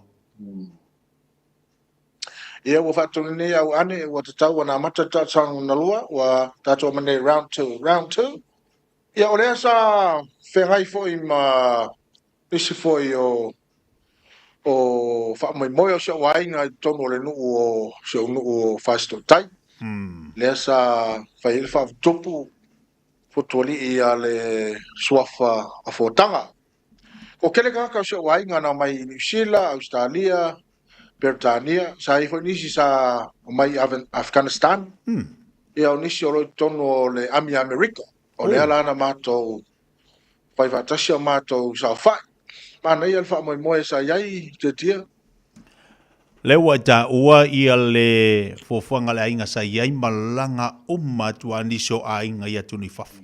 Ai pe o lau le leila to le Taiwan fai ona to e filu hai. Ia wai moria. Ia na tal no dunga telefoni ai pe o le taua lea o lea foi fa moi moi. Ia filo I ma ainga me Australia Amerika ia maniso o tau ainga o lena malanga tu isia tunu ai mesi tatu Samoa. Tau le mana ia o ataita tala no at foi le to tele o nisi na malanga mai fafu. Le voi sa ave le fa malosia sunga I fa fengaina. Le me ma ia na le fa malosia fa fengaina ia ma tau ia na fai sofa mutai. Foi le awange ngalo. Awange ngalo ia upu ia fai o aso fa pene. Ia fai el tala resi ia o le ala mtua ia to anga mai fai merka ko ngu lam ko I lafo mai kupe po me ma na tato nu ole la ku malosi ia uma ku no fa mo fa so ko ai le ko sa was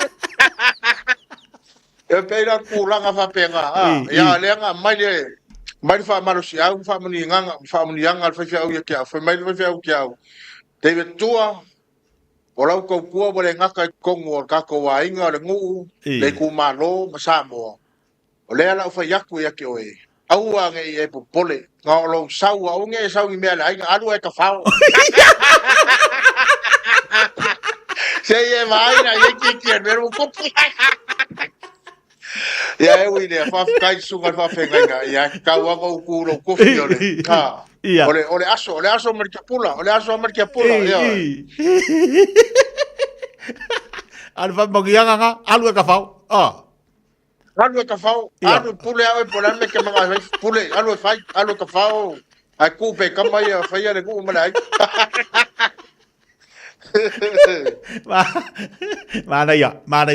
Mana ia le sina fa marianga wa o avanoa ile au mawa. E asia tu ia inga. Ia wa fa longo fo ia e sau noa mai ale fai au. Ia o se lu tau fo na mo tato. Ta se bale, ta sa boni.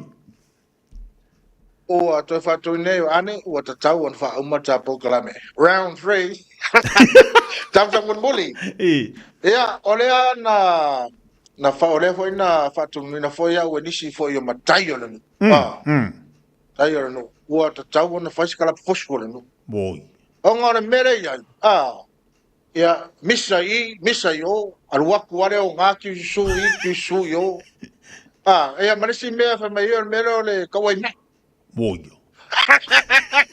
El cabo na ya o fa kure ya ba na ya wa nga umalo ya le ya so fa tanga sa fa ile sa so ya mako wor le ava usu wala ngul kaya ya galu so ma af ya wa le ava usu wala ngul ya wa fa manguia ngofo na ya o ma ave mala fa manguia nga o mere la yai o le la fa kako afusu ai o la fusu la le so fa misa ai o la fusu foi ele fa peole ya o le fusu o ele ai o le amio e pe la tu la kana le la yai te tia o le la fofu a matas kala fusu le no le o fasi total ai ma ga ya la ku fa kasi ma la fusu fa la aki ka su e lo no ska ka me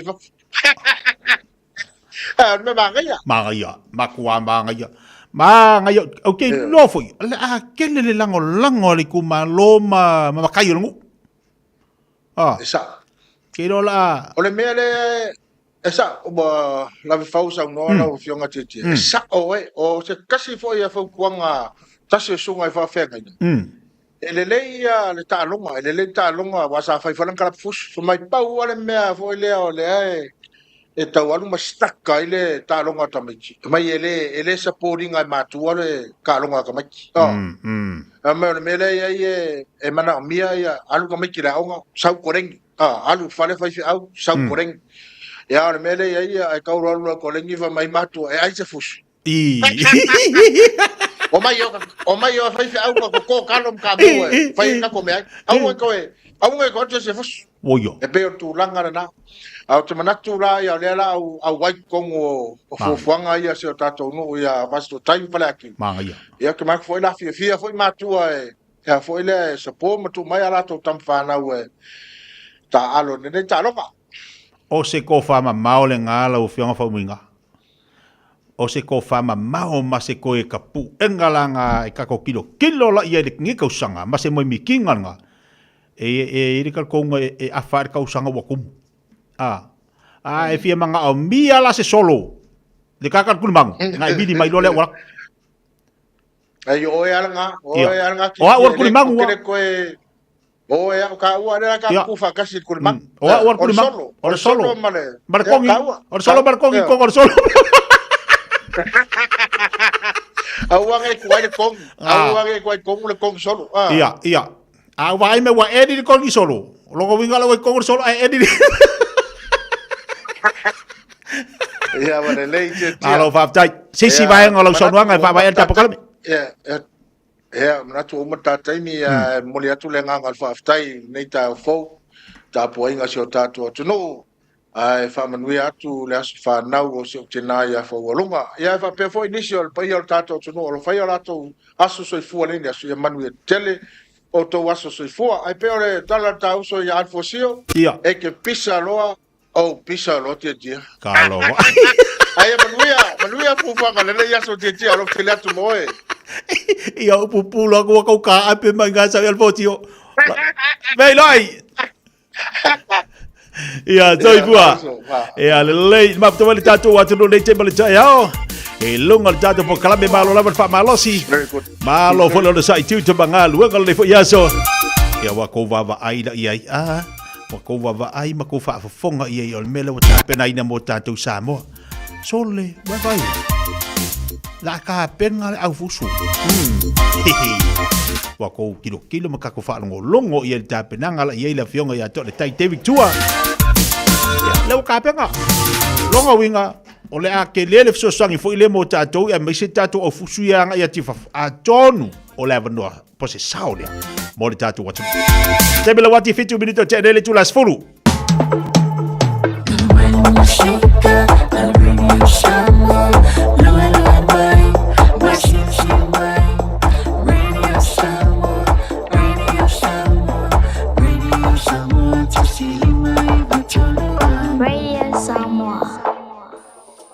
O te whatalofo no tātou o tunu i lea matanga o le vai sa fou.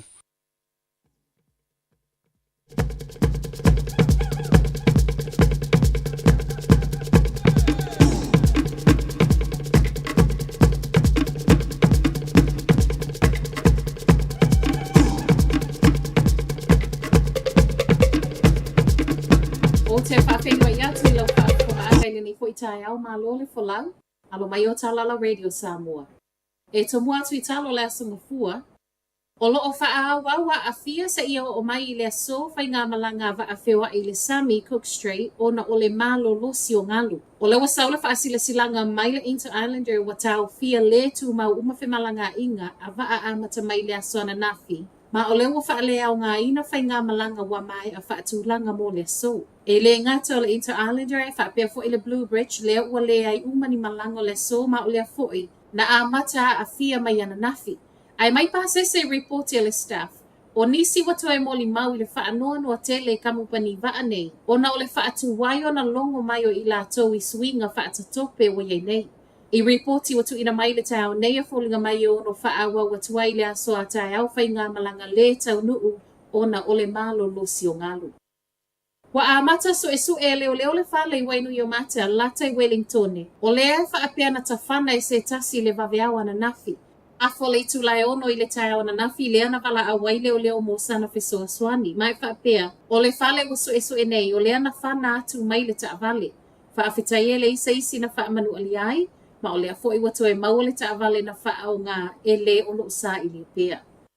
Mai lungo le ala tele, ma liu le to atasi e whaamanu alia ti ngā ina le isi tangata ono le whaalawalawe tau taavale na tū lai mai Karaka, e sauteo au kilani le po o le asu to nai. Mai leo o le lata i le tulai iwa i le po le ana mawai reporti. O le wa maliu o le alava na umailo na soifua le no fuanga na tupu ai le whaalawelawe ma o loo whaawa upea nei su enga. I le po lava lea lata i whangarei, to a wha isi tangata manu nu ai au fia ima malu o le malo mai whaapea na mafua o na wa moe le avata vale. A o iai leo i lea po i le tulai iwa i se isi fo i whaalawelawe tau ta vale. Na whaate ia i na ua tifatu i se tasi o taavale. Ta wai fo i lea a fio le ave taavale na moe i le ava malosi peitai e le o mawhaiona wha maonia lea tūlanga i le taimi nei. E to alua leo lea na wha manu aliai o le ave taavale na moe ma le tasi ave taavale lea na whaatala noe leo i lea taimi. Ma o lea na ave uma i le whale mai i whangarei ai tu whaatasia tala o tai awa to e tea uma i tua le to a whale nei. O lo o whaasolopea so e ngā leo ai mai se o le wha mautu o mō lianga whaia wha asanga i le ave taavale na moe. O le so wha asolo atu i le wha ai unga le masina le nei le wa amata tā pa ai reporti mai tangata matamata wa aia tauta wai po le bush robin. O le tauta wai o se tasi le nei o manu lele wo atu i le tolu se fulu tausanga o le toe wa aia. A o asi ai le paka i tangata mai mō wa wha atalo sanga ina le tapu e mai o ata po o nisi la wafo i wha amaoninga e wha maoni ai. O lo o mawhaiona toi wha ai loa reporti nei lunga le Able Tasman app o le anga i sa o lava fo i lunga le upenga ta wha i langi a le Jansu. O le manu lena le tauta wai wa mo o mia i nei le fesoa soani a tangata siasi e sola mamau mai i sumu. Ma o le wa se fulu lua tausanga, talo na whaia ngā luenga le polo kete le Jansu tau lai i mea ola nei e se sengi ai le tauta wai. A o tau mawhainga fo i a toi wha a fo i mai le manu lele. O wha maunga wa tāpā mai tangata matamata i le paka, o le awha o ngā lei so enga wha a wau mō le tauta wai, ma o tangata o wha atalo sanga ina mō reporti, e le ngata o tangata ni usila o lo o asia siatu i le paka, ai wha apea tu risi mai atunu i whafu. Ma tala wha ai mai fiti, wa mō liale ani i fiti i le wha malu si teine, wha apea o so wha inga wha ale wheu sua inga i le mata upu, le ua a fia ile tamai tai whai ngā luenga i le kamupaniwa le Virgin Airlines a o iai fiti. O le waweao le tausanga fau le ana tupu ai ma o wha maoninga nei wa tu ina mai le ko mesina o leo i fiti. O le ua a fia o io se tamai tai luas fumaritasi tausanga mai me le pone au se talia. Ma i reporti le ABC na o so whai a o a ngai atu i lona potu i le whaletali malo. O le ali iwa mōlia nei e tu la i luma o le wha msinonga i le so. Ai le isi tangata whai ngā luenga le Virgin lea fo ina a fia i lea lava po. O ia lea wha apea na ngā o ia na mea tō tino ma wha alea ngaina fōlinga ma o lea lava e su e le na whaia ma o wha asolo pea so e su e ngā wha awau a le ofisa o leo i fiti. Wha iwa toitala la Radio Samoa manu hiele nei tai au. Talofa, we're the Katinas, and you're listening to Radio Samoa on 1593 AM.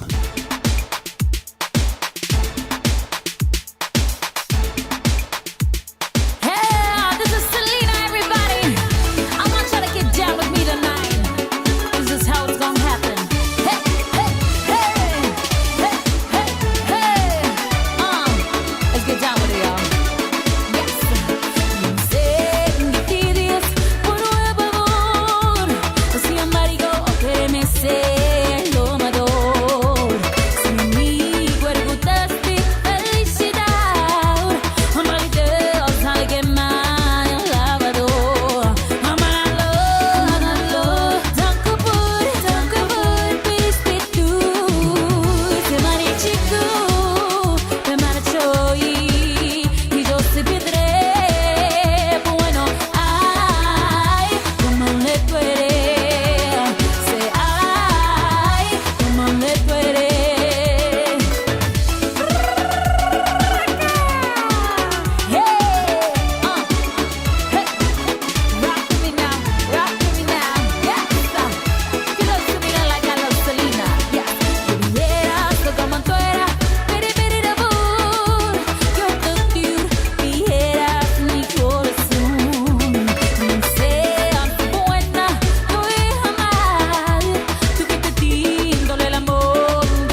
Toi pasalawina o tātou tala nei vaenga le tai au ilunga le tau tuama launanga foi al fatu e salva Massimino.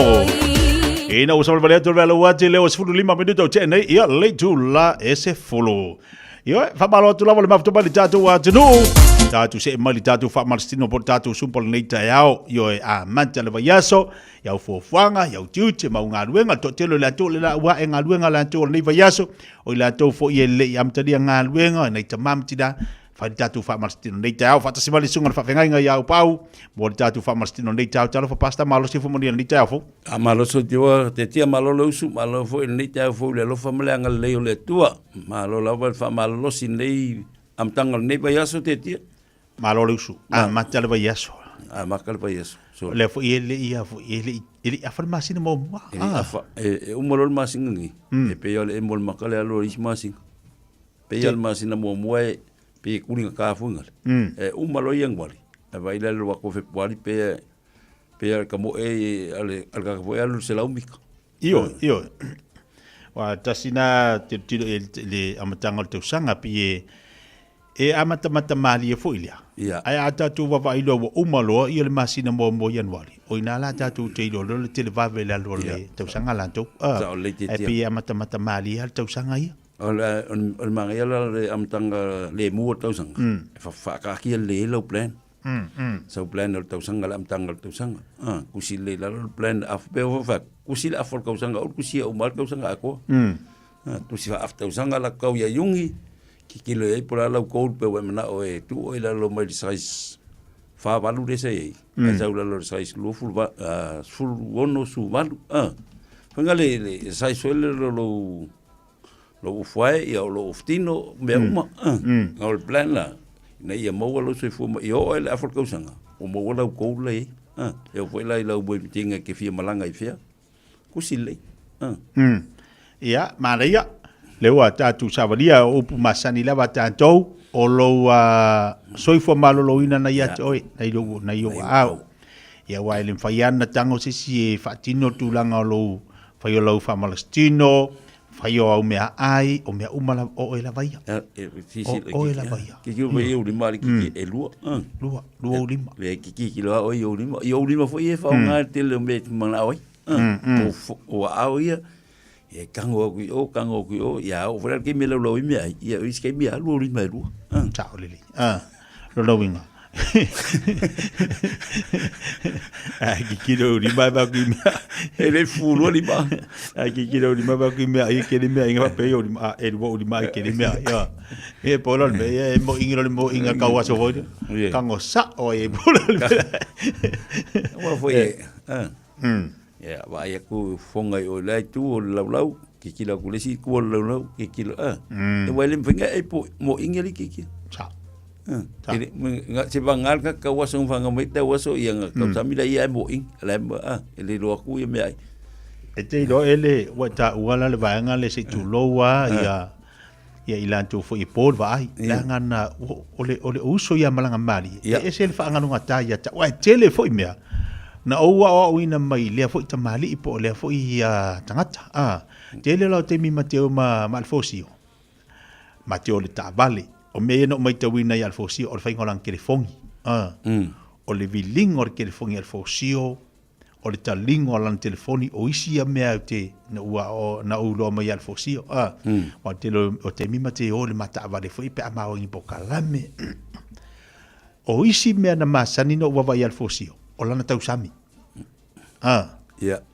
tausami e iei la kai mi makeo pe makeo ngi wala ia pe makeo ngi fala inga foi e kapa la ka mari mo me fonga le ka vai faka pesi mo mori ia solo ele se bia kamalo mi si tisu ia nga bakula ka ngol kamalo ka vai no lo fingo ole me la o mai ka winga fo le kausa mi le te mali ese mo mole ele leio la fa longo e popula fa longo o la na song se tulo se kausa mi la alfosio o si kaimika ke fa kwai kausa mia ku ma orfas po ala ai ka ki ku kango ku le ya ku se fasi ma boe pa se fasi povio ka malo ke kia e ngalo ya oe orfas povio me ki ku le me se fasi po adu ngala tala foi dia e sele e o ina ta ite me uma ta tia Ua tai loa foi, ia a kausami whalar ka maloa. Sole, e makau kia re koe ngaka. Pia no ngala tala foi le wa ta ua la mo tangata e le pupula. Ai loa le foi ana mea ai e tausami ai. E o foi la taita. Taita ta te pupula e ta te loa foi la le me te tau ona ta ai ai. Yo o luinga le tala foi lea. O le vai te mar se fanga lu tatu i o le aia. O le ai. Ai a koe loa le leila ko inga mea ai kaungo ka ai ai. Hau ti tilo te tien le vai tau. Walu fo mai piki o la ko fo fo o fal mai se mana bal mato ai. O kel lo ka ka ku soli. O tau sambi. O kel lo ka ka le ko vai fo mai. O mo kwa kel o ko mo lu mo suka. Ai ringa ka maku. O le onos fulu. Ngai lalo e fe lo ngai ka maku e fiku fulu ngai lunga al tele. O le ongos fulu ngai lalo. Ngo va makal ngo Malaysia di fa mai oi sol. Kau fiu ku ngai mi ole ai se ai kele me ai ngi silo. Ia o le se o kalang fa ngo pa wala talan fa ai. O nai ya o ele fa uta uta. Tau sami ai.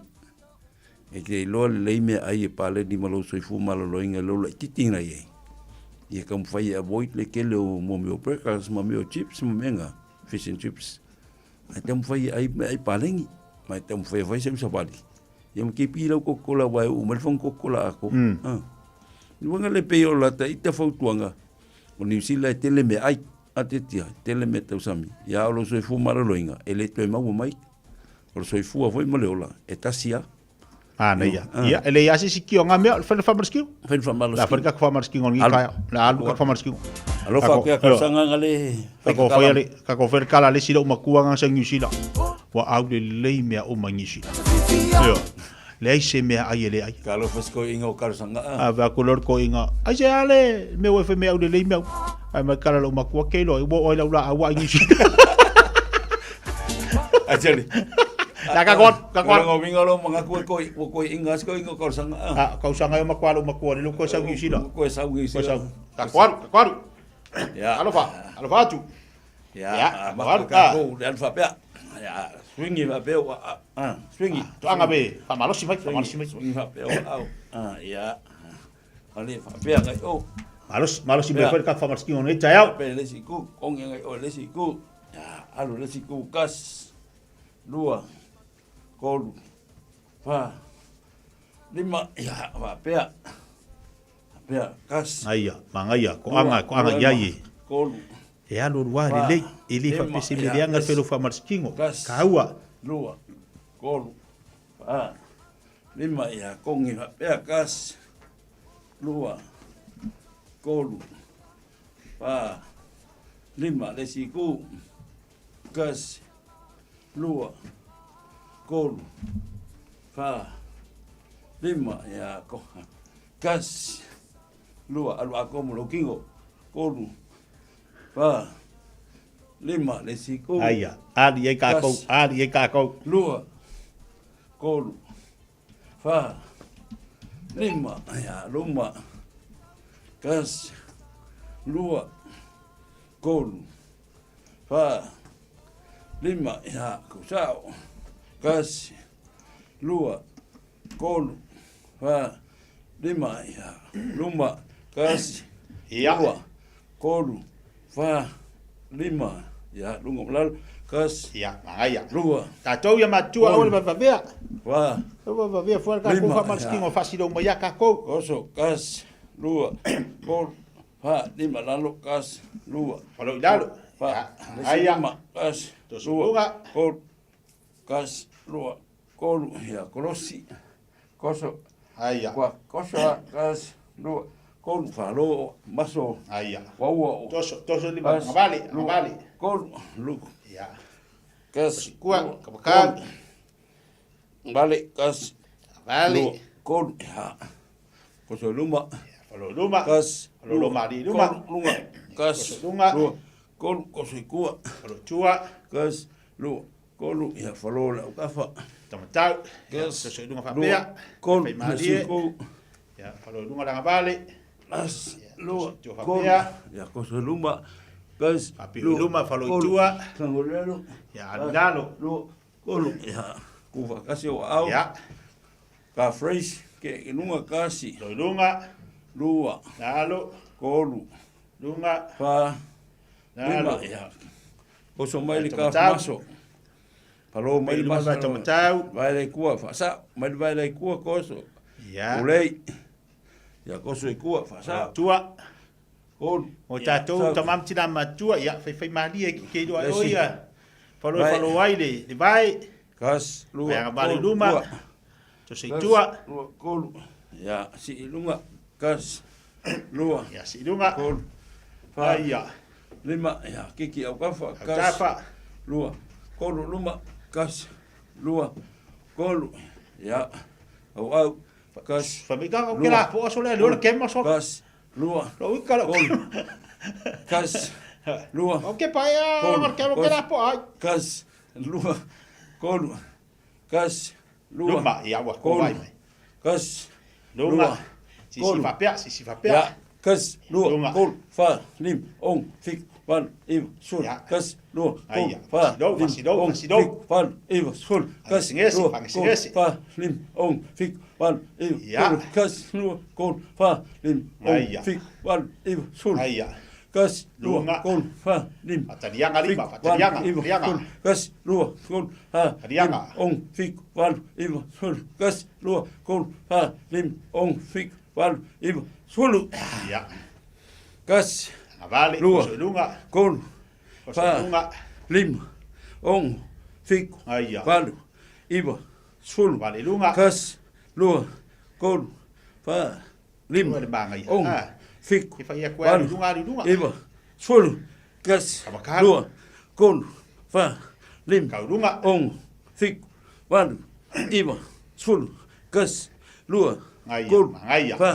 Lim. Oia, au ke popole fa nesta ngata. Iva. Sul. Kas. Vai ala oi fa malstino te lo ya ngai so fu maloloina. Ong. Fik. Van. Iva. Mata te sanga ile. Fa swinga fo. Lua. Kol. Fa. Lim. Ong. Fik. Van. Iva. Sul. Kas. Lua. Tua. Fa. Lim. Ong. Fik. Van. Iva. Sul. Kas. Lua. Kol. Fa. Lim. Ong. Fik. Van. Iva. Sul. Kas. Lua. Kol.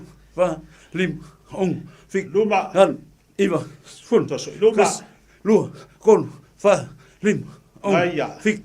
Van. Iva. Sul. Kas. Lua. Kol. Fa. Lim. Ong. Fik. Van. Iva. Sul. Kas. Lua. Kol. Lim. Ong. Fik. Van. Iva. Sul. Kas. Lua. Kol. Fa. Lim. Ong. Fik. Van. Iva. Sul. Kas. Lua. Kol. Fa. Lim. Ong. Fik. Van. Iva. Sul. Kas. Lua. Kol. Fa. Lim. Ong. Fik. Van. Iva. Sul. Kas. Lua. Kol. Fa. Tahu ngai yo lo chino. Fik. Van. Yo yo chino. Sul. Kas. Lua. Kol. Ya fa pele fa ngai ku lunga ya ke sa fa ya malo lo fa Iva. Sul. Kas. Lua. Kol. Fa. Lim. Ong. Fik. Van. Iva. Sul. Kas. Lua. Kol. Yo ya fa pele chino. Lim. Ong. Fik. Van. Hawa te popole foi desta mata ngai yo ya ta to ya. Fa. Lim. Ele sabe ska ka fa lo so fu Van. loinga. Iva. Sul. Ya wa man manga ya. Ya. Aku sa. Ya, au kafa. Kafa. Akol mangava. Malol mangava. Akol mangava ngai. Ya, ready. Go. Kas. Ai fai masisi o manga olo fa. Lim. Fik. Sul. Akol ka ko mangava ngai fai ma. Masisi o manga ka ko langa. Fik. Van. Iva. Sul. Kas. Angayo. Kon. Fa. Lim. Ong. Fik. Van. Iva. Sul. Kas. Lua. Kon. Fa. Lim. Ong. Fik. Van. Iva. Sul. Wa ule fa yaku fa marskino ka kamakua. Ha? Lea. Ele tu sa man malo. Mo ma tu ya wa maka nga inu al fixe furu. Wa se furu ka ko lea. Ready. Go. Kas. Lua. Kon. Fa. Lim. Ko le wa maka nga inu al sela. Fik. Van. Iva. Sul. Kas. Lua. Kon. Fa. Lim. Ngayoy. Fik. Van. Iva. Sul. Kas. Lua. Ko anga ke me ai mangava ia ko anga foi fa mingoi. Fik. Van. Iva. Sul. Ia. Kas. Lua. Kon. Fa. Ai vale manga ia. Ong. Fik. Van. iwa, solo. Ya, na ya. Ani dei. Me in mga bay ko. Ako ang fa-fudisal me ay mga ba ya ko. Kakalaban ba? Ya, lungal ko. Lungal bay. Kalo fa sko ingo karsa nga ay wala mo fainga ko. Dei may dunga. Ready? Go. Kas. Dei may dunga ka ko mga ba. Kon. Mia fa ya ko ay. Kau ke fa kau ko mga ba mari. Iba. Solo. Kas. Awa kau ngalila babay. Pa. Lima. Ongo. Fik. Ya. Walu. Iba. Solo. Lima. Pa. Kolu. Lua. Kas. Ya. Sek. Silong bakuang alo karsanga kau ring ayoy mai. Ya. Ya. So ya fuji para manggil kau safau. Ready. Squat. Kas. Lua. Kolu. Ayya. Pa.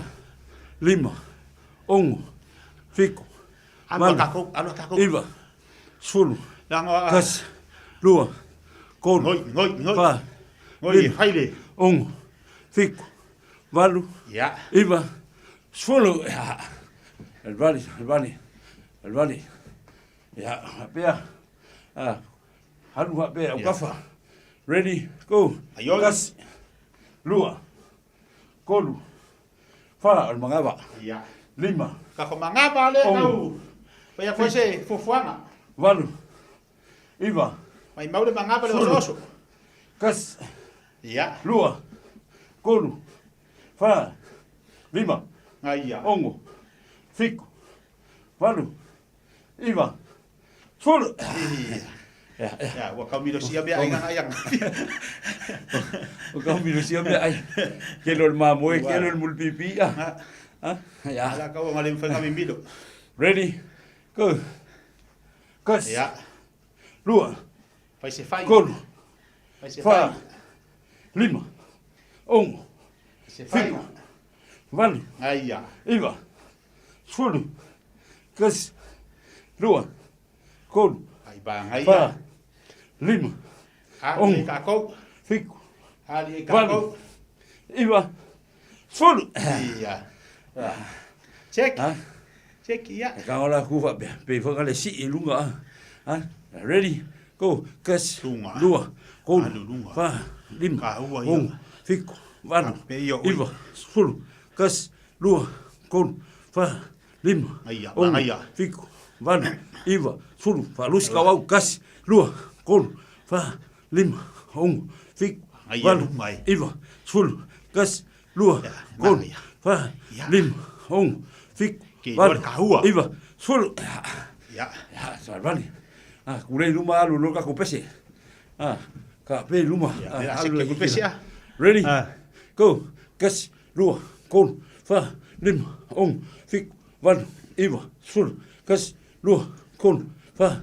Lima. Ongo. Fico. Valu. Iba. Solo. Kas. Lua. Kolu. Fa. Lima.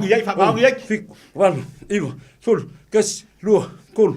Fa. Lima. Ongo. Fico. Valu. Iba. Solo. Pese wak ah. Pese ka ko wak. Australia ne kuna da mama ye.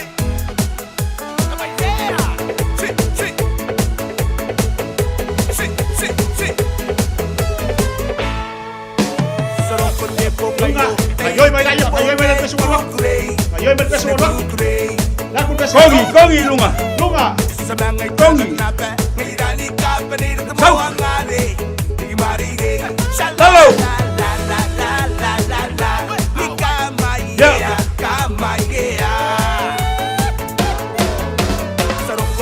Hey. Hello malmai. Hello.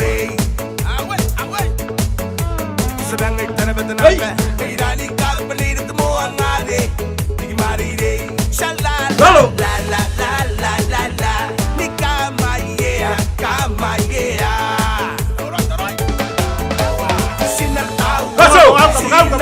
Lui.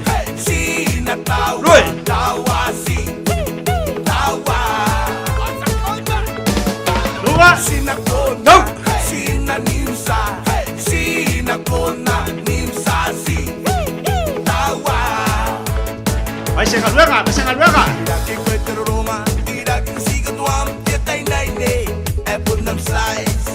Lui. Tidak kisah ni mani, tidak kisah Walo.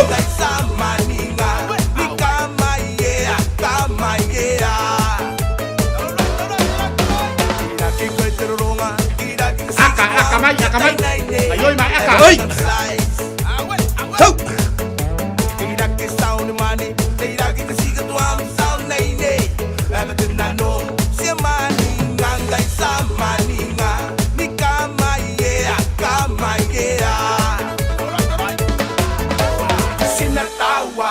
Ayoy.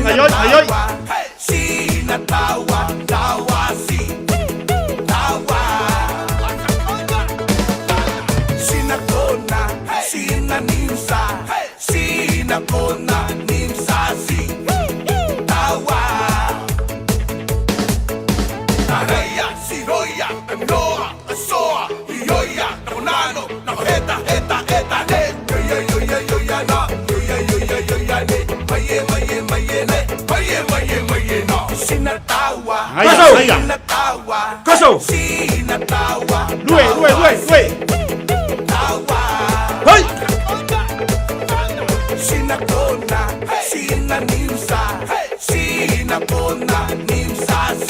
Aya.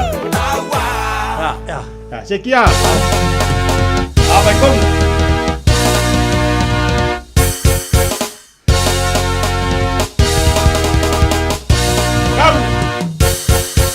Manaya foye babale olanga Afobia ile tele otangata Ele ilo asebe hawa ola Fataita imungulia nutoyo maifale anga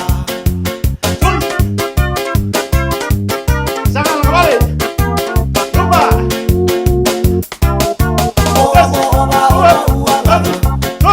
Yo batasi uma otangata Fabe yole angan saingai lango lango ele faitengi biota ua Obale pelo ovase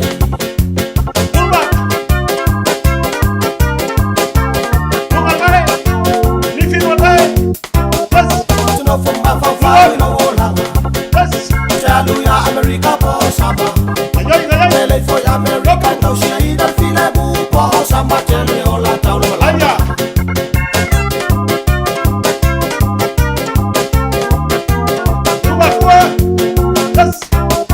Tau bale fai fau los tau langa Soia to te lupiam to ayava Tele lo lo pele tiwa e wawal fau tanga ale lava wa e o ba mala Aya.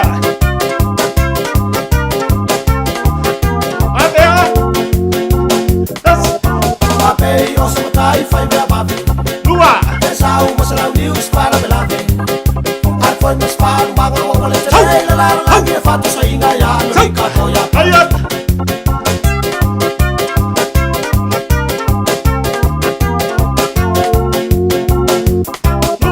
Hotel au fa mo tipini pini So mani el fata watu ma watu be To sia yo la fa na wo lo ai ga lo tolua wala o ile fie ma ya ile tuba Ya yo la fa na wo lo ai ga lo tolua wala o fa ya wala fa ai lo wisi mali me Ya, sekia. Ayoy.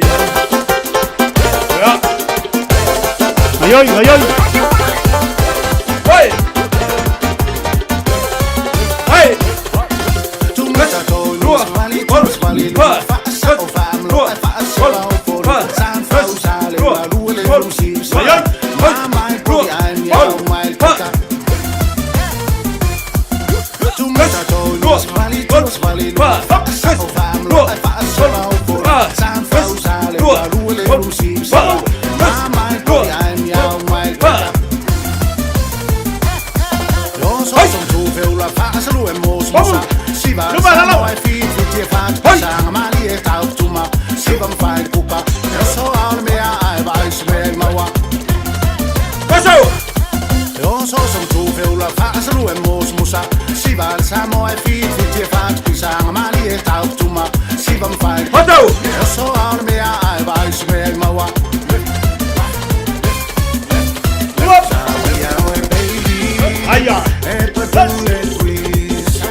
Se fai vai passare, io le amo te la fattabilità, mi velo a te ai fu fu al tale fu vai scrivi fa te fu fanno me ai pa cuore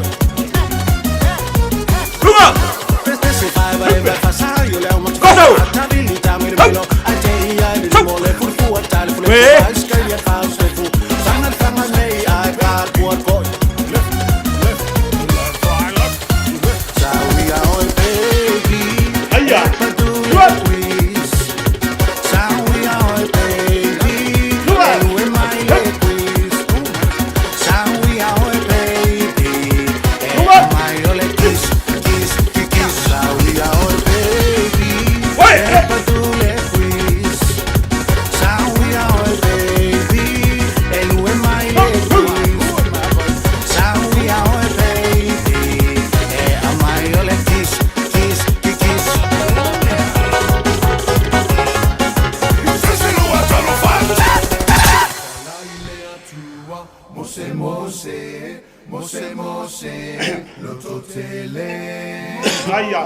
Vai você.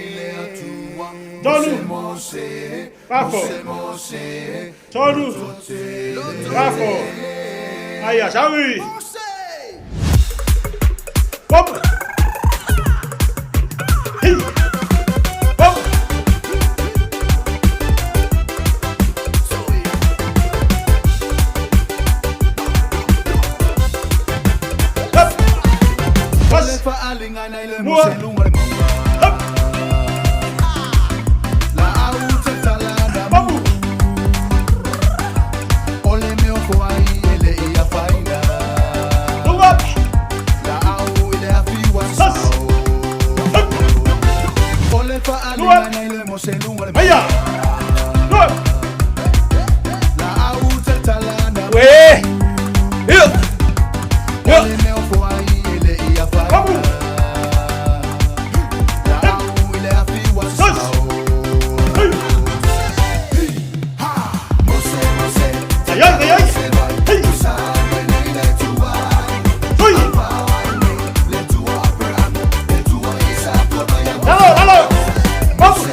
Boa!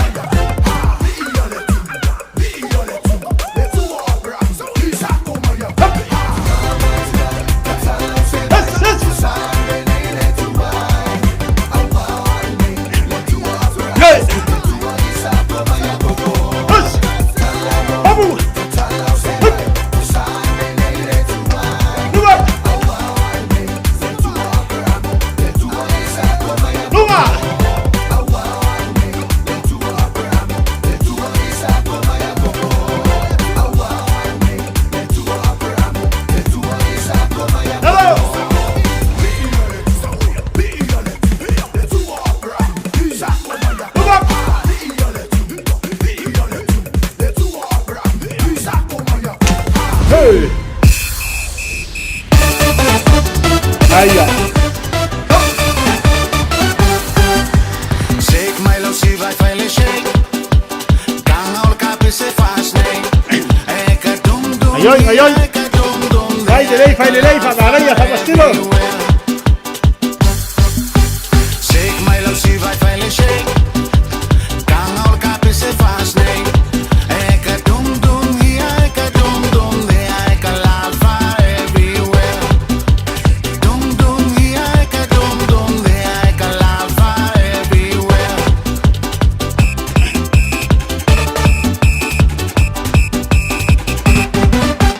Beat all musica fa che si vai urca che salme. Awa e pum pum, awa e pum pum, there e ka pum fa everywhere. Beat all musica fa che si vai urca che salme. Awa e pum pum, there e ka pum fa everywhere. Awa e pum pum, there e ka pum fa everywhere. Papa. Hello, ayon mahaba. Milo. Sasa maya mubaya wale tuwo.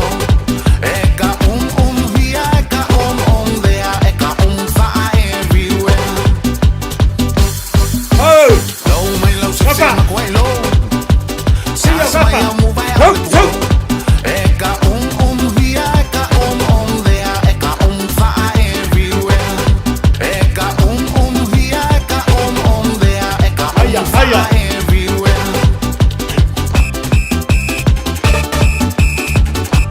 Papa. Kai mi leila lue awe ke vale. Mile mole pense ka vale vale. Eka bang bang here, eka bang bang there, eka bang fa everywhere. Kai mi leila lue awe ke vale.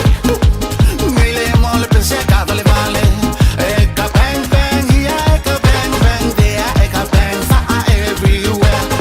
Eka bang bang here, eka bang bang there, eka bang fa everywhere.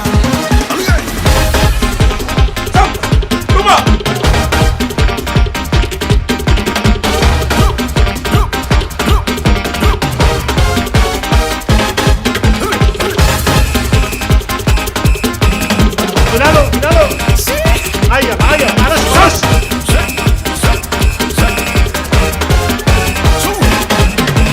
Shake my love, see vai fai shake.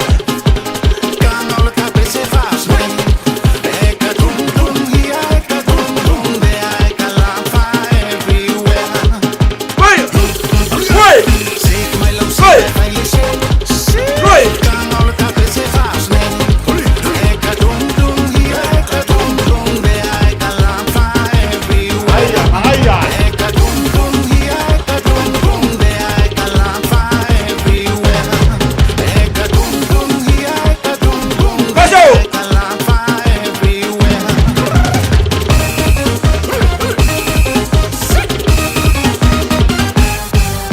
Halo, manaya. Ya, pese ya. Jatuh Jamie. Halo, faktai berjatuh Papa Stilo le jayao. Jatuh Celu. Vai ngocho le lai le sama fusa. Palolo le lei olima. Kasih vai. Ka fresh. O chicho. Lo le lei vai. Olu, ka masuk. Tahu iya. Lili sama-sama. Kalau lumal vai ka fasa o malwa lai kuang bale. Ulei lumal vai ka. Ala ya fulo chino le jayao.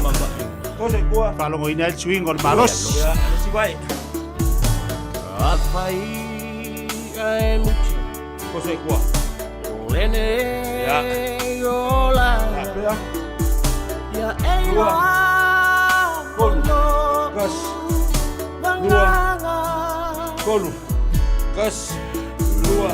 Kolu. Kas. Dua. Kolu. Wajah. Kas. Dua. Kolu. Kas. Dua. Kolu. Kas. Dua.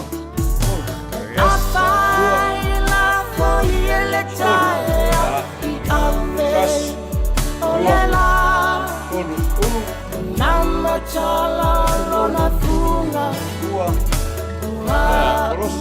Lena Maleshinga shinga Maru eia Eia so ua Ifoi leo leo Maoi a usofa God bless. Afaila foiele taea I ame Olela Namo chala lona funga Ua ulena Alo fa tai ia mana ia le tai au vai la le manga ia le sa wo le afu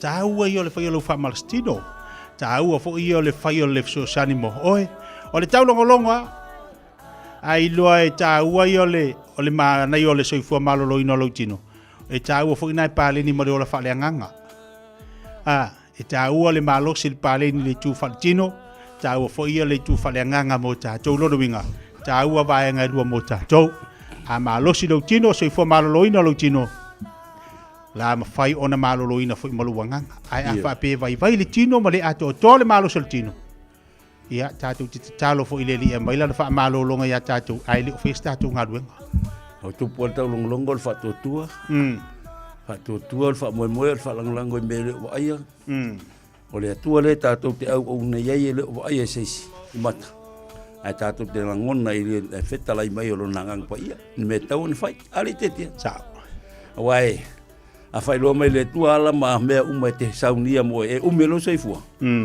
ala e le sa unga luenga fai me lo ko ingo ya ko por pa ko lo ka ue make no winga e fa mo ta u pe o remote control vo le TV kan kwa o me su e channel le kim ngao inga ma ka ya la ia ai le fa penala le tua o le atua o lo soifua na te mai el poto le tamai man mamlama e fati no tatu te ma faiva e mai se foi fai se kanga luenga pe ia belo su engol tupe te tia e te le moe e te talo le atua mai se tupe ai moe le aso ako mal vai aso ako taua lo al tringa luenga ba lo soifua malolo ina le tringa luenga ia wase tupe tau se ainga fa monianga le atua te lole ta ole la unga mat fa mar se au sita se una le atua o tanga talu leli e au de leio morka ka au leli la unga la feo ai tango le te lo tino lo ia malo si lo tino ma au de leio tino fata si malo wa leli e se lo au de leli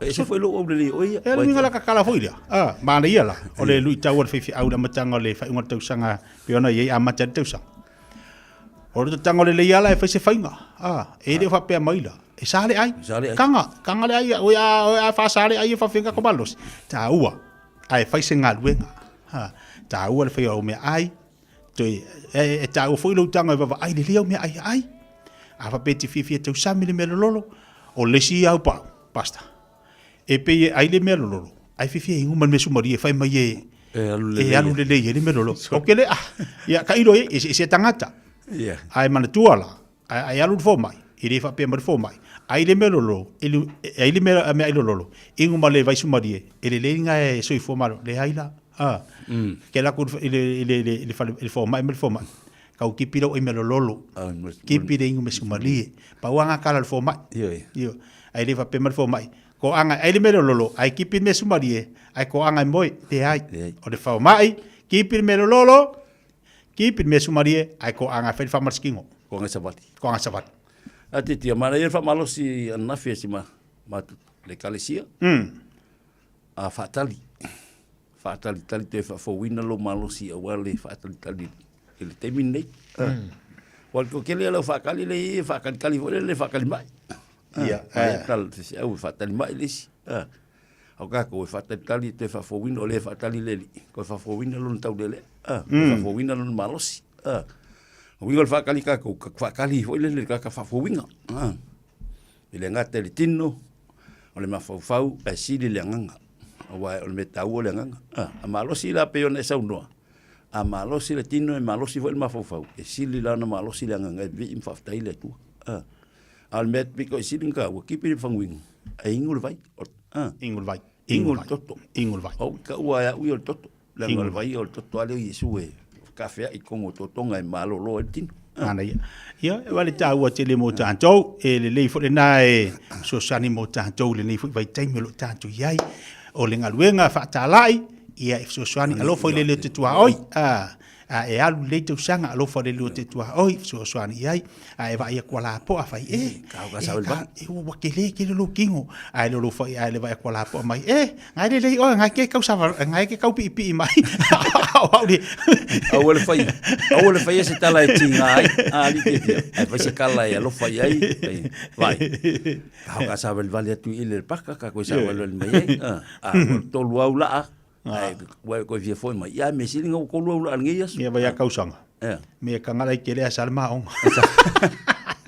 Olo makusko inga. Ta ia tu tatu atu no nei taiao ia nei tamama nei tina ia mai se foi tatu sa fanga ina tatu fa Palestino e le tu ala nei pokalami e le tatu no ngore tatu na ngal bi sa mo mal pokalami tatu e ta ul to longo ia a e fia nei pokalami ia via leli ai afa pe le so na nga ia toi ia toi li lu le lo ma fa po la si ta ul nei pokalami ia toi la so fu ma las falaile ioi leanga ta o le telo tatou faingaluenga ele lava se taimi tatou te fa Palestino ia ato no lo anga atu nei pokalame sunga fa fenga ia pa uma ma pokalame fifia mai mo tatou ia ma tatou uma lava ia veo se lutau ma se swinga formal nei tau sanga ia ai le mangira kau mai ar kau vali o tatou kwa e ka ku sumpa vanga le tetia le sofua ile aso suvat le masanga fa ia sofua masolulu e lana fa mai el sunga le lipule ngungo ka goya ele skonga le suvat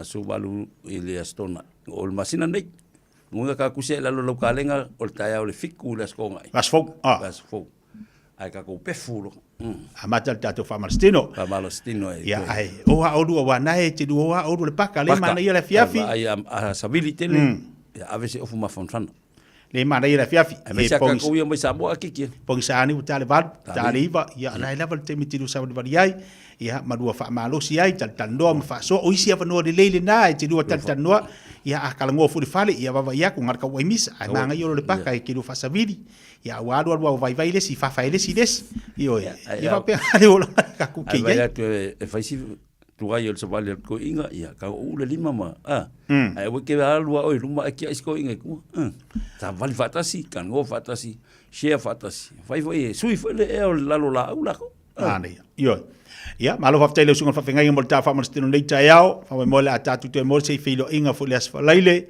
mo tanto fa wawa lava nei poklame mo le tanto wola malo loina ma tanto fa Palestino sunga fa fenga ia te tia tanto poklame na nei taiao anga leile tu le sunga to te mi o toi ko e kasi wali kula le ko ya te mai atu te mfai ya nga leile tua e le nga le tua ile so fu au na lam tanga nei te sanga e pel fa unga le tua mai e le nga le tua to filoa ile daudi na nei pole fa fina nei singa savali singa ka savali ya sabola no pele so fu mai manuia to filoa ile sfale le pata pule le lo fa malanga le tua te te lo to so fu ma so ma to wola ia tātou koe ngā lue whata soi vi ia le lofa malanga leo le tua e fua mai manuia.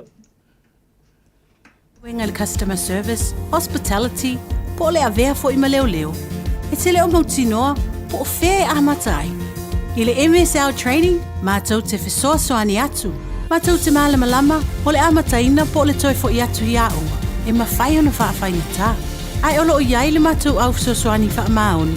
E taita ia, malangolango ina oe i lau malanga. O le MSL training, o se aina.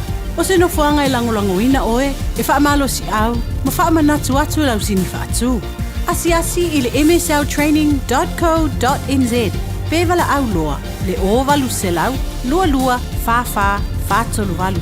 O lolu manai, e a mata atu, i inei. O e fufu e paatau ese lo fale, e te manao sta ngate wha alongo ia oe, tau tua mo oe, ma malama i laungangana.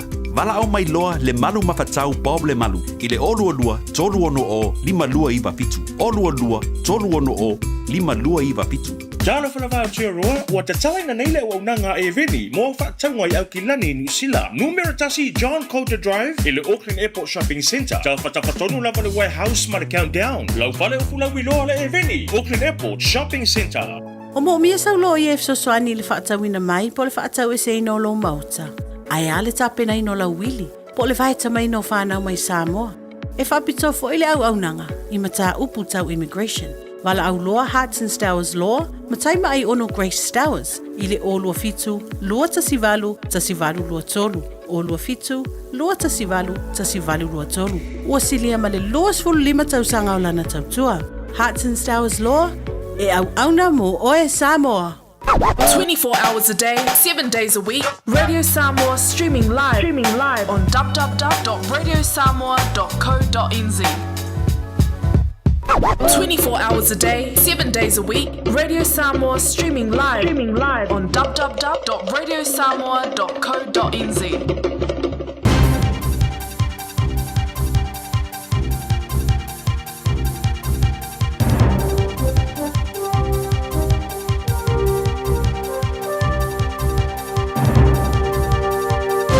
In this update, the Rail Minister is confident replacements for Inter-Islander ferries will be found in time. Rough weather has caused major disruptions to Cook Strait sailings since the weekend, with multiple cancellations. Inter-Islander and Bluebridge are advising customers to expect delays for the next few days until swells ease. Winston Peters says our ageing ferries are still carrying passengers but will be replaced. The 2 ferries we've got now are good for 2029. When they are finished in New Zealand, they'll probably go on work for another 10-something years somewhere else. But our job is to find replacements, and replacements we will find. Another day of cool temperatures and southerly winds for much of the country. A cold front bringing wintry conditions is moving northeast, and another front will cover New Zealand tomorrow. A heavy rain watch applies in Hawke's Bay today, with heavy rain persisting. Met Service meteorologist Carl Lutz says elsewhere, central Otago is looking likely to be the driest area. It's going to heat up quite well through these regions. Temperatures in Queenstown about 24, Wanaka, Alexandra probably 25 or 26 today. Hopes a sighting of a fruit fly doesn't turn into an infestation that could cost the horticulture industry billions of dollars. Biosecurity New Zealand has installed more than 100 extra traps after an oriental fruit fly was discovered in Papatoetoe. United Fresh New Zealand says the species is attracted to 300 types of fruit and could significantly affect kiwi fruit and apple exports. President Jerry Prendergast says it could also stain New Zealand's world standing. Different countries that are accepting fruit out of New Zealand understand our reputation for a clean, green environment and gives them a lot of confidence knowing fruit's coming from New Zealand without fruit fly. Disruption for South Otago motorists with detours on State Highway 1 in Milton. NZTA has begun repaving the highway on Union Street with traffic management in place for around 4 weeks. Lane closures, detours and stop-go traffic control will be in place. That's news. I'm Adam Cooper. In sports, Premier League football leaders Liverpool have been held to a 2-2 draw with rivals Manchester United at Anfield. Liverpool are now 6 points clear of Arsenal at the top of the table on 46 with the game in hand, but manager Arne Slot says the result was a missed opportunity. Of course, it feels for us as 2 points dropped. In the end, it was a difficult game. Manchester United move up a spot to 13th on 23. And two-time Olympic 100 metres medalist Fred Kerley has been tasered and arrested by police in Miami. The 29-year-old American allegedly approached the site of an active investigation and impeded officers' efforts. He was expressing concern about his car, which was parked nearby. The sprinter was asked by officers to vacate the scene but refused, assuming a fighting stance instead. And that's sport. Ua na ole Radio Samoa se furulima iwa toru a mo e tautuaina o e ilaungangana fitua so le vai aso.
ta ta la la la, ta la la ta ta la la la, ta la la la, ta la la la, ta la la la la la.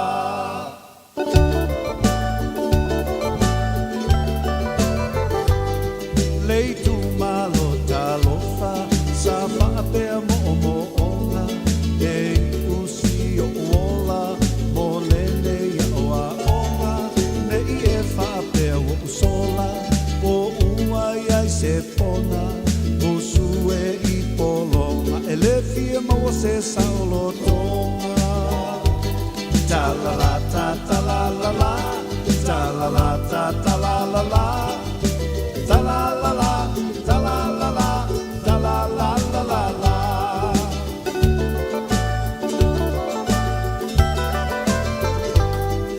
Asele atu iama, posa ua ngasala, i lewa whenga iai, ma oto tupulanga, i la foi fonga waa, whaasola inu ua mala, ai ai ni alofa anga, iana tia suleanga. Ta la la ta ta la la la, ta la la ta ta la la la, ta la la la, ta la la la, ta la la la la la.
Se la nava ai, ta la la ta ta la la la, ta la la ta ta la la la, ta la la la, ta la la la, ta la la la la la, ta la la ta ta la la la, ta la la ta ta la la la, ta la la la, ta la la la, ta la la la la la, ta la la ta ta la la la. Ta la la ta ta la la la, ta la la la, ta la la la, ta la la la la la.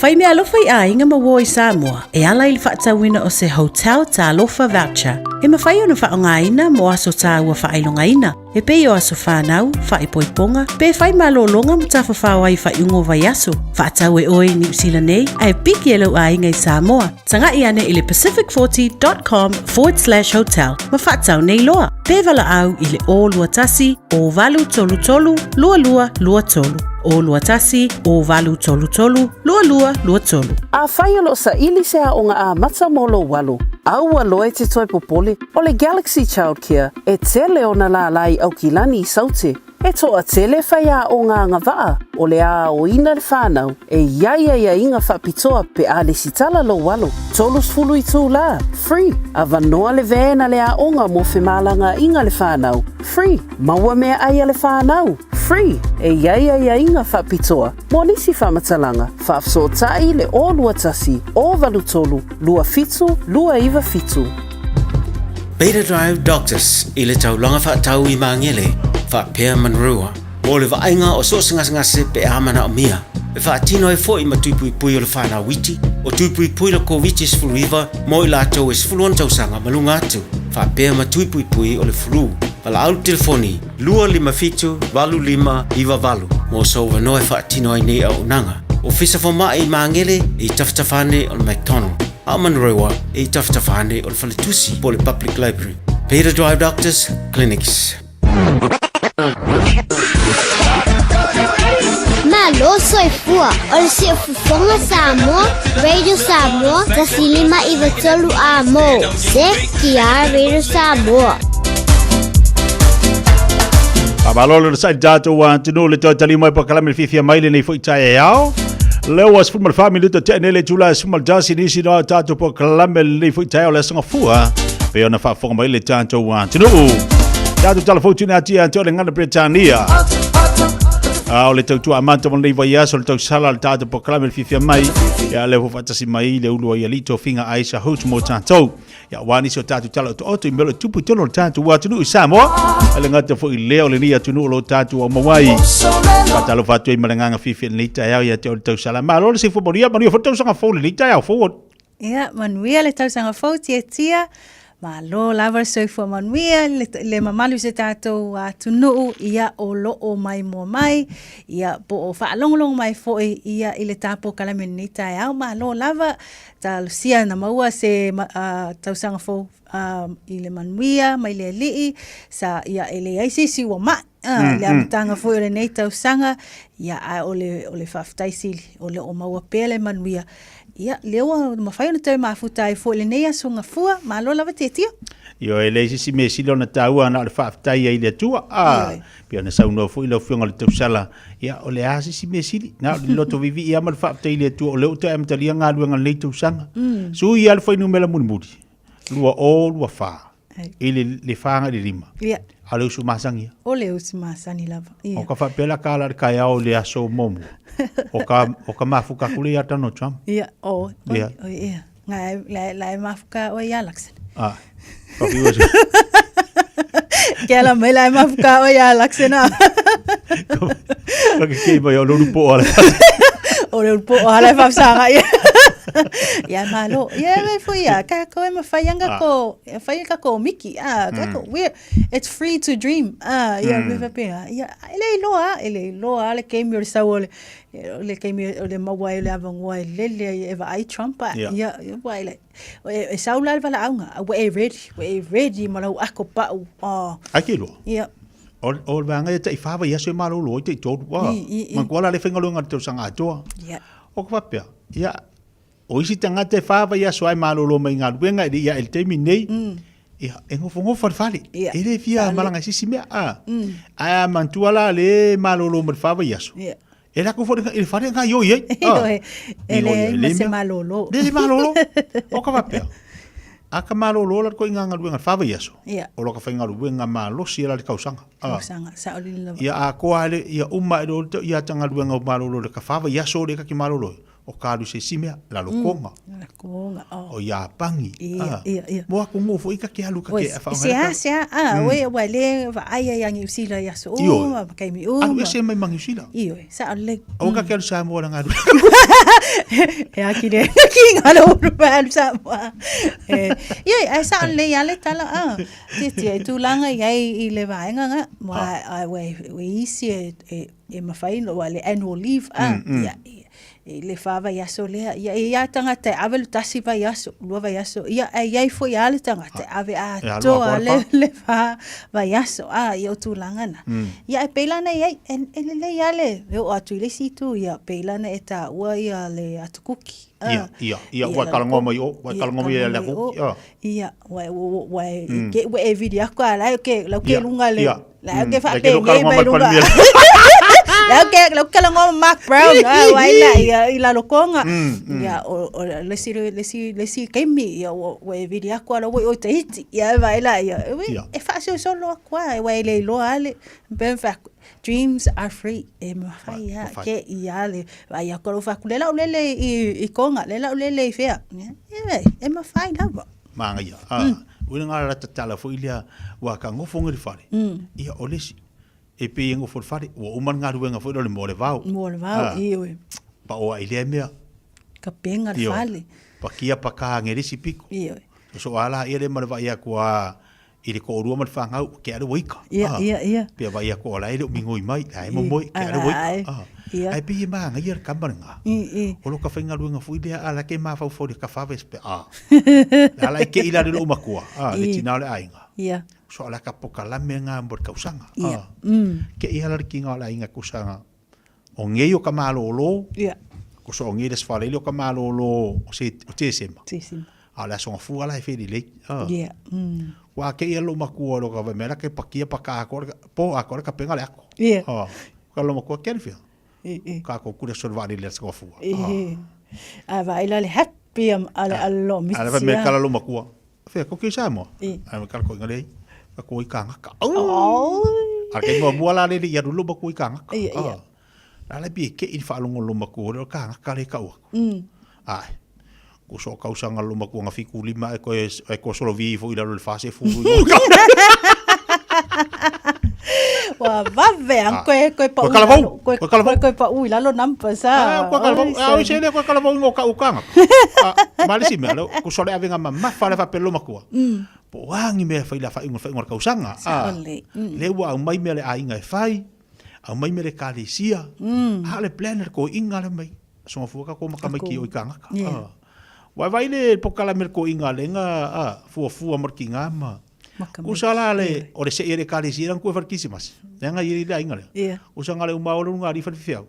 Va ko mako ko pele fa mako me aro fa la inga la se ma ko la mako ikanga. E o le fonga le fiau fu le. E fa pele fiau o ka ile le si wa inga lo. E blender kaman me umai a wale mangwi ole. Mo le fa va ya sola le. Io. Awa foi a koe kariu mai. Koe whenga luenga roi. Koe elifo. Ia va pe sa o lea talana wai. E pe o ne tau. E ma o whaila. Le tangata le pe o le whawhiangainga. La koe wakuru me. Pe sole. E va aila le matango fia o le ngā lue malosi. Ia lea la wa mawhai o na maua le tupe. Mawhai o na sefe. Ia e ua e vacation. Ia se me matango fia. O le lo makua ngāru le kausanga o afu. O le lo makua kusa la ngāru va il fo mai e femen fo mai e amaka le aso le fa markoko. Wa va ven koe postpone aku. O sa o lea li tia se le se. Ai fa mai un poco ele. Ele peor suka e mamai. Ele peor suka mal kok mau lunga e mavenga control la lo ali. O marka usanga ko ele suka le kok mau lunga ala ko ba fa marko. Fa marko ko. Ai kon e kulol fa ipular ko inga ko ko ba fa amerika la ko kala so ko ba fa mai nga fa fa mai ke ol ba so le fa malo. Pi ke ilar ko inga. Oi ya we. Ala ko fa mai fa mai. E wa kirio. O kirio. Yeah. Wala. Kirio or fiaru kanga. Malo e fa peo se me ole me e ma fainga fain. O me ta tu ti no fo le leima pokalami. Ai ma fuona le tau o ta toua. Ka ko ke kanga fia ka ku ma ko kalepe. Si tu ai kanga ngi e fai se me mo ai aru lau lau no fainga. Aru lau ai le fai sau lon. O se ko malanga ma se o to ruma se fana. Nga le lei. Spend le time mo le ainga. Aru au ngai le kupe la ko fai le lou o ngongo fo le sui de ea. Sui se ngofuanga i karkala ngo ai. Ai a fa pe ai alu lau lou no se furu afe o le fai mo le maliu ma fa blave. Oh wow. Fai ngalu ngal kausanga ko giroki. Kongi le pasa maliu le nga fai se. O lo fai ngalu ngale kongi e kongi le lau ava. Ia le ai. Kakala foi ya. Ia. O le me manga ia. Karkalangoa ia va ipoda se mo mikinga mringi kausanga. Va ia fa pia ke manga ke wo malo ko sisi me da fa kausanga. Fa kaungu. Ia. Fa kaungu. Ai do le sapuku mai do fa blavi fa me do kala ko inga lo makur ko inga e. Wa ka mo fu ia le mari o si o angole.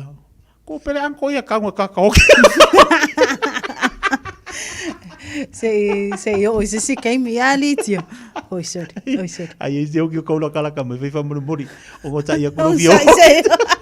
Se fa ma o que se ko fa mo mori. Iyo, e pena ta ua vitalengo tia. Va ai po ani mai mitinga.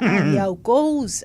Ia mo tatu unga. Ia wai e mo ila. E tofu ata tomari goals. Ia o lala o goal o nei tau sanga. O le ase se fuafuanga hai te tilo e fa ina ia uma atu le lua olo rima. Ua tino mai. Ia pela nei. Ia awa peo o hele te mana o lava te lele lunga le New Zealand te alu. Ia. Ia fa peo le a e mawhai le leo na whai. E manga miolo pai. Se so ia. Kako umale mo me pai.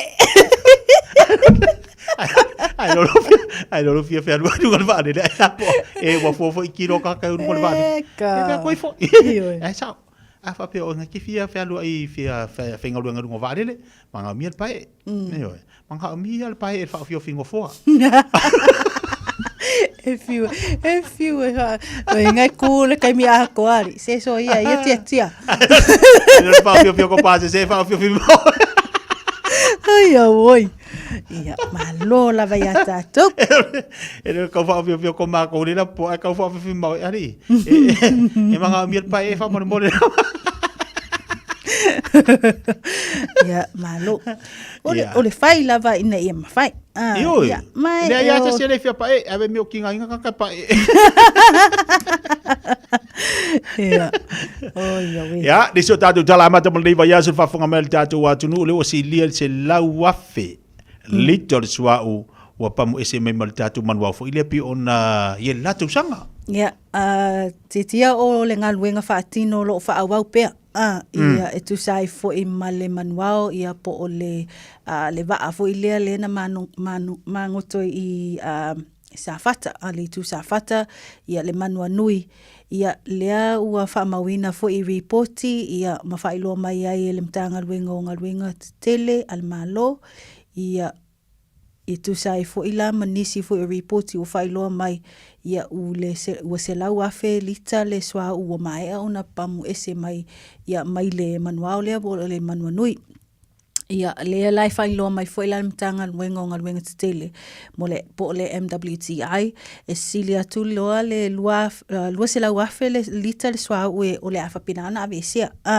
ia ona ile fatino ila le avesia mai o swa u nei ia o le nga ia tu loa la ia o le langisi le o lo iai i lunga ni tane tele e pamu ese ai swa u ia o lo i lunga le wafu apia te minei o lo o fa wau pe la ele o mapu ai le ngalwenga ia me se foi le lango le New Zealand Defence Force ia mai New Zealand nei ia o la to lo o alulu e fa atasi male malo Samoa ina ia tau mawhai ia ave sea lava ia sua o nei ona whai lava sina tele pe ona taua ia se lau a fele ua whapena ona le lita ia le tele fo i o le sua o le ua mawhai ona ave ese ia a olo o wha awau pia ina ia mauti no le uma mai o sua o nei ona pamu ese mai le manua nui ia ma lo o faatino pe la ia le faatino ai o lea ngaluenga tele ia ma o lo o faapena ona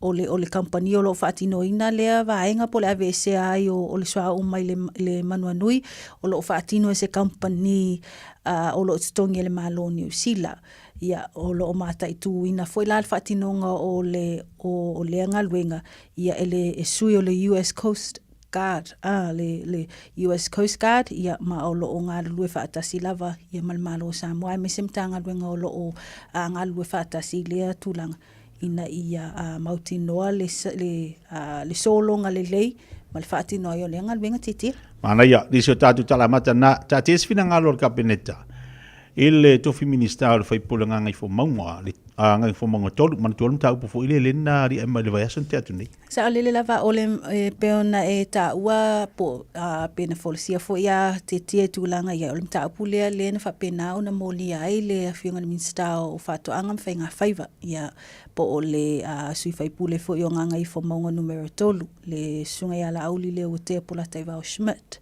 Ia i molianga la e tu sai foi ia manisi foi o pe ona ia o tato i lo uma sila fia foi el malo je tato watu no le mta o polo o fina wina pe ia molo o su e pe tu langa ia i le maliu o tu au maletino ia pe ona tātou ilo o male hit and run case ia ua whapena una silia male le ua whātau sanga le aru le 5 tausanga o whapena una tātou ta pisa pea o pisa pea le malo le atunu i le tulanga o ia i le mtaapu le ia e mai se o le whaatino e su e ngal mtaanga ruengo leo ia o le tulanga la ia e pe ona e folisia le tātou rutala ia i launa fo ia fina ngalo a le Minster ia e taatia pea le i lona tofinga i se finangalo a le kapeneta ia le temi nei o le ali whapena ona resign pe whamawai i le tofi Minster ai e tuu pea i le ia ao le kapeneta ia tilo mai ilo ai fo i e la tautu langa o iai ia i le mta upo pe ona i tātou i loa uma le mafuanga walia e mai ai ia nei molianga ia matulanga o loo molia ai fui le Minster ia i le mataupu titia. Ana ia e leo se mataupu whatau waale molia i o le Minster Kapeneta o le saunuanga le parimia mana tuale na umalona whatau nu le whamoe moe le pe ona au mai i le afoi i le Minster. Ia ai a mai lor saunuanga le parimia fui le e whatau i le na Minster le wa afia. Iwe, sa o leia tia ia o le tulanga la pe ona ia i le folsi i lo fusi ai o le vaenga o le ia na tu ina mai le fina ngalo le tamaitai pa le mia ia e ala leo se pepa o whaamtelanga ia po le press release ia utu ina mai le e ala mai le press secretariat i le tulanga ia le government of Samoa ia po le malo Samoa tu sai fo ila mawhaasalonga i le mataupu pe ona langa nei ia i le vaenga le i le molia i le Minster ia o whaatoanga mwhainga whaiva ia i molianga pe ona tātou moli mauina le na tūla i mai le vaiaso se i mai atu nei. Ia o lea la i le press release lea po le pepo o whaamtalanga le na whailoa i la i le tai o le malo le fionga le palmia ia e le whaatau waa le molia o le Minster. E tātou te tuli mata ia la le vaenga lea. Ona o tu mau pea la i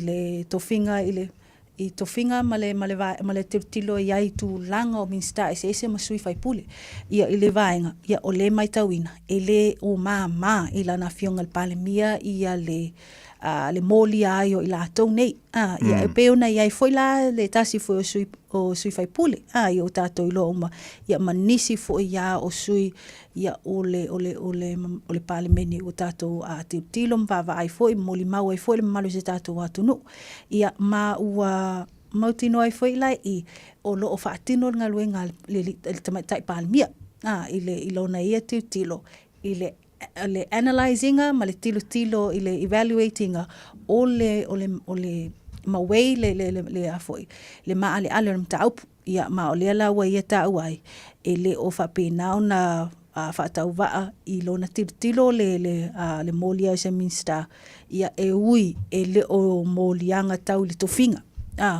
ia o le vaenga la le o whapena ona tilo iai ia i tūlanga iai le whatinonga ia o le whaanga solonga i o le tulafono ia matitilo i lava i ne po le whea le anga o le anga i atuai ia po whea le amafuli i anga ia le whaanga solonga o le vaenga ia atono i nā o le ali li whai fo i le finangalo le tamaitai pānimi ia i se whai unga fo ia po le alava le tue anga ia mai loa i lola e le whai unga i tūlanga o whapenei titia. Alo whaftai, niso tātou talape o nei iai o lena ua atu tātou malo i le whaatautonga fu i le o le kovana ma le lutena kovana Amerika Samoa. Mana ia le saunuanga le kovana sili Amerika Samoa i lana ia fo i a saunuanga peone. E wewe latu le toto i le vai. So tanga le Samoa peone i Samoa e lua. Ia, sa o leia te tia ia peona ta ua le vaenga leo le utala e wewe le toto le vai le so tanga o Samoa e lua. Ia, blood is thicker than water. I le whaaliwina le, le whaperitania. Ia o tātou i loa uma le winga o lea fo i whaitau. I tūlanga i ai. Ia o le tono o o se whaalinga lea o se finangalo ia a o mea o lo i tonu fo e loto ia a le saunoanga fo e ko vanasili ia o le fo i o le ua whapena ona pale mai ia i le sootanga vāwala lata ia ma le manuia ma le lei ia o le sootanga nei a Samoa ia ma Amerika Samoa ia po tutuila manua foi ia lea na whapena ona awai atu ia sui o le tatou malo pe ona iai foi le tamai tai palemia manisi foi o sui o le kapeneta ia ai mai se o le o nisi foi o sui o le palemene ia e pe ona iai foi le tai o le ituangai ia e manisi foi ia o i lātou ia lautongia o tātou malona awai atu i le whatautonga ia ai la ua le ua whapena o na tusi au i ai ia Amerika Samoa ia e whai foi mo lātou tai ia i le isi foi paia inga le ua amata ia le afio le kovana sili le afio ngai ia pula li i Nicolau Pula ia ai me se foi lutena kovana ia o le ua whapena foi o na tusi au iai le afio ngai ia pulumata ala ai junior ia o vaenga ia o whapena o na whaftai ai foi la e la ua nei le amana ia e Samoa foi o le la ua wala awina ma le awai atu foi le whaatautonga ia e tu sai foi ia o le winga tonu le o le la ua foi saunoanga ia me se foi le saunoanga le kovana sili e pe ona ta ua titi Ale foi da mau atu le na awe atu i ma suire tuanga ia. Tasi le vanga mani. Ia. Sa le te ia ole matango fiena ole whaatasinga e pe ona mo le mawina i tūlanga i ai le mataupulea ona ole le mawhai ona ele ngata na awai atu le sui o le tātou malo ia olo i pe ona ia tamai tai palemia manisi o le tātou malo o lea foi pe ona tāua ia o lea na awai foi le li le tai o le tuangai ia la fionga ia tu ila epa ia manisi foi sui o le si o tātou foi ia tunu ia o tamali isa awai ia e moli mawina lea Sofia Fia ia pe ona ia i foi ia le i tau o lumanga foi ia o lewa maea i whainga paalota le Amerika Samoa ia po tutuila mamanua ia ma o lea uto fia ai fo ila i o ila ua nei o le kovana sili ia ma le lutena kovana ia e whai mata ita i le isi whātau sanga tetia ia e se le tāua i o nei wala aulia ia pe ona iai ia ua whamautu i pia so tanga o atunu o malo e lua tātou i Samoa ma Samoa Sifo ma Samoa Sae a matarwa ia so o tātou ngā luenga ma whaiwalu filima o tātou atunu i Samoa ia a matala walwai ia so lana pongi ma te talo So late. Ia ole afua toi, this is a tradition. Ale tato wa tunu ia ma le tato malo ia wailoa umai foi lai to atele ia o leo wa whapena on le wa amata le na amata la sona nafi ia le i sauninga ia o talusanga ia peona ia ila le amatalia ai o le vaiaso o talusanga ma ana pongi peona e ta ua te tia molnei tausanga lua o lua lima ia e peona lea lana whapena ona amatalia ia le taita inga lea e le afionga le aki epikopo mo sese vitolio ia i le tūlanga iai ia le taita inga o le sauninga peona iai ia ma lea na whapena ona awai foi le malo na iai le tamaitai palemia sui palemia ia mai lato uma lava o le kapeneta ma le palemene ia i tūlanga o iai le awai foi i le foi sauninga i le amatalia ai o le vaiaso talusanga ma ana pongi ia i le sila fia le tato watu nuu ia i le o le nei vaiaso talusanga ma ana pongi ia e talo si ai foi ngā luenga ma fuafuanga foi e tato malo ia ma matanga luenga ese uma ia i le nei foi tausanga ia ai mai se o le nei foi vai tau wale o le wa amata tausanga ia al vai tau foi o afa ma matangi ia matulanga ia o lea o talusanga ma ana pongi ina ia malutia le tato watu nuu ia mai ni afa ia malolonga foi i ona tūlai mai ia o tūlanga ia le ua tolus fulima nei tausanga talu ona whaatino lea sauninga tia ia mai e fia lava le lote tilo o lo wha awa wina pea e le o whapena o na taofia. Ia o le titilo lava ina ia malutia, ia ao le li o tātou watu no. Ia me se foi le tele o a foi ni whaafita auli man lui tau whea ngai. Ia o tai o le vai aso foi lea. Ia e tu ina atua i le li, ia tāru sanga uma. Ina ia sao maoli foi, ia fuafanga le nito sanga. Ne ia se mea e tātou tima whaia pe a no malifisosani o le li ia tātou. Sa le lava. Mantua foi o le whaavai ai o sa moe whaavai le tua mea uma. Ia o la mitanga foi tau sanga. Tau on tātou wawai le li e tau on sosani mai le tua i mea uma lava lo tātou iai. Pi whai mai o oiwa kekere au kekeri. Ka ko o makua kere ka ko whailonga. E mana mia e tātou le fisosani o le anganga pa ia iso si mea tātou te whaia. Mana ia la mitanga le newi a tu sanga pi o na wawa ia ti iai. Ia i tātou watunu. Ia amata mea le li iso si mea tātou te. Ia ma tātou wawai. Amata tau sanga i me tupu. O mea tu tupu o lui tau ma whaafi tau. Ia oi se whaasanga tau mai pia au tātou maleri. Anga lele atua ili savaringa li tātou watunu samu maleri tau sanga pe ona tātou wawai. Iai ma tātou whaola wai. Sui li whainu mea. Toa ia e man te longa luenga. Iyo, o le ska ko wa whakukunga ka ngeke mi o ngā wa o maa ngai le relaxi o le whale. Ia e man kua fo ila lulu le tofinga. E pe o inyeia. E pe ia ngā luenga lai whinga luenga. A pi la kako Samoa. Ia e me sala mako sava. E whinga luenga ia pia. Ki ngā e ngā luenga. Oi, ai sa sale moria. Sa sale le kalonga ia. Mori fai kuper sa ole a. E pe u fa ku nga kale sa ia pia. Sa ole. Se ilonga foi la o mai lo ka inga le ka ke fasi sila i Samoa. Kai no foi la. Wa kai no foi no ka u ofi ia. Ka ke u ofi fa se me ia wa ka ke muri ka ka yo ku ngi. Ia ko ngi aku lo ka se vai. Ia kongi aku so ka miki afu. Yo le olanga, mo le life o le wife. Ia le au, i ka ku ke iai, ia marka muni muri ali. Ole au nganga me, mo le se rengi. Mai ala ako, kanga yo ako. Se rengi da. E ofo se si o le la sangi usi da le. Malo. Ia pe o ka ko ia pa le mea ia happy lava.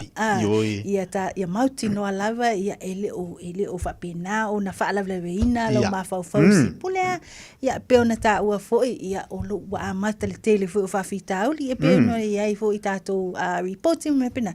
Ia tātou te tu pe le li ia bo ve ia le tonu ia me sa o nisi fo yo vaenga o tu mai. Ia ai tātou on be tātou o le happy lava vai safe amakang safe vacation ngai ka fu mo lom kwari wanti lai ia kako fai me fia ia ai ia lava le ia fa ftai lava te mo over no si me ia lu tofinga ia o ale ia o lo fa fika u dia kaika o ka sa ilia o ke va vesa ia ta te no fo mai mafo fo le ta u fa fita u le amatanga o savalinga ai pe fa fianga e fo fa fika u ia e ke longo fia la le tangata poto e mal fa tau tangata poto e poto me o le poto e mai le tua e la mal fa kauka ai fa pe ke fa ngalo poko fo ilia kalangole kaika si fa fa tsingo kaika ava pe ala ka kalango le ka ke haonga ka mo le poko a winga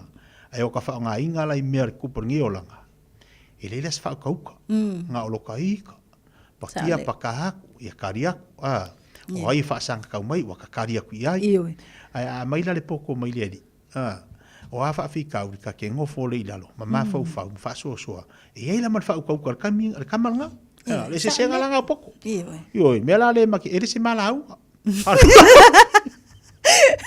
ele se mala ele se la un tele ahora ele se la ele se la un la por facilidad ma de se tu nga se rengo ele se posiba ole so swani lava yo va le fata mata tatu tau sanga lo lima ne yo atu le fato a January yo atu ya February wa esel me aluanga en ma fau ta lo makua sa i Samoa ia ole ula le so lo makua a ka ula lo makua yang wali o famuadi oi famuadi ia famuadi a ka February fapuadi va ko la faila le a onga lo makua malanga faanga ka ngolo makua o la faanga se fulu lua mantingo le kautanga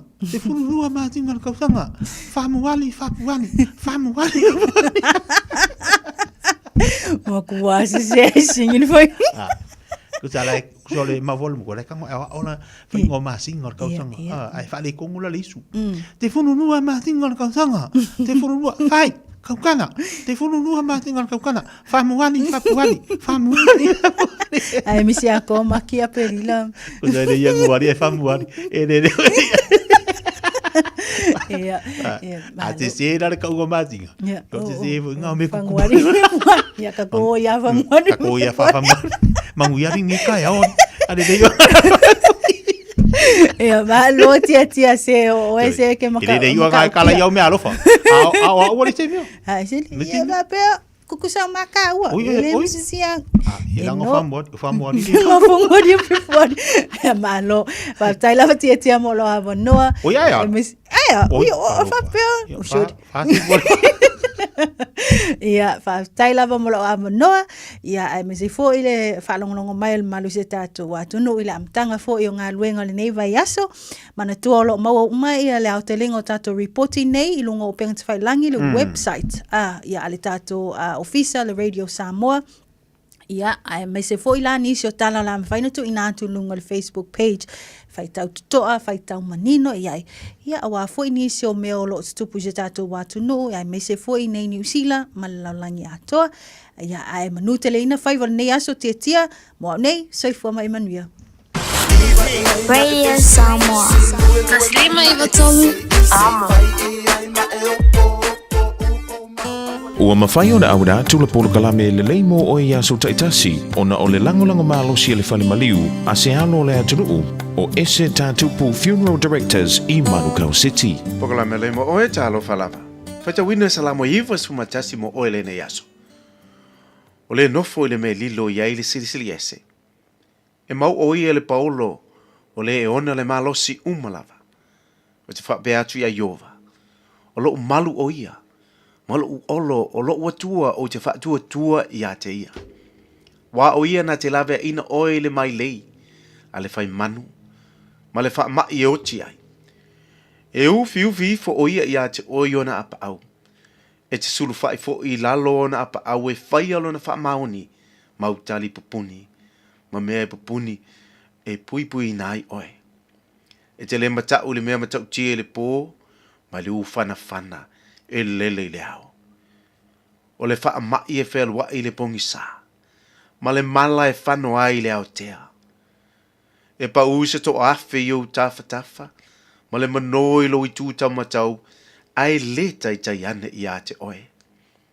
Nā ona wa ai ai o mata. E te ilo atu foi o e a mio leanga. A wā o oe o vai. O lo malu oe. Na e whaia le siri ese. Ma mea e te nofo ai. E le o ia te oe se meleanga. E le taitane fo i se mala i lau fale ie. A wae polo i atu. Ia i ana angelu i a te oe. E tausi i a te oe o wala uma. La tau te ave i a te oe o la tau lima ne i tu ia lo vai se maa. E te solia le leona ma le asipi. E te solia lava le leona ta anoa. Ma le ta nimo. O na ua no mai o ia i a te au. Le melea o te whaalo i nai o ia. O te wha ma malu i a te ia. O na wailoa e ia lo ingoa. E vala au mai o ia i a te au. O na ou talia tu wailea i a te ia.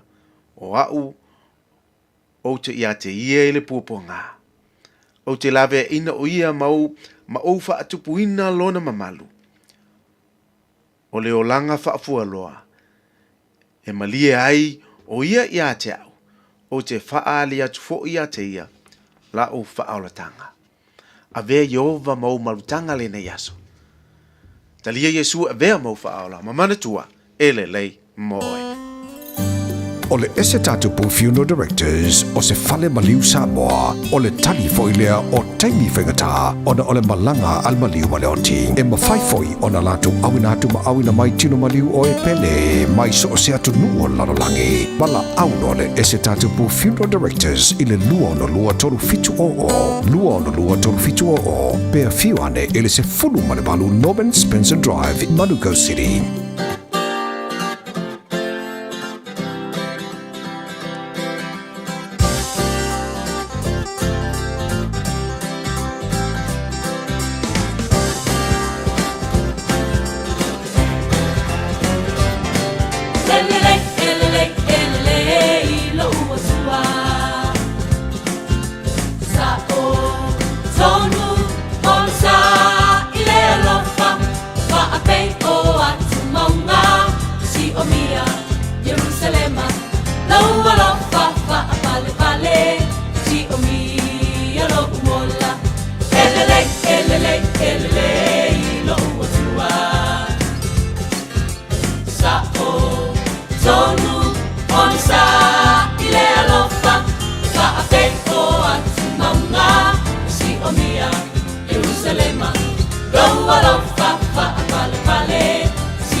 Taluona e whaatonu o uala. Elele, elele. Ya, po kalame le nei vaenga le tai au po kalame le mo oi a u fa mai atu po kalame le tatu pesil na piscepo le lei lava yova lo na lo fa malo na nga le lei ono lo fa si mai la una ma tu al tatu ka fa yu mo tatu mata ia en fa idu fu la tu tu le mtanga le vayaso si atu el tatu po kalame tala fa en malo si fu manuia. Se fo Manuela o fionga tia le nei vaenga le aso lo na ono le nei o le mas na mo mole. Luafes fumalim, luafe luas fumalima.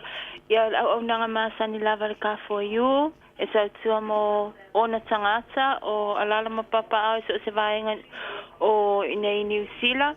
Ya e so soani mo le apalaino ta vale mo ainga mo e fa fangata ona maua ta ni ta vale mo ainga alenga ta lea o fia maua ma vese ta vale mo fana wa onga ia mai se ainga le nei tau sanga fo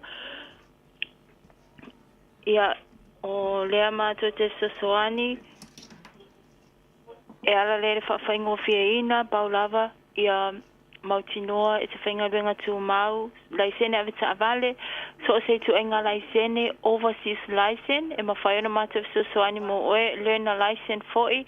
Yeah, to so for Pele, I say Lycene, and my fire matter so annual for your tele for your easy, or Tatu Sangata for to Tau Umai, or Tau Famautu Ainga Nei, yeah, to a Role Toluma Sina, or le Ngadringa to Mau, and my fire e apalai mo se ta vale mo la fa now mane ainga ya ma fai fai no mate so soani ile I awala fi malanga inga pe afai ma maole me te ala lai mai le mate no fuanga ya e ma fai no mate tongi lo pa se e te su mai ai e te maliu mai ai I le mate fale ta vale awale piki no lo sa pe afa pele nai e te mana o apalai so ta avale nei la mato falsa avale ka for you ia alo na ia mafai no maso kiliva tu lo sa I lo maosa ma lo la ila lo I South Island ia Christchurch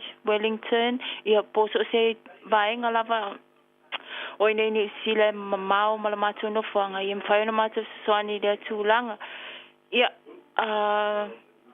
Pauleo se Ripoti mai I la mata falsa vale le nei vai ngale asa tia Ola te mita puni o tau nei te wai ni si fui e vai manava a nei le fiafi e whai nanga ia tu e sa ini la tu ta vale le fata amata le tausang Ya it's a puni ma tau na nei le ono taimi ma sani lava le nei va so atoa I o le iva I le ono I le fiafi Ma lo fa tai e te fai le malava le ta telefoni a mesel ta tu atu si fa mole Ya Tasa Elias ta vale ia su maila mato address tol selau Great South Roman Rewa ia pe fafso ta maila mato ni numero telefoni over selau lo fitu 5 on vale fafsili mo en Malo fa te le lava animal tapo kala ne va ngal taia manu le am tangal vayaso me se tiu mangalu ngal fenga yai e fa pena foi la fenga tia manu foi le ne yaso monu fo fanga tai le lei ole tau tuma nangal tatu falta valor ka for you lam tangal vayaso leva to amata for tau sanga la tau va ai polasta vale mole ainga malo wani le tatu fon le over se la do fit to 5 on valu over se la do fit to 5 on malu dai bale wati le to e valu minute to e fit to minute antalo le tula suma lua pa valo ati diso tatu paanga e mese diso la to umala valo mafuto ma ilunga tatu tau tua ilunga tatu Facebook malunga tatu YouTube le nei tayao pa malo ati ante utou malo le pale malo fo le site tu ma fai valo flima ya ele mfai lavan tu al fa malo ati diso ainga won paanga le sa tatu fai asfifi le nei tu sanga ya le wa matna to te liwatu la tu Samoa fa talo fa tu to fa malo ati ante utou to te liu fo I fanua ya fai ngamalang ya anga lele tu fa lao me u malava I lungo le e malungo sami ya o ila to fo ila watu malanga mo te sala fai ya wolo fa tu po kalame moriato lo fa anga ya te utou to mul malai valele le te mawato ini so tatu paanga le fata siman malai valele le fatu mudiel malai valele to telo la to te watu Samoa ye foi ni so tatu wa inga le wa va ya tu to foi mai yo e wa fa penga o aku o mai e asisinga o ila tu anga ya tu fa velabi o ila tu anga ya tu pokala me masani o foi ponga o Saofai ia ma le tele lava vaenga o lo whaatunuina tono le tātua tuni Samoa lea sa awa ia tuai niso tātua ainga toi tari umai la ia malole on sai malo foi le fai ainga le lei malole tausi ainga ma tausi no ia leo toi tari umai ia atu whainga luenga fuila ai tātou tiro whaisi vawe le alo tausanga whaisi vawe tele le alo tausanga lona wenga e mingoia tātou nunga taimi le atua le whaatari le tangata tau ana tātou waba ai o ani au moe mitinga o ani mea leite mawhau whaatina ma le tausanga ia kako mingoia i lunga taimi tapena mai le afionga le tofai a fonga mua se manu Francis Ioane fa wau tātou tautua le nei vaenga le aso ia awa foli tautua ino le tātou wa tiruma toi whanga solo niso po kale masane le tātou wala leo pe o nei le tautua mana uranga le siufonga le weda Samoa sima lima tolo amo malana tautua i le nei va yaso anga le atu le tua i la fsinga o whengai ma le tātou wa tino ma le wha moe la tātou toi whilo le aso atai au i le lofa maleanga le lei mai o le tātou tapa usi le langi po kalame le aso atai au o ele i amatalia po kalame le whatu i haeti lono inga ia ele o te mamao na toi tali umaile o le toi te pala inga wha uaua na po kalame masani mo nei tausanga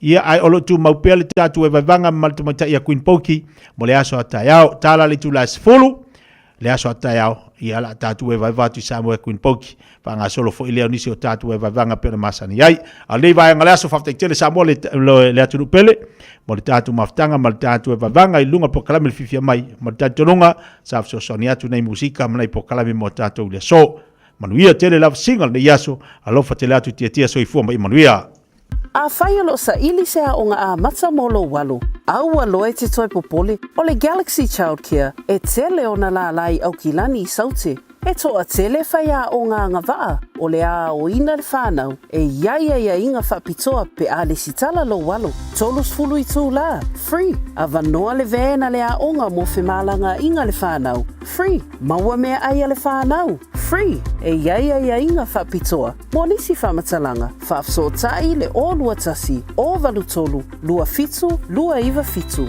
Jana whanawha o Aotearoa, ua te talaina nei le unanga e veni, mō whaatangwa i au ki lani New Zealand. Numera tasi John Coulter Drive, i le Auckland Airport Shopping Centre. Tau whatawhatonu la le warehouse ma le countdown. Lau whale pula wiloa le e veni, Auckland Airport Shopping Centre.